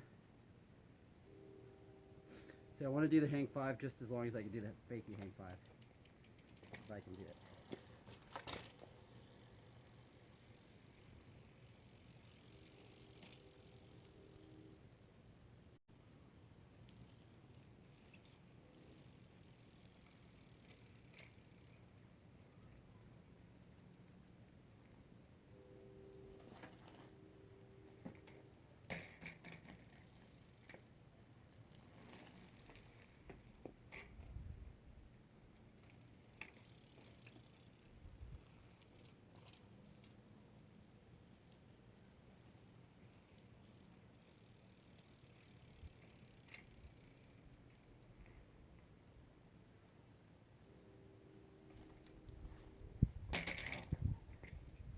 You gotta get that right scuff. Go backwards. Far enough.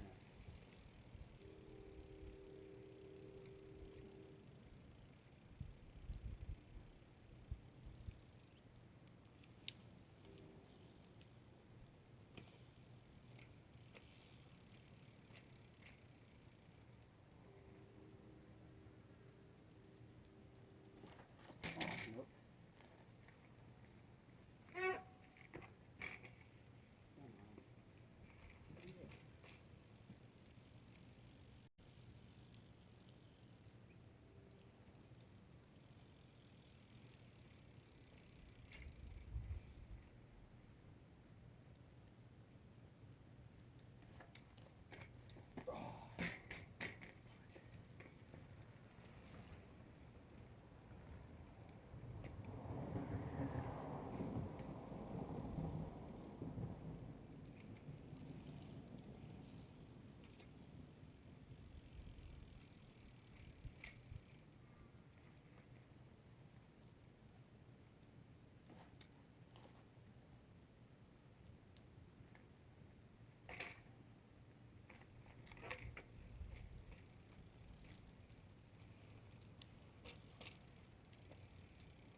I landed it. Hopefully that showed up on stream. It's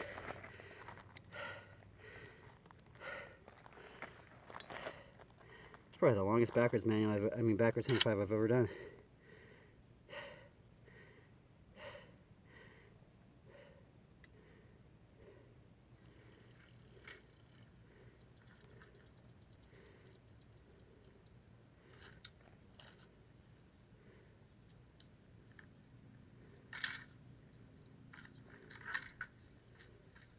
Dude, that was cool. I really hope that showed up on stream because that was clean.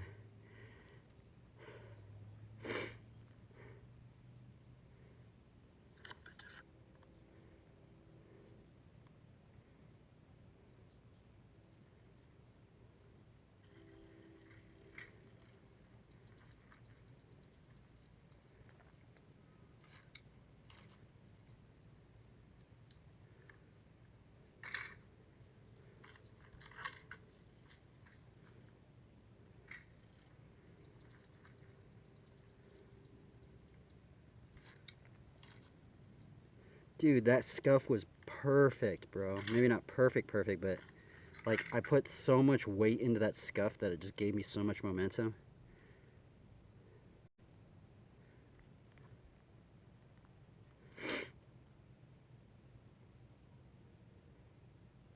Okay, so we got 2 clips today.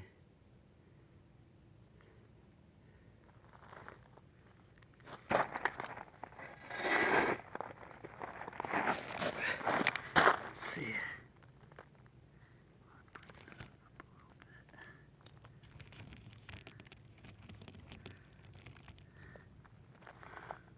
Okay. What am I gonna do now?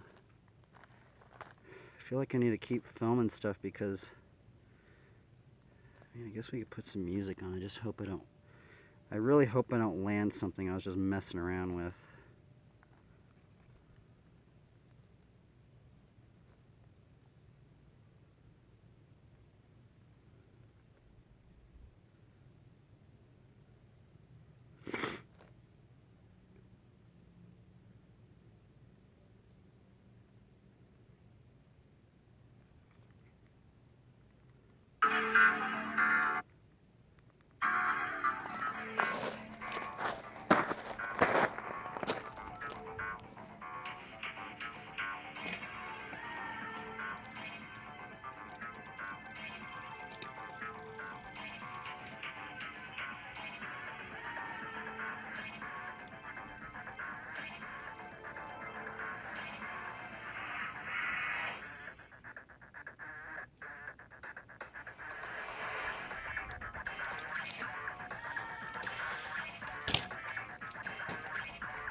Oh yeah, saving your handers. Forgot about that.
How did that even happen?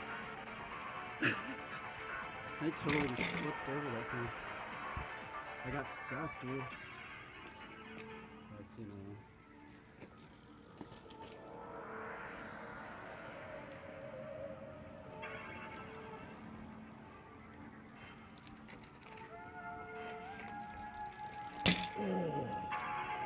What does this look like, bro? I feel like I'm extending that. What does it look like? Feels like I'm really extending it. It's weird. Normally I can't even do that trick. Today I was like really holding them. Oh, dude, is my stream even working?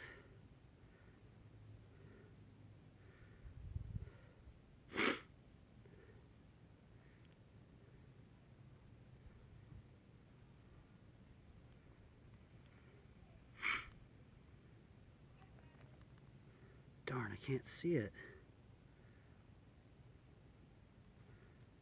Okay, let's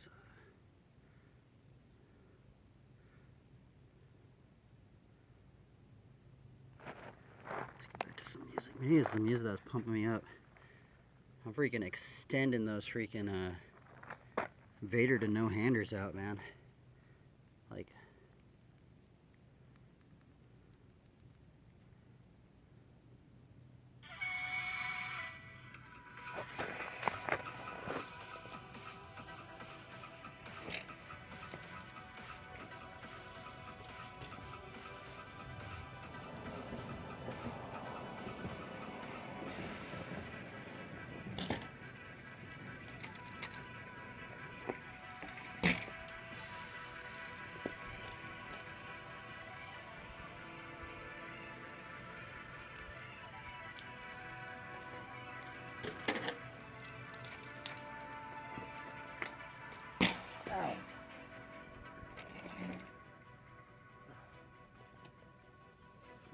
Fingers up. That's why I don't like brakes, man. That's the only thing that's a little sketchy about brakes are the levers and the fingers.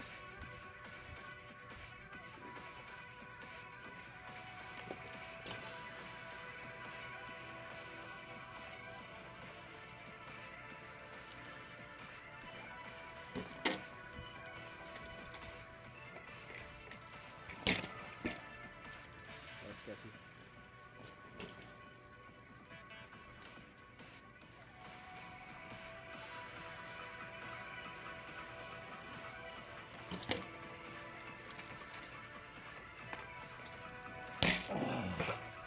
That was one of my best G-turns I've ever done.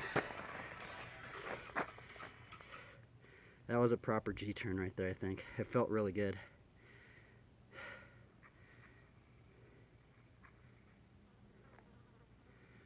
Bro, why can't I like... Oh, it's like in real time. I can't even check to see if my stream's even working. I guess let's just film it like this then.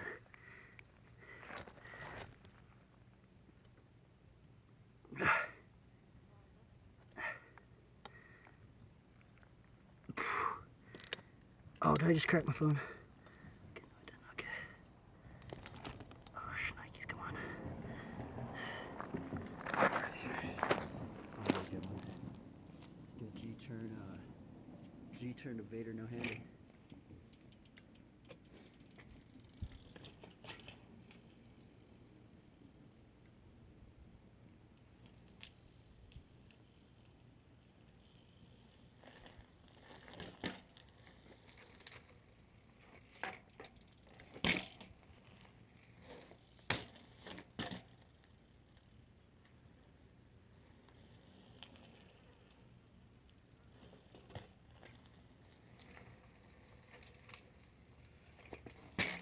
Oh, I think that was sketchy, but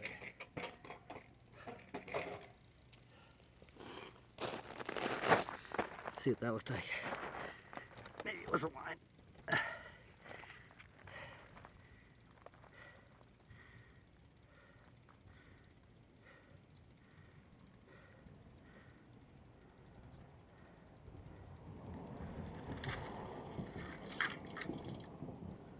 Oh yeah.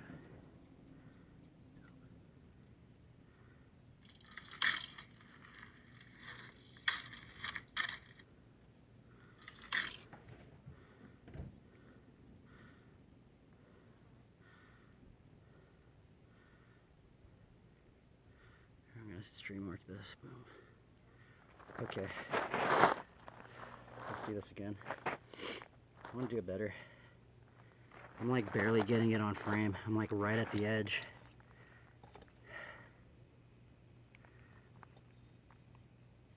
Okay. I need to do it a little bit more over here, I think. I need to do it like a little bit more like up front.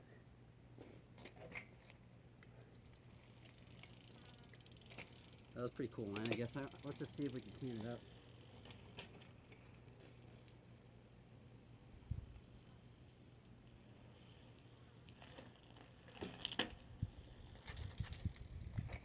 I wonder if I just like do it. I wonder if I could do like a Vader no-hander going, a Vader no-hander to fakie. Let's try that.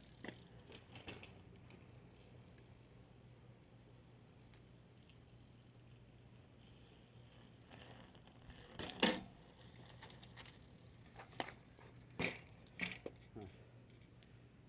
Might work.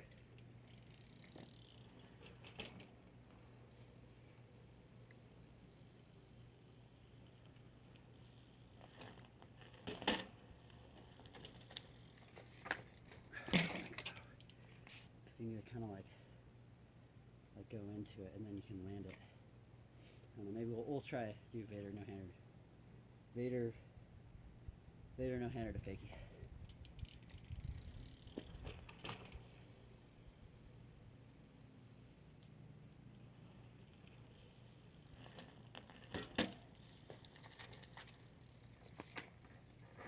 I don't know if it almost seems like I used the pressure of the downward angle to get into it.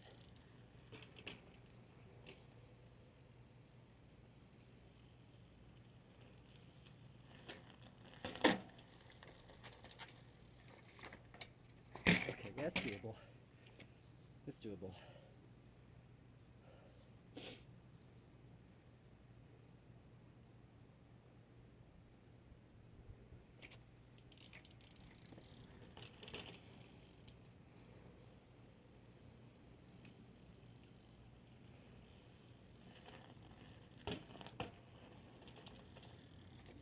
Oh, damn it. You really got to jam your foot in there.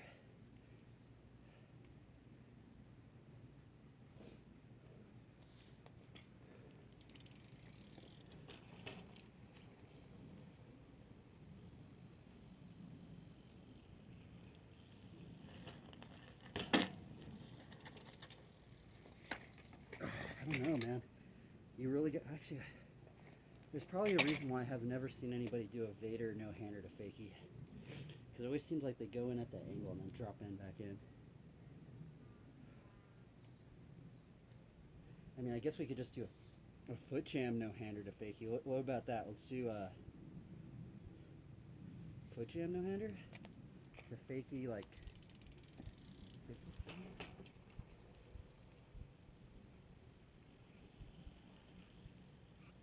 let's just do Vader no-hander.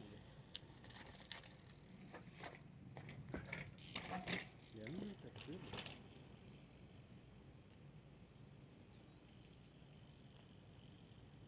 I haven't really seen anybody do that. Like, seems like there's the physics of not do it.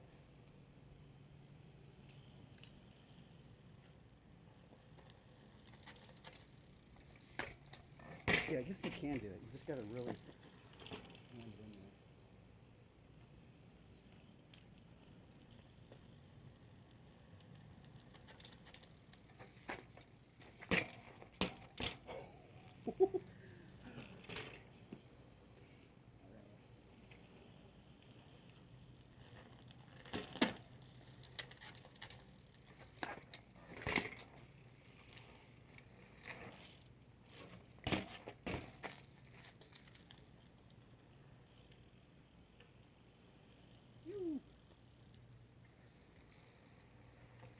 What did that look like? That was really sketchy. Let me redo that. That was fun. I actually did not know that was doable.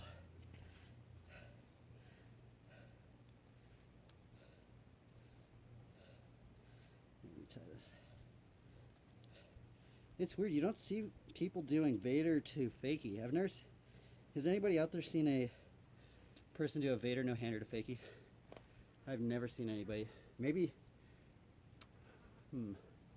Maybe Tammy McCarley. I think maybe that dude might have done one, but right now that's the only person I'm really thinking that might have even done it. All right, here. G-turn. G-turn, Vader to fakie to kickflip. Or no, let's do G-turn, Vader, no-hander, fakie to tail whip. Foot jam tail whip.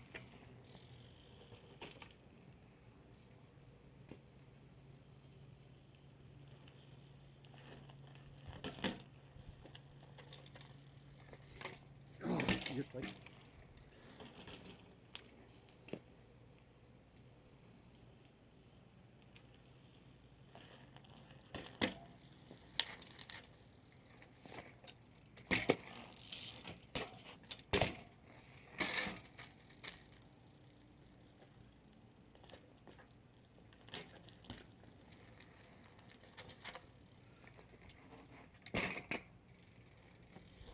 Woo-hoo-hoo.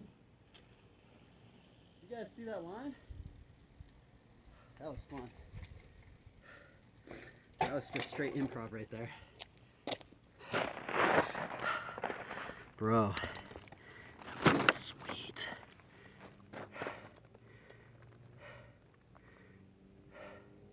Did I get on camera? Hopefully I did.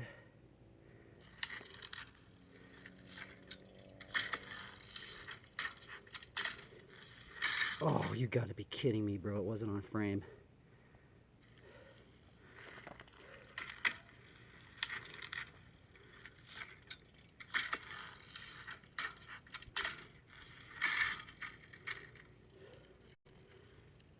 go. Hopefully the stream looked better. Oh my god, dude. Wasn't on frame, dude. I don't think I'm gonna be able. Oh well, let's just redo it. That sucks, dude. I totally didn't get it in the frame, bro. I literally just did all that for nothing. Darn it. Ah, man, this is when you wish you had a filmer, right? Because I don't know if I'm gonna be able to replicate that line.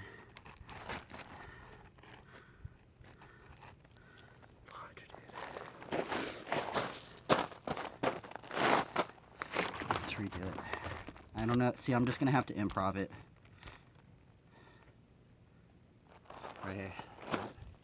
I got it on the somewhat of it, but I didn't get it completely on it. Darn, bro. I don't know if I'm gonna be able to recreate that one. Let's do it. Let's just see what happens.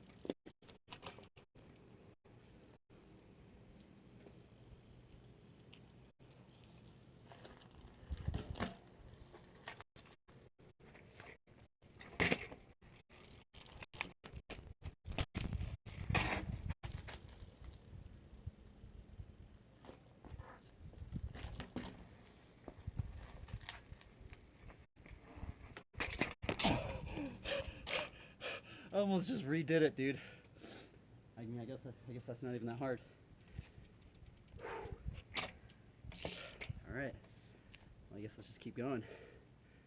I thought I wasn't gonna be able to redo it, but I guess it's not that hard.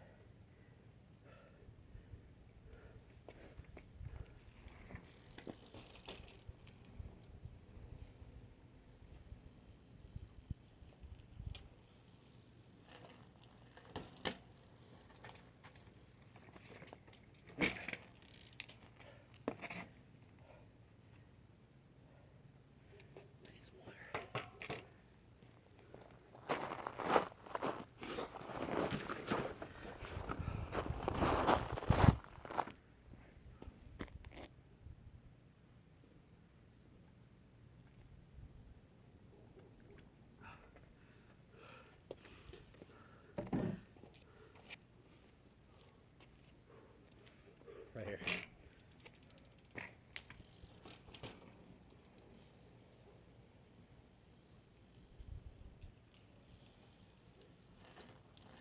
I don't like that keychain. Right here, right here.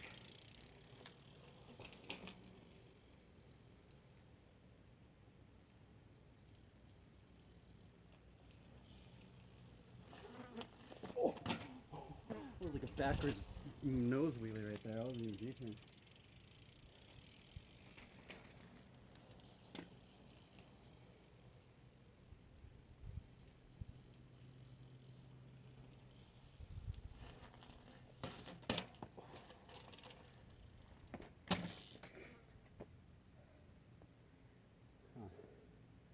Oh, you know what I can maybe do? What about Vader no-hander fakie to foot jam no-hander. That'd be cool. Let's see what you do.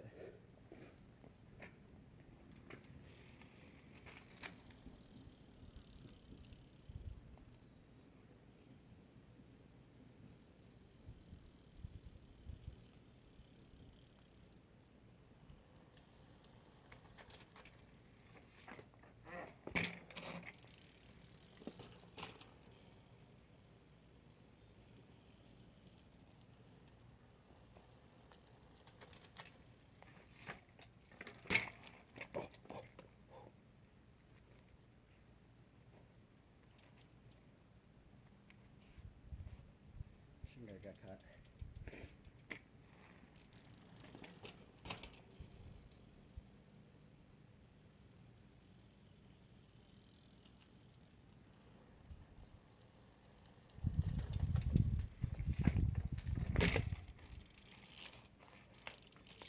Oh, it's going down.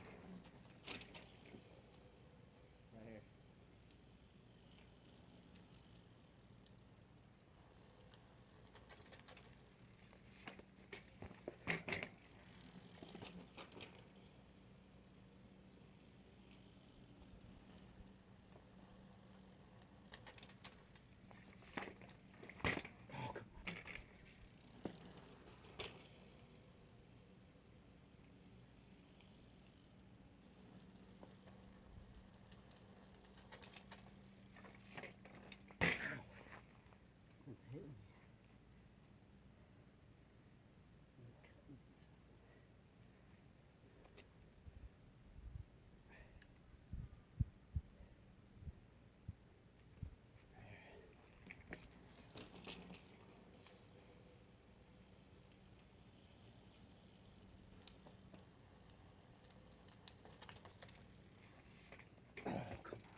I think I cut myself on this freaking. Oh, darn, I cut myself on something. I think I cut myself on this thing right here. Looking at me.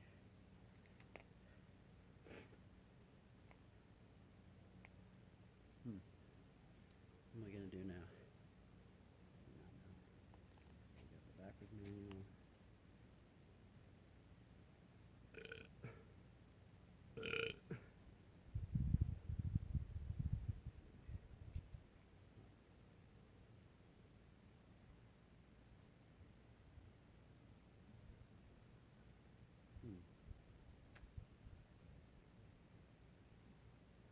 I should go to skate park.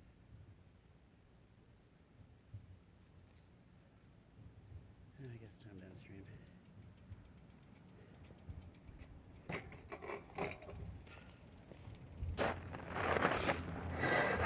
Oof. Hope I landed a lot of lines today towards the end. It took me 5 hours to do that. Wait, did I land anything on this one? Or was it this one?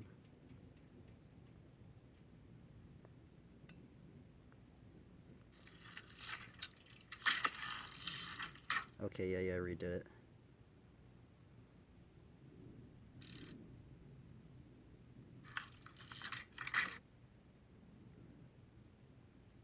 Oh, I didn't get the G-turn?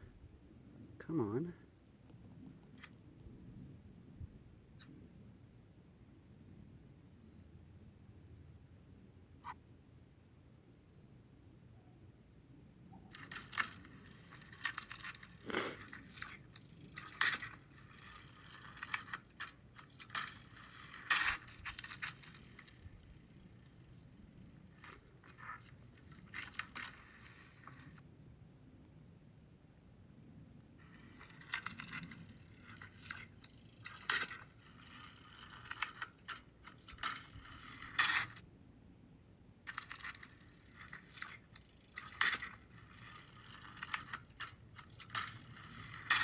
Ooh, that was cool.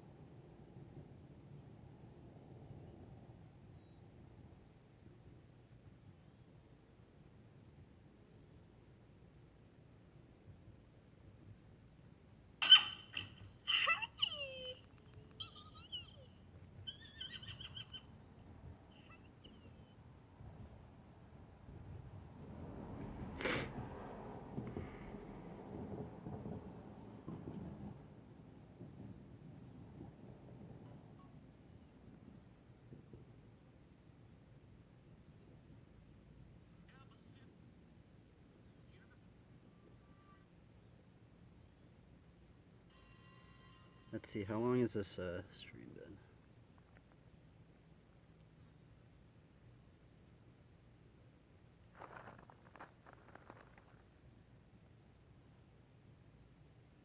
Okay, it's almost 5 hours.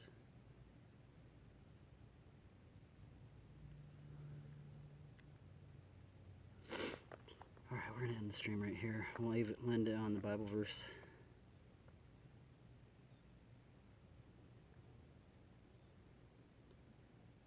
Give us this. Oh, wait, let's see here. Let's see.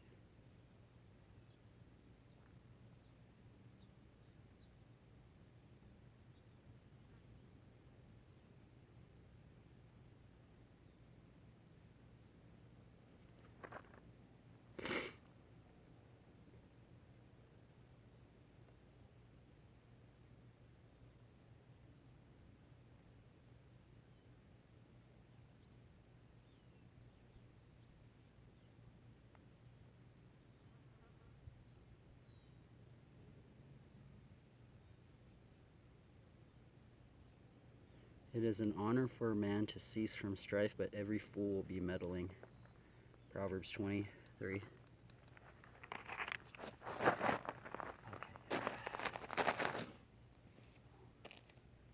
Today was actually a really good session. It turned out to be a very good session towards the end.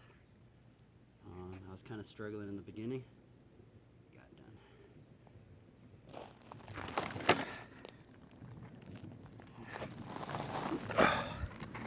And I think, you know what? I think this frozen water bottle method might be working. I had this on the phone. It's still a little warm out, but I think this water bottle, this frozen water bottle, is helping it out a lot. Okay. Anyway, everybody, farewell, everybody. Do your best, have fun. If you can, try and glorify the Lord of Lords and King of Kings, Lord Jesus Christ. Peace. Peace, peace, peace, peace.